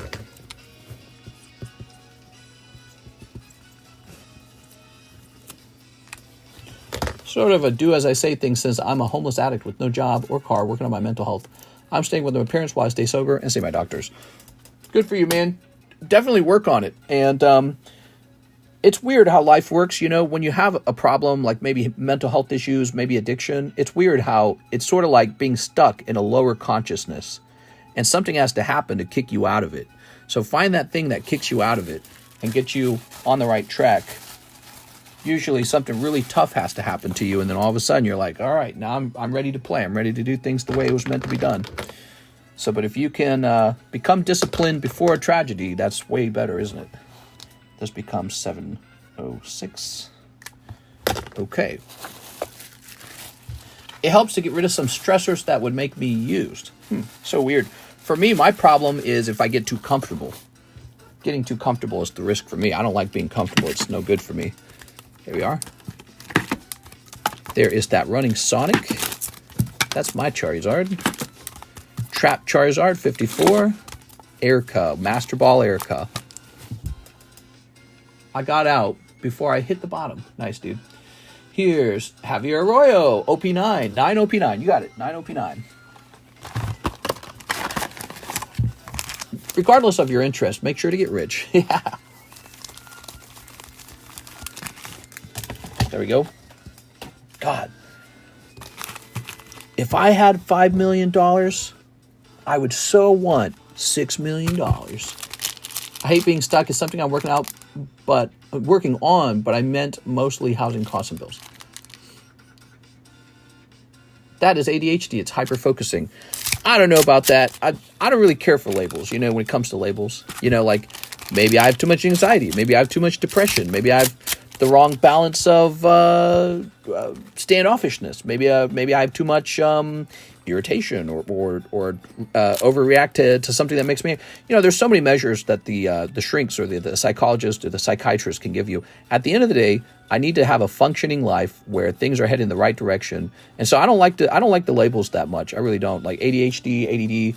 You know, there's they got a label for everything, and they got a drug for every label too, like Ritalin or whatever you're supposed to take.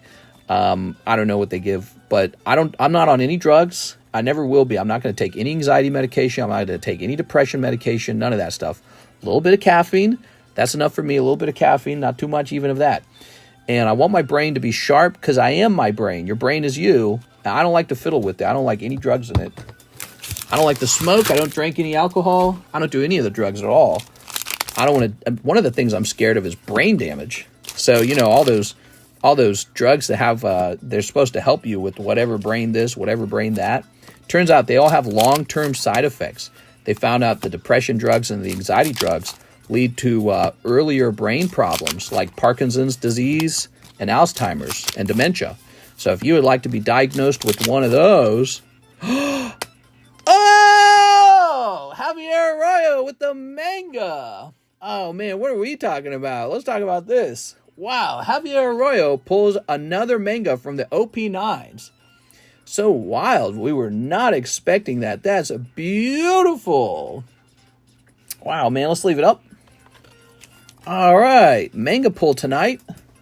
I told you guys, I got tons. You know what's crazy? We haven't even tapped the new OP9 stuff. We're still running through the previous cases. I've not tapped the new 10 cases. We're still on the other ones. We had 3 of them left. Here we are. And we pulled a second manga out of them. I knew we would because it was a whole bunch. I had like 10 cases on the first round. So 10 new cases are in. Look at this. Beautiful. But we need that Golden Roger. All right, Javier Arroyo, congratulations, man. I was falling asleep. Mister woke me up. Wake up. You just never know when these guys are going to pop out. Okay, that's a clip for sure, man. Wow. What's his name? I don't even know his name. I mean, I'd rather risk Alzheimer's versus the improvement of quality of life. My meds give me daily panic attacks, don't get you far. Yeah, maybe I'm just lucky and just don't need them. And some people maybe are less lucky, so it's just kind of how it works. So do whatever works for you, man. Blackbeard Manga for Mr. Javier Arroyo. Beautiful card. Let's get the zoom. Wow, man. Check that out. So cool. He looks like he got things hanging out of his tummy. All right. Wow. Let's get these last few packs. Blackbeard. The beard is black. Hence the name. We got a Buggy manga. We got a Blackbeard manga. But we don't have that Golden Roger manga. We got to get that Golden Roger manga. I'm going to just keep restocking these all the time. All right. I know Javier is celebrating now. He's having a good night. Let's see. Javier Arroyo. Definitely a huge pendulum that can swing in either direction. I know some people who said weed cured the depression and anxiety. I've had mine since I was 10. You know, Karis has a lot of anxiety. And she was thinking about taking anxiety medication. She had really serious anxiety. And over time, she has gotten so much better at it. What really has helped her is stuff like exposure therapy and having to accept ideas like, I got to grow the F up. But exposure therapy, like you got anxiety, force yourself to ride roller coaster rides. You know, do stuff that make you brave. And I would say similar like with depression's a bit trickier. If you have depression, you have to accept that some of your depression could just be a naturally caused by the fact that maybe your life's not put together well. I mean, that would give anyone depression. If life was going your way, you had a hot girlfriend, you had a cool vehicle, you got your home, you got your retirement account, you had a cool career, you might not have as much depression. So before you assume that your depression's biologically caused, you might want to figure out if it's a problem with the love you're receiving in your family, the quality of your friendships, your relationship with yourself. Maybe you beat yourself up. Maybe you got an overly negative voice in your head. And maybe you're not getting enough sunlight. Maybe you're eating the food that doesn't have the proper nutrition. Maybe you're not getting enough exercise and your body image looks terrible. You just look ugly because you're, effing fat. You need to go work out, and that would solve it right away. So with depression's a bit tricky because it has many causes. The easy route is to assume it's strictly biological and that the only cure is maybe depression pills, which a university in the UK most recently, like maybe it was 2 years ago or last year, they found out it's placebo. It doesn't even work. They found out the depression pills don't work. I think anxiety pills do, but I think they found out depression pills don't help depression. Look at that. Ooh, I could pull that study up because we've done that twice in this stream. So we pull that up. But when it comes to all these pills, I just stay away. The moment I read the side effects, the moment I read leads to early dementia, early Parkinson's disease, early Alzheimer, I just say, never mind. I'll take my risk with the anxiety. I'll take my risk with the depression. I don't want them. And life's really complicated. I think one of the difficulties with taking that route, I feel almost like you have to be smart enough to take that route because you have to be like a therapist for yourself or like a counselor for yourself. You have to take what's going on, see it from a third person perspective, see it in the context of what's going on, and tell yourself it's going to be all right. You got too much anxiety and it's going to be all right. You just need to stop it. And it's really hard to do that. It's easier to do that when you have a lot of close friends and family who care about you and they're doing well and they kind of pass that off onto you. They go, you know what, I'm doing well. I know how to think about the world. I know how to react to these problems. Let me help you. So be sure you have lots of friends and good, strong family connections. If you need to go to church, go to church. Do all those things. And I don't like to think of any pill as a real solution and actually a risk of side effects. That's what I generally feel about it.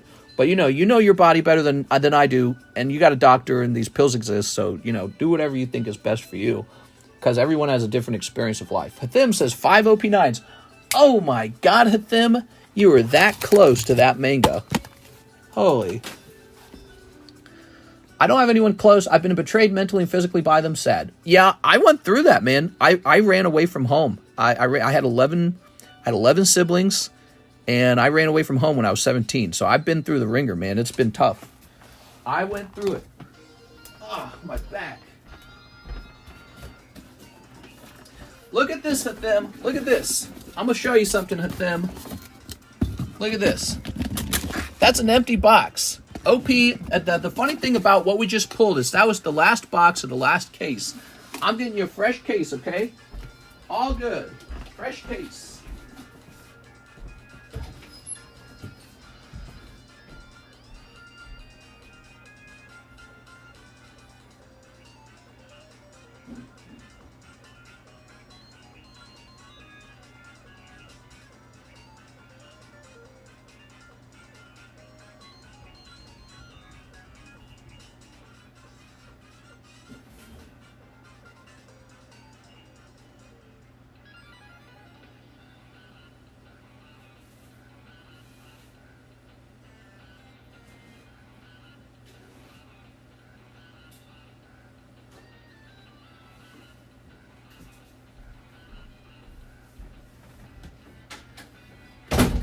All right.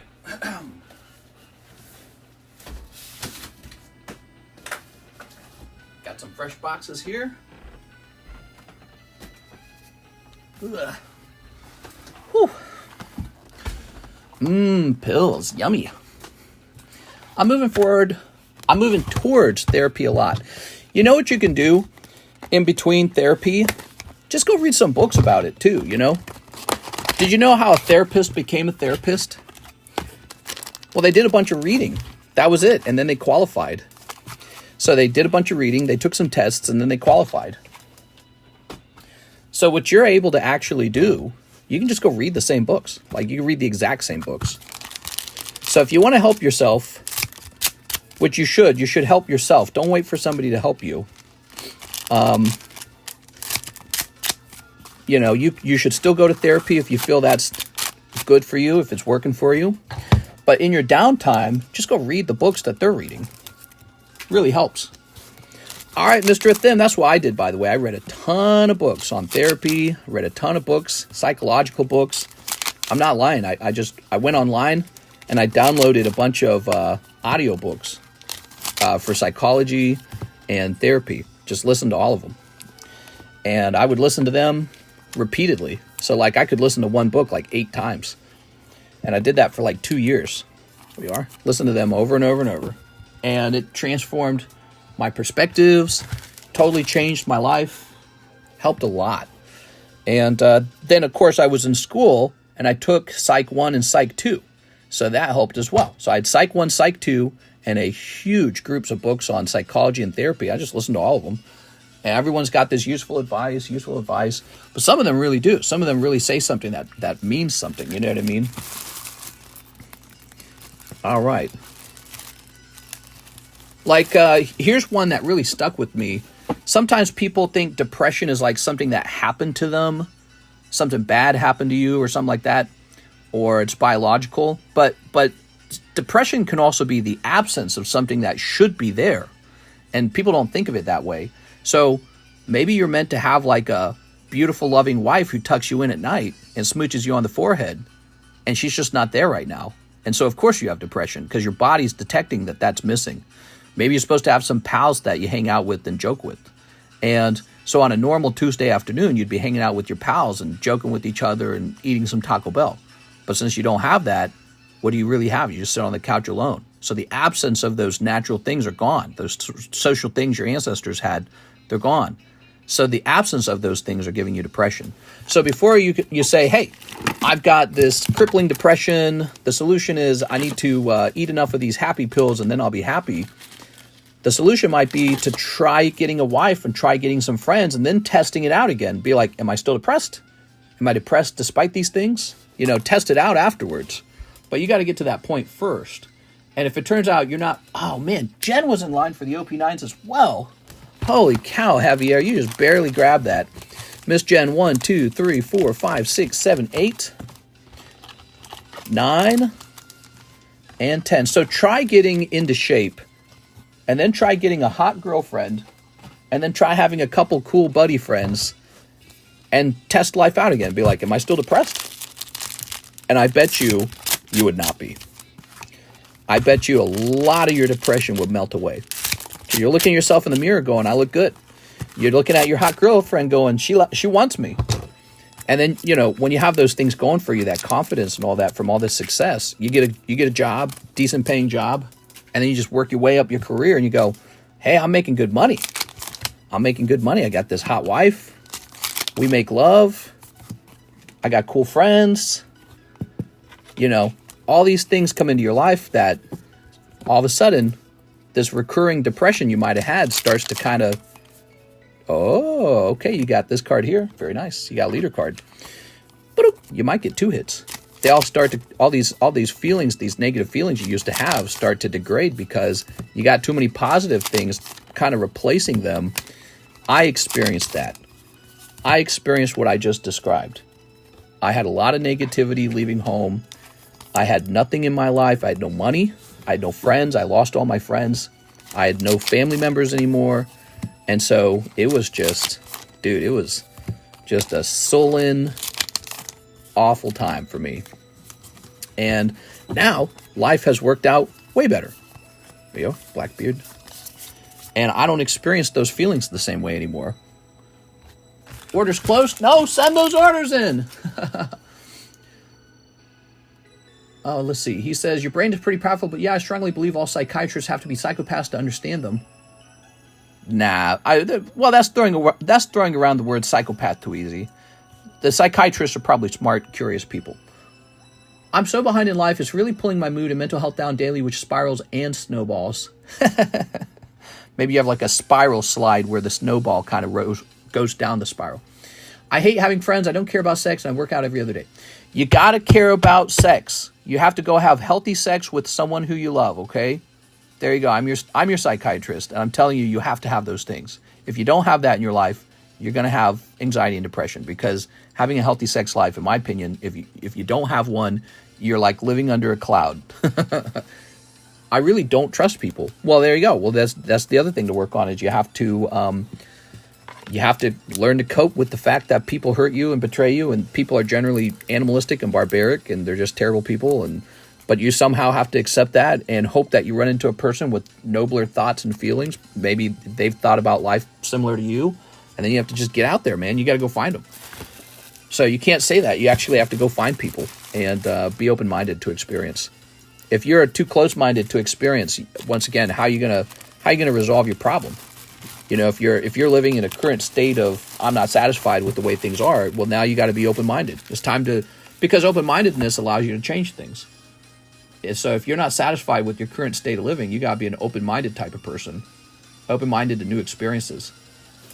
When everything's figured out, when you figured everything out, like I got this set up the way I want it to be, I got that set up the way I want it to be, then you can be closed-minded. You can be like, nah, I don't need advice from anyone. I already got a good thing. I don't want it to change. But when you're at a point in life when things need to change, that's your heart and your mind has to be completely open to trying out experimental things and testing new things. So, yeah, you got to be in explorer mode right now. Look at this. You got Dark Poopy-Tar. Here's Ivysaur. Look at that Ivysaur. Yeah, now you're in explorer mode right now. And information gathering mode. That's the other thing I would say. So if life's not the way you want it to be, you're in exploring mode and information gathering mode. When you got it all set up precisely how it should be, then you say, nobody should touch this. Just let it be the way it is. I don't want anything to change. Did you find that card? Which card? Oh, the Beedrill. I'm going to look for the Beedrill now, guys. All right, Beedrill time. So, it was a poker Beedrill, was it? Ugh. Poker Beedrill, he says. If you're interested, here is a Pidgeot. Poker Beedrill.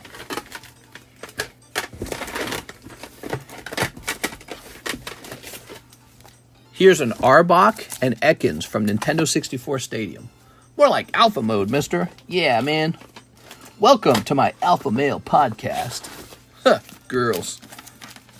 They're all stupid. Girls want one thing and one thing only, our wallets. You don't get to have a girlfriend. It's just, she's not yours. It's your turn. Here's Victory Bell. So this is $160 for all 3 slabs. You get Victory Bell, Weeping Bell, and Bellsprout. Okay, here's a PSA 9 Blaziken for $40. PSA 6 Mewtwo for $40. Kind of pricey. That might be why that one hasn't sold. Ugh. I've seen good people always turn bad with enough time or given the right situation. Here, let's see. We got Slowpoke Joker. You have to be willing to accept that people got problems. I call it the Achilles heel. Everybody has a problem. They have a weakness. P. Diddy had a weakness, baby oil. He had a weakness. Now, his weakness is so serious that it's a crime. But some people have weaknesses that maybe are not such a crime. Like maybe they trash talk you behind your back. Maybe they're very dirty. Maybe you have a family who's addicted to a particular drug, or they steal money from you. But everyone's got some sort of Achilles heel, but you have to forgive them because it's like you do too. You got a weakness. And your job is to overcome your weakness and become as good as you can become, and try not to think too hard about everyone else's problems. There you go. Just do your best job and save your money up and buy a nice house. And just be like, I got my house. Do you got your house? There you go. If you judge everybody all the time, it doesn't make you happy, I promise. It also doesn't make them want to change for you. If you want somebody to change, you have to convince them that it's in their best interest, and they have to believe you. So you have to excite them like a salesman, or here's a Nidoking, like a salesman, or like a temptress, or a chef, or something. Like, man, your life would be so good. Think of how good your life could be. You're so close to living your best life if you could just stop smoking $200 a cigarette a week. You know, and then they'll still reject you. They'll still say, no, cigarettes are so good. And you can keep giving them data like cigarettes, by the way, are the most confident to give you lung cancer. 80% of smokers get lung cancer. You can just keep feeding them all the data, and they may still just say, no, you don't know what you're talking about. I can't find this Beedrill. He might have sold. Here's a Squirtle. It's hard to save up money when all these ribbon ships are online. Oh, yeah. Hey, you got... Listen, man, I need support. Every single day. Here's a Beedrill. Carddass Beedrill. There we go. My wife's boyfriend likes to take my wife out to fancy restaurants. That's not cheap. How do you think I afford that? I gotta work hard, man. And I need your help. My dad is like that. He thinks because his doctor said his lungs look good for a lifetime smoker that cancer isn't real. Well, that's, first of all, that's lucky for you that his doctor's saying that. But sometimes the person who gets hurt the most by the smoking is actually the person who breathes in the secondhand smoke.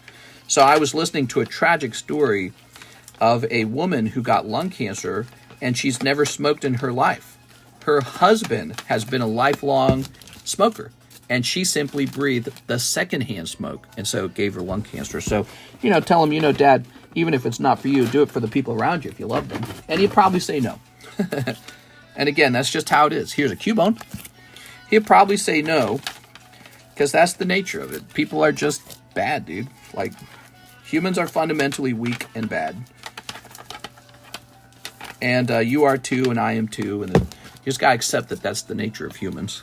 Humans steal, they cheat. Here's a Weeping Bell by itself. I'm trying to train this monkey brain to keep windows open or smoke outside. Yeah? Yeah? That would be a good idea. We are. Smoking outside would be a good improvement. $60 yellow. I'm going to take the tag off that one. I don't know if I agree with that. $60 on the Diglett. I am not seeing a Beedrill. Here's a yellow deck Slowpoke. That's exactly why I had to tell my girlfriend I had a girlfriend. What? What are you talking about? Here's a yellow deck Golduck. Ooh, here's a cool one. PSA 8 Metal Charizard for $100. Pretty nice. All right. Oops.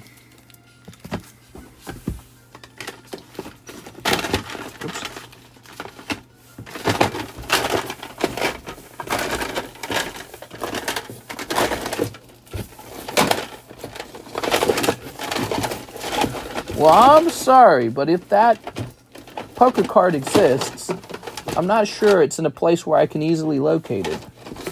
Might be in one of my expensive boxes for expensive cards. Might have sold. I can actually dig every single card out of here, though, I guess. Wait until your girlfriend tells you she has a girlfriend and she's bigger than you. I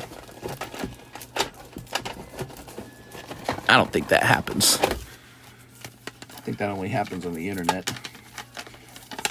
Let's see. I think that only happens in your internet history. That's my guess. Let's see. Gardevoir. Yeah, try not to focus on the faults of others. It doesn't help you. You can help people when you're doing really well in life. How's that? So if you're doing really well in life, that's the point where you start telling your family members what they need to do and not do. Otherwise, you're just going to fight with them.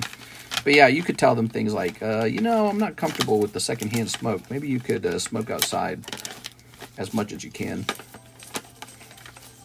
Let's see. Thanks for the talk. It's always good to make sure I'm not in an echo chamber. Oh, yeah, it's true. Well, a lot of people have said that. We'll come over into the stream and talk about all kinds of things. I think people see my take on a lot of subjects as very kind of like, pull yourself by the bootstraps kind of point of view.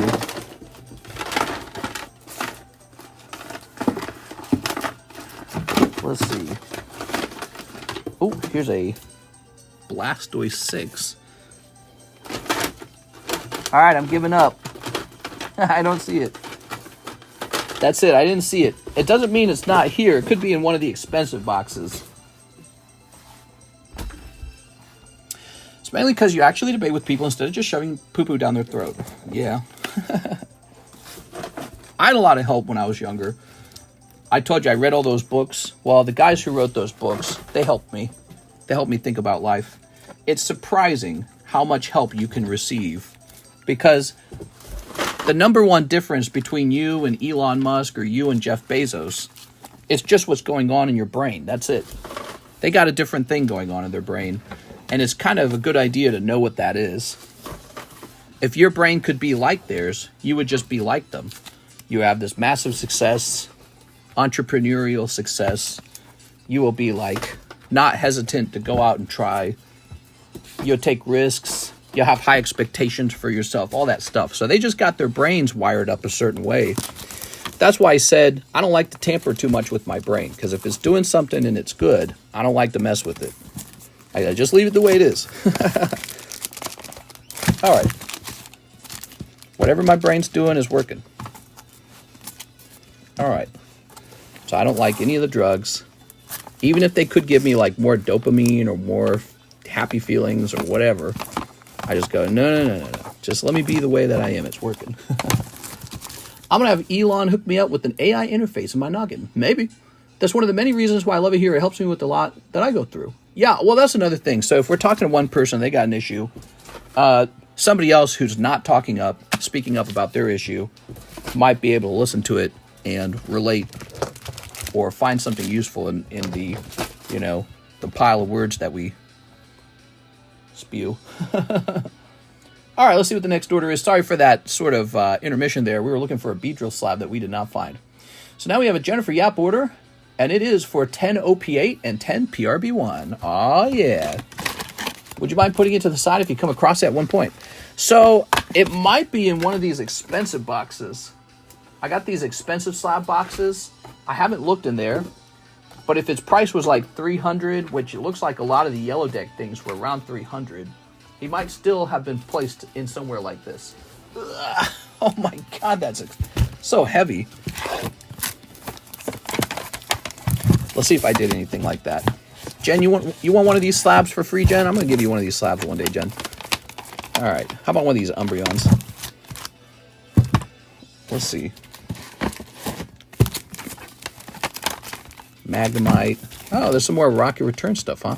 Oh, this is the Rocket Returns box. I see it all now. Lots of Rocket Returns in here. Okay, we're just checking in here. Okay, not in here. If it's not in the expensive boxes, then I clearly don't have it. It's just sold already to somebody who wanted it.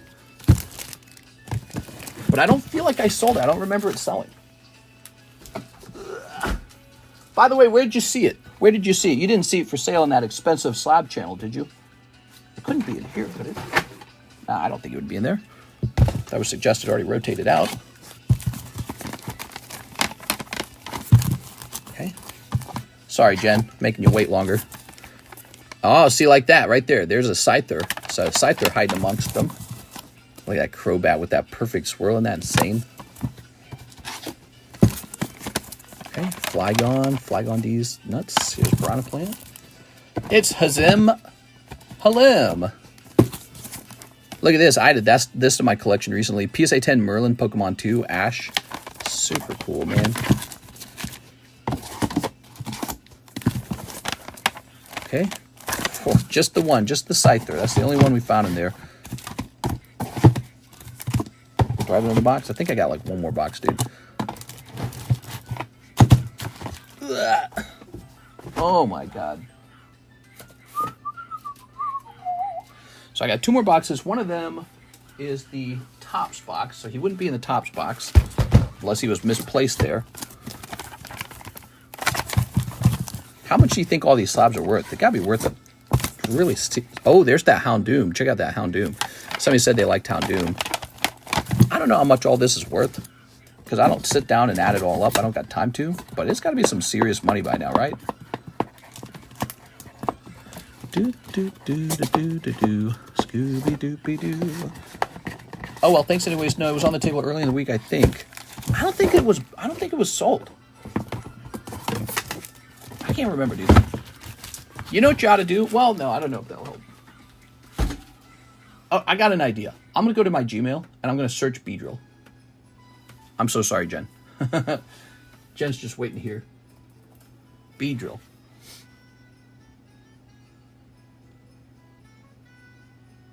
Okay.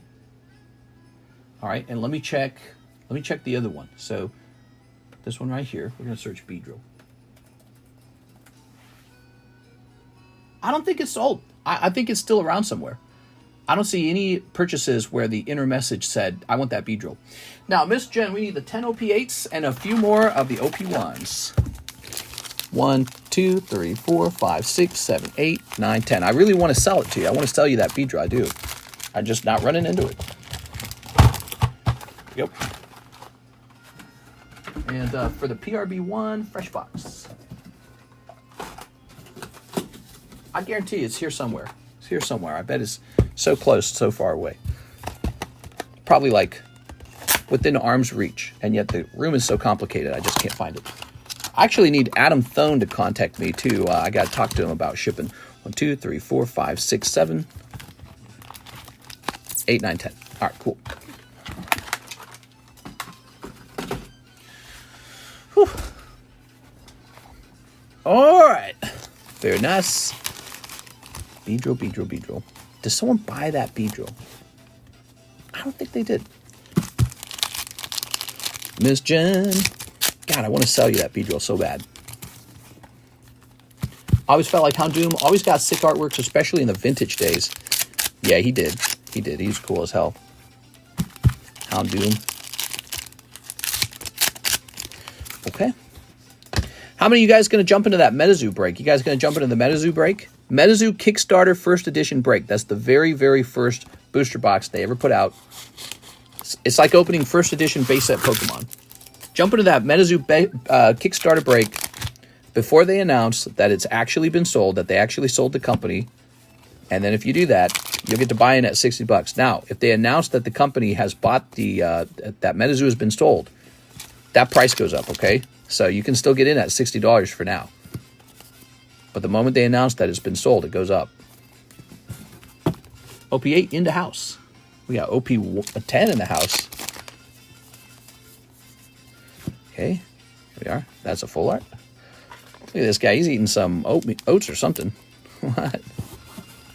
Obvious Fell Houndoom. I already read that one. That's a full art. Okay. This is the guy who wears the pink. Ba-doop. The Dawn cards, huh? I don't understand the Dawn cards. Okay.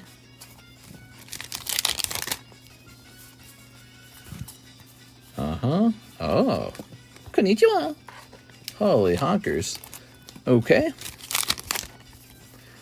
You ordered 10 packs of that. That would have been a box. Why not I just get you a sealed box? Oh, it doesn't matter. You got 4 hits in the end. I'm sorry, Jen. I should have just got you a sealed box of it. Maybe you'll get 5 hits. That'd be interesting. You got 1 more pack. Okay, a chance for 5 hits. Jen, I wasn't thinking. You ordered a whole box of these. Okay, you got exactly 4 hits. In the end, you got 4 hits, just like you're supposed to if you open up a whole box of them. I'm so dumb, dude. I'm confused as well. I'm just slow sometimes, Jen. It's later in the night. We've been going for 4.5 hours. All right. So there you go. But you got 4 hits, 4 etched cards. And now 10 of these. All right. Sneap. Because my brain had forgotten that PRB1 was a 10-pack box. There we go.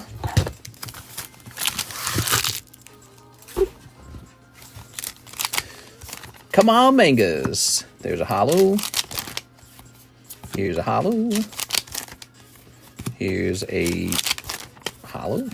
Here's a holo. Here's a holo. And here is another holo. Here's a holo as well. Here's a holo. Here's a holo. And here is a holo. Very nice.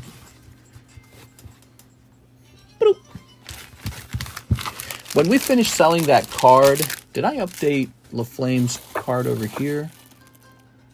$60. I don't think I did.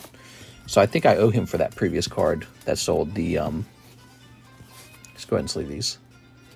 The Freerin signature card. Was that what it was? I'll look into that real fast. Didn't you keep the Beedrill along with the Kakuna poker set? The Beedrill along with the Kakuna. I didn't keep the Kakuna anything. Kakuna's not a keep. There. All right. You got Miss Jen. Ta-da. All right. I think it's time to start your fresh bag now.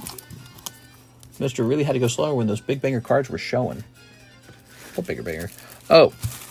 Nah, I was going fast, man. ADHD is a huge lack of dopamine. Found out that's why I abused opiates. I felt finally relaxed when I tried Adderall. It was strange and quiet. Let's see. Yeah, you can't have problems with dopamine. It's going to say Gen Yap. 9.24. All right. Well, whatever helps you, man. I hope you get it all straightened out. And never stop trying, never stop working on it. And keep experimenting with new ideas. Be open-minded. All right. Now, the last sold item.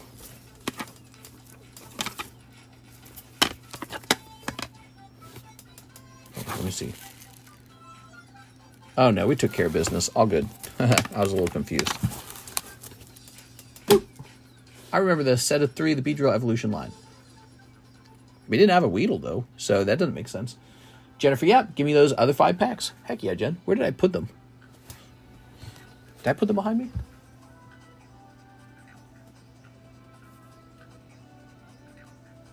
Where did I even put them, Jen? PRB1. I open the pack up, pull the packs out, boom, put them right there. Should go right here. Oh, I put it back in the box. Here it is. Got it. All right, perfect. 2, 3, 4, 5. I'm slowly getting there. It just feels like a lot some days since I'm playing catch up with my 20-year-old self. There we go. Here we are. When I left home, I didn't have really the luxury to make any mistakes. because if I made a mistake, there was going to be a huge consequence. And in some ways, that's a really dark and terrible way to live. On the other hand, it forces you right away to have to live with a lot of discipline. And in some ways, I think it's part of my success. You know, if life's ever too comfortable, it's easier to just slide back and be like, I'm comfortable. I'm going to just sit back and watch some Netflix today. But if you're living on the edge, there we are. If you are living on the edge of going homeless and being a big failure and being in a lot of pain as a result versus succeeding, it will keep you on your toes. One of the things for me is there was just no way I was going back home. I was just not going to do that. I don't know if they would have accepted me.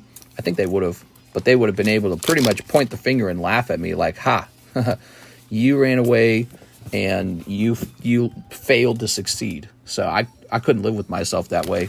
So, you know, I was just going to go homeless is what was really going to happen. So it was either work really, really, really hard or go homeless. And that really pushed me. You know, it worked. I didn't really need pushing, to be honest. I was always kind of like a maniac when I was younger. Here it is, Jennifer Yap. I was this kind of person who really would lock onto something I care about and then just go at it like crazy. There you go. And so success became the thing I was locked into. Success, in spite of my childhood success. And I got locked into that. And I was like, I'm going to be a millionaire. I'm going to own a big, beautiful home. I'm going to have a girlfriend. I was locked into a successful life. And, you know, to prove my family, oh, I don't need you. I'm better, you know, I can figure it out on my own. So kind of a hard-headed person, maybe. Here we are. Monkey D. Luffy. I think it was in the live customs. Could the poker card be in the live customs? That is a good idea to check there. He could be.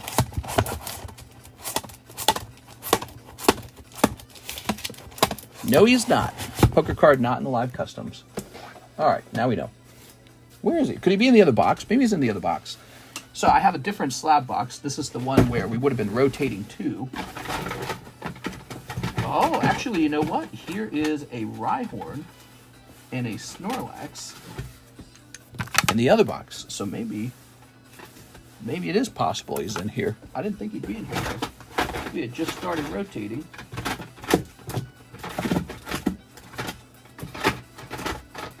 Oh, here's a Flareon. Bulbasaur, Flareon. We just began rotating.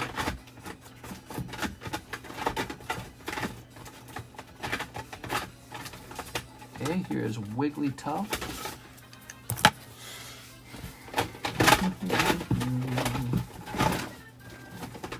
We have a Jigglypuff.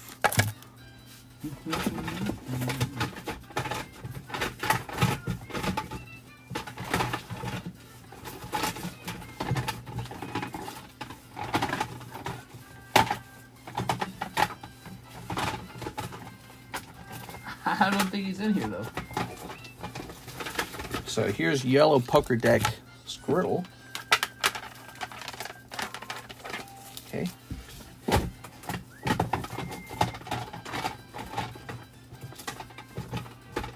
I swear to God, I don't remember anyone buying it. But it's possible someone did, and I just forgot, I guess. Or maybe I should have kept digging in the other box. Or maybe he's just hiding somewhere. I don't know. Yeah, I don't see him. There's a lot of slabs, though, man. Got a lot of other slabs. All right, there it is. What a mystery. I got no clue, man. What's this box behind me? All right, that's the Topps box. I will just keep an eye out for him.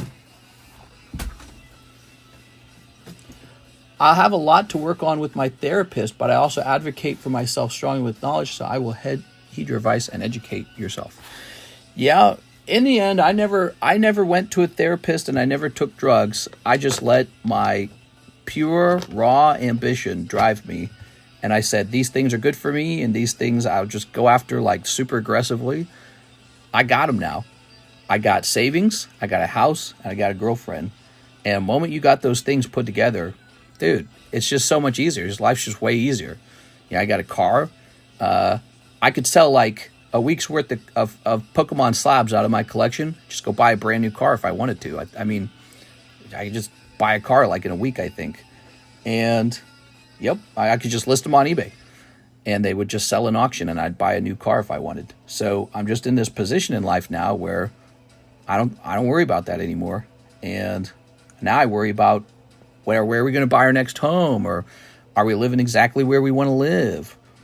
Or I worry about being fat because I eat so good. So, my problems have changed.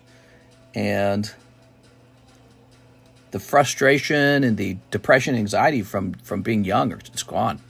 I have other types of depression, like I'll have depression, I'll like remember my siblings when they were really young, and then I have no other memories of them, and that's depressing. So they all grew up, and I don't know what they look like or sound like or what became of them. So that's depressing, because it's like a family you lost in a car crash almost, So 17 years I haven't seen them. And that's about it. That's the majority of the depression for me. And, I just deal with this. Not a big deal, actually. I'm not about to ruin my life over something like that, So life's going pretty well. Like today I went out to eat at the Chinese buffet and opened Pokemon cards. That's all I need, really. That's all I need. I'm a happy guy now. I got my Pokemon cards and gonna have a kid. That's the next step. I gotta have kids.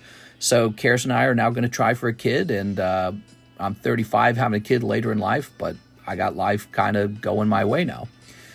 Cheers, mister. Would appreciate it. I'm a patient guy. All right, I will keep an eye out for the Beedrill, okay? I know the root of it is from not facing the problem I had when I was younger, so things just compound. I also have family that I haven't spoken with or seen in decades. Yeah, so that is a hard part for me. I had some siblings who were nice, some siblings who were definitely not so nice. I think my parents were a little crazy, and I think some of the kids were a little crazy. I think they got some of that crazy gene. I had 2 siblings I can think of that were just really not great people, and their lives have not been going well. So whatever makes a person tick, it's their base set personality. I don't know how it works, but yeah, their life did not turn out well. I truly hope it works out for you. It sounds like you're on the right path. Maybe I just have to find people who support me and not force me down. Oh, yeah. Well, if you can't find people, do this. Go onto YouTube and find other successful people on YouTube. Like people who like to be thought leaders in terms of building wealth, putting your life in order. Dave Ramsey, right? He's a simple one. But go find those people and just listen to their content 24/7. Let that content be in the forefront of your brain. Don't let anything else in your brain. Just shut it all out. You can't really focus on 12 things at one time, right? So you just focus on whatever's at hand, right? And so it's like vitamins for your brain. You can take like vitamins for like your physical body. Well, one of the problems with depression is negative thinking. So like thinking itself is like a thing. Well, if you can just force someone else's good thoughts into your brain by watching their good content, well, you kind of replace your negative stuff. So if one problem in life is that you need a home, and you need a car, and you need a girlfriend, and you need a better career, and you need to be in better shape or whatever, just go watch that content all day. Watch nothing else. Turn everything else off. Maybe have your music if your music helps put you in a good mood, but just watch their content 24/7. Don't watch anything else. And then read books about the same subject. So you're a data gather until you got all the data, and then take a splash. Just go whatever you got to do. Apply for the job or whatever you got to do. You got to actually... When I started this YouTube channel, I had a routine going already. I had a routine for the TheCardconomist. I didn't need to change anything about my life. I had a routine. I was making $90,000 a year, and all I had to do was keep playing video games. And I got up one day. I just bought a table. I just bought a camera. I just started spending money and buying stuff. I'm like, I'm just going to do this right now. And so it's kind of like that Nike slogan, do it. You just got to have a day where you break your routine and you just do something 180 completely different, and that's how it all starts. That's the beginning of it. That's the beginning of change. You actually have to break your routine and do something very different, and your body will tell you not to. Your body will say, go back to bed, go back to your routine, go watch Netflix, go to your 8-hour-a-day job or 6-hour-a-day job. Don't do anything else when you get back home. Just go relax on the couch with a drink. Shut that part of your brain off and just go break that, just shatter that routine. Just go do something super difficult and new and weird, something you have no interest in, something that sounds difficult, painful, boring, hard, just go do that. And especially, even if it promises no reward for having done it, just ignore that part. Just go do it. Hathim says 3 fortnight.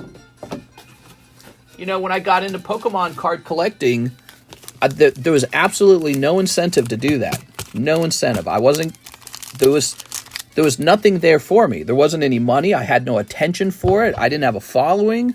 There was nothing. I didn't own cool cards. I didn't even know what I was doing. I had no freaking clue. I'd been out of Pokemon cards for a long time. But I just said I wanted to collect Pokemon cards, and so I just got into it. I just started making a mess. And I bought things I didn't need, and I did things, I would have done things differently if I could go back and do it twice. But it doesn't matter, because what really happened was I got up and I did something new that breaks my routine. So, yeah, your body wants you to just sort of be comfortable, and you just got to tell it to shut up, and then you got to go be uncomfortable. And a good way to think about that is like a bodybuilder, right? So bodybuilders look great. They probably get all the hot girlfriends. Maybe not some bodybuilders. Some bodybuilders go a little too far. They go crazy. But a lot of them, you know, they got great bodies. They look healthy. They stay fit. And the trick to that is to just be in a lot of pain. That's it. Working out is quite literally just pain tolerance. You go and you work out and it hurts. Well, if interestingly enough, a lot of life is just based on that same idea. All the most desirable things are just based on you going out and doing stuff that everyone else finds uncomfortable, including experimenting with ideas, experimenting with entrepreneurship, experimenting with education. You got to go out and do things that are painful that no one else is willing to do. That gives you the edge. Check it out, man. You had a good round. Hathim, check that out. You got the holo and you got fish sticks. My mom is bipolar. My sister has borderline personality with depression, and now me, so there's definitely a genetic component to it. Yeah, I mean, Karis has a lot of anxiety. Her brother has social anxiety, and her mom has social anxiety. So what a surprise. She's also, her base personality is to be a lot more anxious than maybe the average person.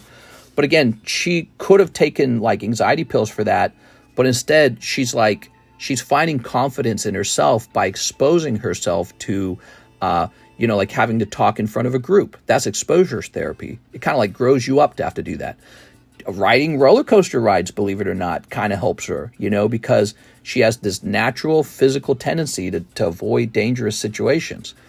Roller coasters simulate danger. So that kind of stuff helps her a lot. And she could have just gotten on drugs.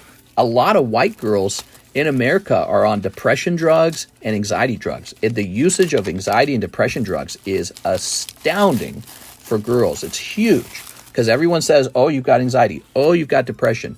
And if you just take these happy pills, problem solved. And we'll just take you and put you on those pills, and you can have your insurance cover it and don't worry about it. And now we're finding out that those pills have long-term side effects for dementia, Alzheimer's, and Parkinson's disease. That's what we're finding out. And on top of that, it's not like you're way more depressed and anxious than all your ancestors were. It's because anxiety and depression is just a part of being a natural human. It's just part of being alive.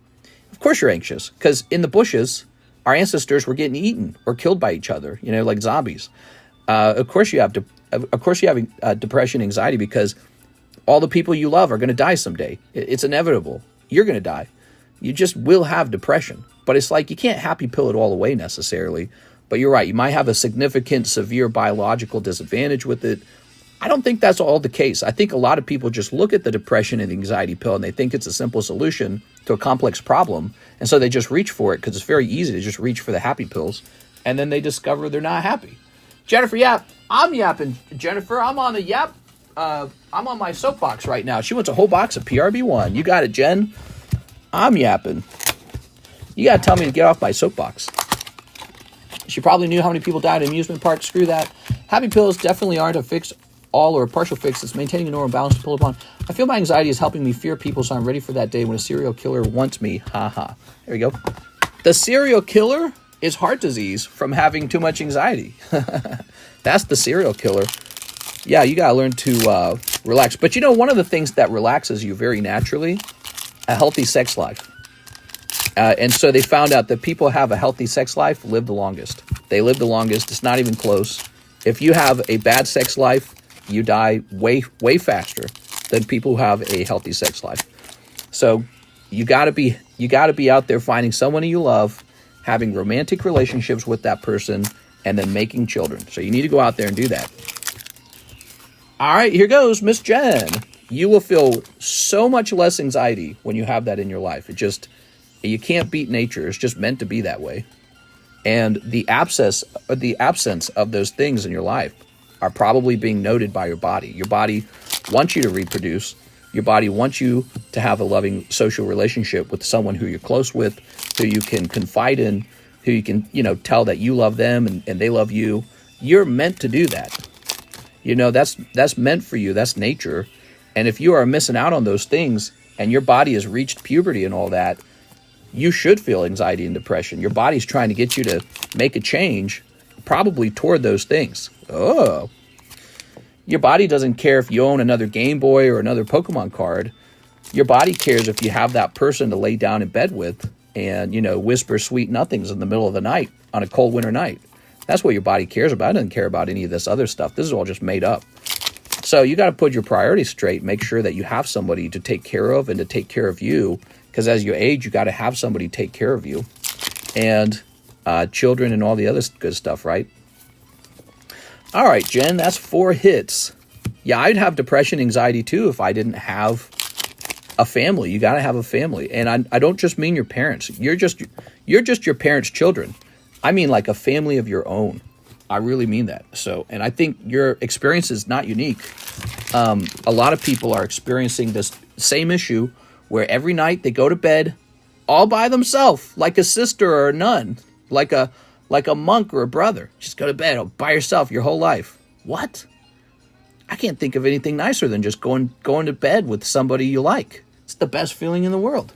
Just taking a nap with someone who you like, who you feel trusting around, You can't beat that. They have cuddle therapy now. Have you heard of that? There are people who are professional cuddlers because humans are missing out on it. What do you think that's about? It's because it's the natural part. You have to have it. You can't miss out on it. You're going to live a shorter, more brutal life without it. Anyways, those are my thoughts. Let's see.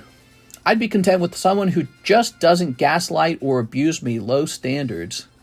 You know what? You're going to get in a relationship and that person's going to be flawed and they're going to hurt you sometimes and you have to forgive them and you have to help them understand what they did wrong, and you're going to do something wrong and you have to apologize and you have to come to an understanding of what you're doing wrong.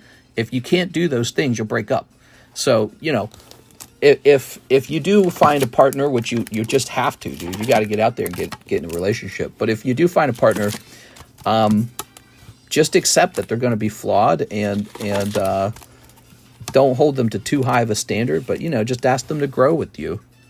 One of the things about relationships is no one's good at them.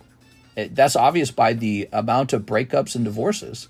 So, and I think what happens basically is you're living life, you get one playthrough, like a video game. You get one playthrough, there's no perfect manual for it. Everyone's a little different.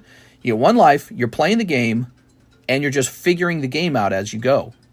And so you make all these mistakes because you don't know how to play. It's like if you played Mario and your character keeps dying on one of the stages because you don't know what's ahead of you. Well, that's the same way with relationships. So you abuse each other because you just don't know what you're doing. You mean well, you're just stupid. And so, if you're with someone for a while, you'll abuse them and you'll regret it later. And then, hopefully they can forgive you and you can forgive yourself and you can forgive them for the things they do to you too. So that's all part of it. It's just part of it. You're going to hurt them because you're no good at it. And everyone's kind of an animal on the inside, and animals want stuff for themselves. We're all the main character in our story, We don't want to be anyone's sidekick. I'm not someone's sidekick. I'm the main character. That person is my sidekick, But no, every person is the main character in their own story. So that's all part of the complexity. And so, yeah, you get into this relationship, you'll hurt them. They'll hurt you for sure. That everyone wants it to be about themselves. They want the world to revolve around themselves. We're selfish. We want to survive. We want to thrive. We want people to just care for us with nothing in return. Just like socialism and communism. Hey, can I have free money? Will you be my slave? Relationships the same way. Will you be my slave? Cook, clean, get a job, have the babies. I'll just sit back and play video games, please. but it just, that'll never work. No one wants to be a slave. Nobody even wants to be a sidekick these days. I want to be the main character. So, it's just the nature of it. I could talk about this all day long. I could talk about most things all day long. That's why I'm a YouTuber. Let's see. So being perfectly imperfect is fine. I mean, physically, my last girlfriend bruised my ribs and nose and left a bite mark. Ha. It's hard to find a good lady, says the collector. I think the ladies would say it's hard to find a good man, too. It goes both ways. Let's see. Especially these days, collector women expect a $100K a year job and house right out the gate. When I met Karis, I was very poor. I had no money. I had no house. She was poor, too. I think what she liked about me is I wrote her poetry. That's it. When I met her, I wrote her some poems, and they were very nice, and she didn't care about anything else about me. She and I met when we were poor as dirt, and I was in school, and she knew I had aspirations to make money, but I just wrote her poetry. That was it, And this idea that all girls are gold diggers, they should be, really, but that's because, women have the children, and what do the men do? They don't have the children, so you better be making money.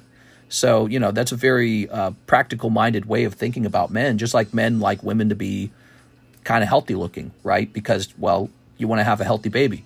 So, yeah, I mean, it's just the nature of it. Don't be mad at them for it and just be like, okay, that's the rules of the game. But, yeah, I mean, when girls pick a boy out, they want someone who feels like they're going to take them on a story or something, like it's all going to have a meaning or something in the end. And this person will really have the capacity to care about me. It's not all about money. There's girls who will accept a middle-class life or even maybe a lower middle-class life. I think most girls don't want poverty, at least.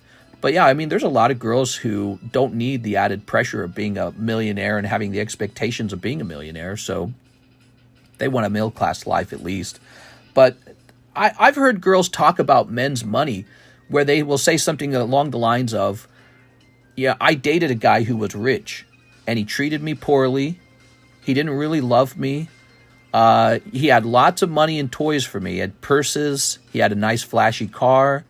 And then I met someone who loved me, and he didn't have that much, and that was who I was finally happy with.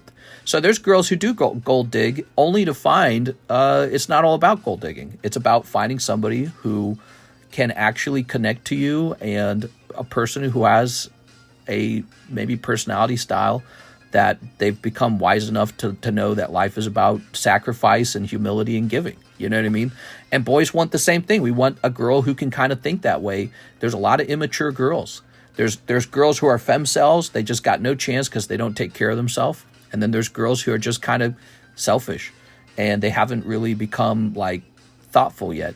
But there's a lot of boys just like that. A lot of boys, maybe arguably more of them. I don't know. Men complain about women cheating all the time. Well, the men are the other half of that equation too. Like, men want to cheat too. So we could stop it right now in its tracks if we just said, I'm not sleeping with any girls till I'm married. But, so the guys, we don't like to do that either. We say, hey, if I can sleep with her, I'm going to sleep with her. So, you can blame girls as much as you want, but it goes both ways. It's both genders are doing it. Here's Israel Gomez, Luffy with the crown on. Hell yeah, dude. Let's get you a Luffy with the crown on.